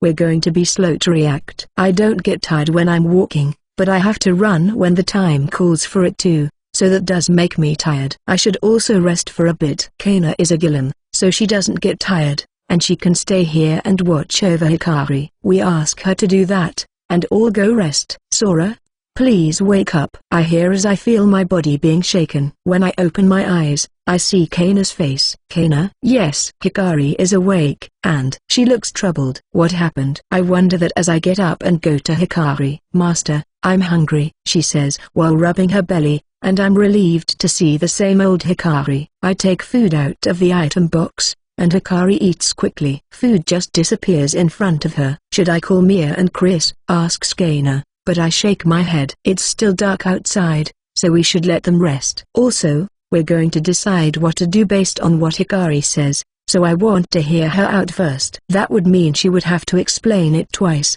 But I could take over and explain to the others.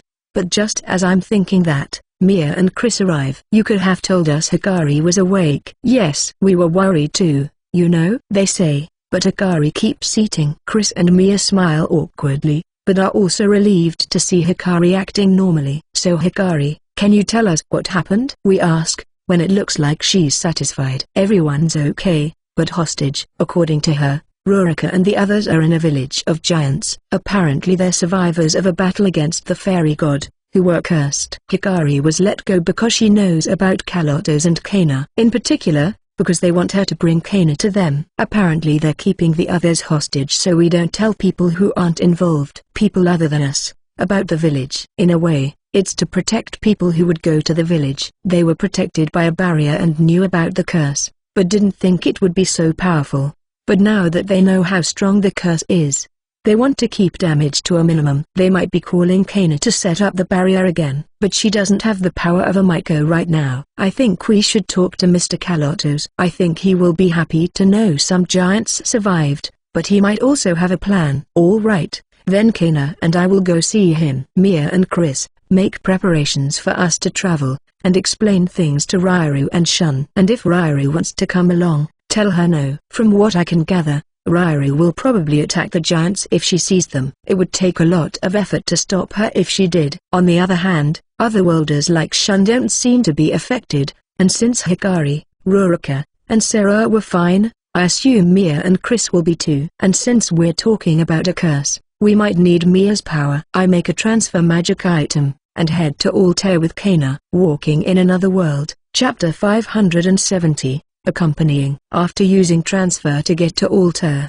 we head to the 10th floor of the dungeon. We meet Cirque in the castle, who yells about Hikari, but Sehana shuts him up. Same old same old. Actually, I've heard that since he's technically the king, he's been getting the proper education, but I don't really see any growth. Is it because of Hikari's influence? Uini is calm and collected as always. He could learn from her. We tell Uini why we're here, and she takes us to the 10th floor of the dungeon in the castle. Then we have a problem. When we tell Kalotos about the giants and ask him to come along, Ileana gets jealous. We tell her we don't mind bringing her along, but she says she can't leave. I end up promising that next time, I'll bring everyone with me, and we'll treat her to a nice meal. She was alone for a long time, but she's been with Kalotos lately, and she talked to me and the others. That means that she remembered how it was to be with other people, and now feels lonely if no one's with her. Come back soon. She makes sure to hammer that into me. Kalotos possesses my bracelet, tells me to call him when we're there, and falls asleep. Once that's over with, we go back to Fuxto, where we see Mia and Chris are ready to go. They also explained things to Shun and Rairu, so Shun is also ready. How are you doing, Hikari? My stomach's full. It's fine. Let's go. Part of me thinks she should rest for a day, but it looks like she's all better. Worst case scenario, I guess I could carry her. Take care of things here, Rairu. Rairu reluctantly nods. She can't help but want to go too, when people she knows are being held in that village. There's the issue with the curse too, but we also should leave at least one person here that knows what happened. I think it will be fine, but we need someone to do something in case we don't come back. We settled on a period of time, and if we don't come back by then, she's supposed to report to the Beast King. We say goodbye to her, and leave Fuxto before the sun rises. There really aren't any monsters here. I don't see reactions on map either, so we just follow Hikari, and head to the village of the giants. She also tells us about them along the way, and Kana in particular listens very closely. 3 days after we left, I see the first monster reaction on map afternoon. But I also see more reactions beyond that. I tell Hikari an approximate distance, and she tells me the village is in the direction they're headed. Would it be hard to catch up to them if we walk through the night? No, it would still depend on the speed of the monsters. Anyway, we increase our pace a little, but don't overdo it. If we catch up to them and we're tired from being in such a hurry, they might get the upper hand anyway. The monster reactions I see on map are big. Magic energy detection shows me one big reaction too. But since we're not rushing, I can send out a golem instead. I call the canine golem, give it instructions, and it takes off running. If we know what we're dealing with, that will make it easier for us. According to Kana, not many giants can use magic, so they have a tough time against monsters that resist physical attacks. Master? It looks like they're still going. Surprisingly, the monsters are still moving, even as we make preparations to camp for the night. In fact, I feel like they're going even faster. But still, they're monsters, living beings. Surely they can't just keep going forever. I think that while we eat, and then we decide in which order we'll keep watch. I check map while keeping watch, and see the monsters finally stopping just before daybreak. The next day, we have breakfast, and move out, and the monsters start moving again just as we're thinking about having an early lunch. They really are slow compared to how they were during the night, but that also means the golem will probably reach them a little later than I planned, because I was counting on them always moving like they do during the day. The golem eventually reaches them just as the sun is coming up the next day, and the monsters stop moving. I quickly use sync to see what they look like, and what I see is undead. Yes, most are undead, but some don't appear to be undead. I tell Chris what I see. A monster bringing undead. It might be a necromancer, says Chris. But we should hurry. If there is a necromancer, it can revive undead. Without fire, light, or holy magic, it might be a tough fight, she adds. We all hear her, and decide to increase the pace even more.